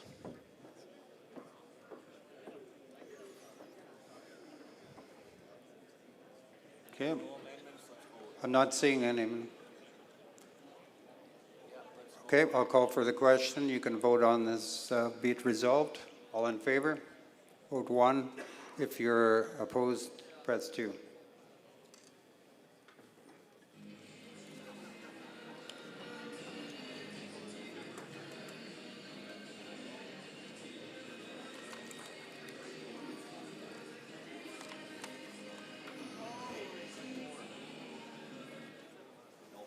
Okay, that's carried, 71.6, and opposed 28.4.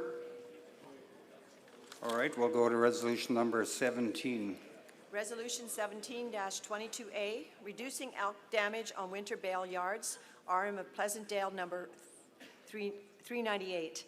Be it resolved that SARM lobby the provincial government to increase the length of the cow elk season to include mid-September to December and allow unfilled tags to be used in January and February to hunt in-feed storage yards where elk are a problem.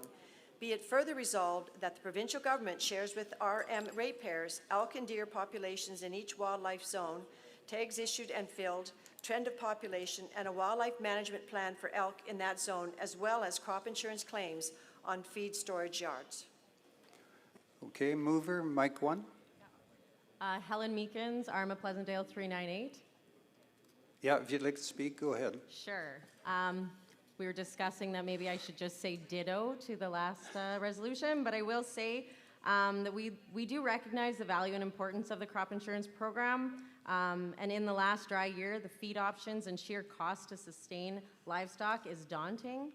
The elk herd is a full-time job for many as they feed on and spoil the quality silage and bale yards.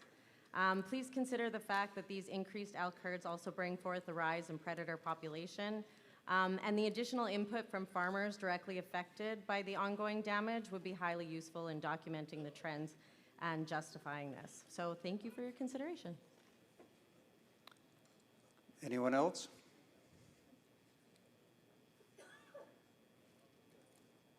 Okay, I'm not seeing anybody. Okay, I will call the question. You can vote. 1 if you're in favor or 2 opposed.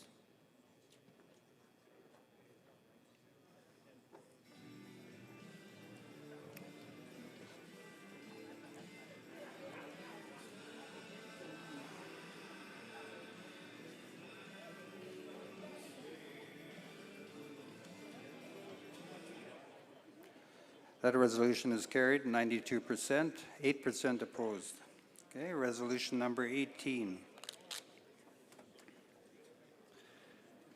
Resolution 18-22A, Management of Overpopulation of Moose. RMs of Cambria, number 6, Estevan, number 5, Sewers Valley, number 7, Lake Elma, number 8, Laurier, number 38, and the Gap, number 39. Be it resolved that SARM lobby the provincial government to reinstate a draw season for moose in Wildlife Management Zone 15 until the moose population is at a reasonable level. Okay, I'll ask for a mover. Who'd like to move this? Number 2. Monica Kovac with the RM number 6, and we move the motion. Okay, would you like to speak to it? No. Okay. Anyone else?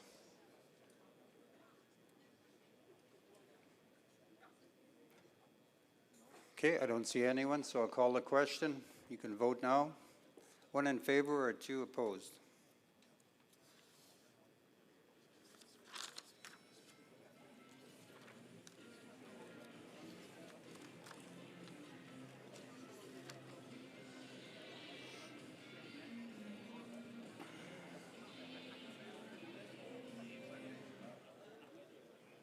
That resolution is carried, 93.5, opposed 6.5. Resolution number 19.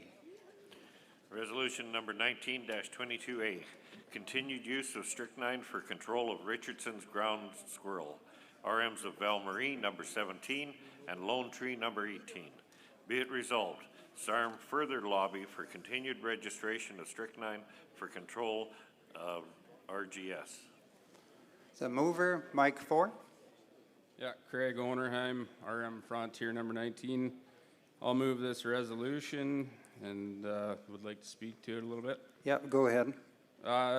As a farmer down in the southwest, we have constant issues with gopher population. Strychnine is a very effective tool to prevent overpopulation and is essential. So I just ask that you vote in favor of this. Anyone else?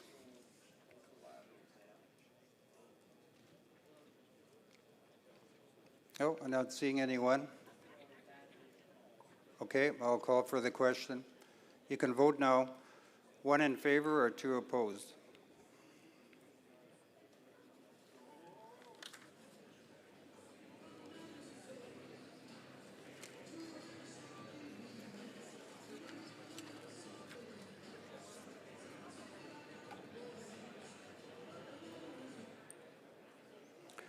Okay, that's carried 91%, 8.9 opposed. Okay, the last resolution we have is an emergent resolution. It's Resolution 21, and I will ask the reader to read the, be it resolved.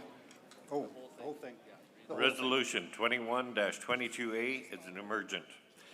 Construction Code Act Enforcement Fees, RM of Terrell, number 101. Whereas RMs are notified by letter from the Ministry of Government Relations on December the 6th, 2021, the Construction Code Act comes into force on January 1st, 2022, and whereas that letter states that local authorities that do not have a valid building bylaw need to adopt their own building bylaw by the required date of December 31st, 2023, or be subject to the model building bylaw, and whereas the Building and Technical Standards Branch of the Ministry of Government Relations indicated on March 8th, 2022, that a local authority is not able to charge permit and other building-related fees on new builds until they have a building bylaw, model building bylaw, or their own building bylaw in place, and whereas the Ministry of Government Relations website states an updated building bylaw handbook, which references the new Construction Code Act, will be available soon, resulting in uncertainty as to how RM should apply the legislation. Be it resolved that SARM seek clarification from the Ministry of Government Relations as to whether the RMs may charge building-related fees in the period between January 1st, 2022 and December 31st, 2023, the date for which an RM must have a building bylaw in place, and be it further resolved that if RMs are not able to charge fees in this interim period, noted that SARM lobby to amend the transition period to allow for building-related fees to be charged and collected by RMs on new building permit applications. Okay, do we have a mover? Asking for a mover. Mic number 1. Kimberly Sapola, Administrator for the Arm of Terrell. I move this motion. Okay, would you like to speak to it? Not at this time. I think everything is there, the whereas. Okay, thank you. Anyone else? If we can put it up on the screen, I think, there it is. Okay, anyone else? No, I don't see anybody. Okay, I will call for the question. You can vote. 1 if you're in favor or 2 opposed. That's it, Jay. I don't know if you have any more notes, or does Rusty take over from here? Yeah, he does. I just have a few notes.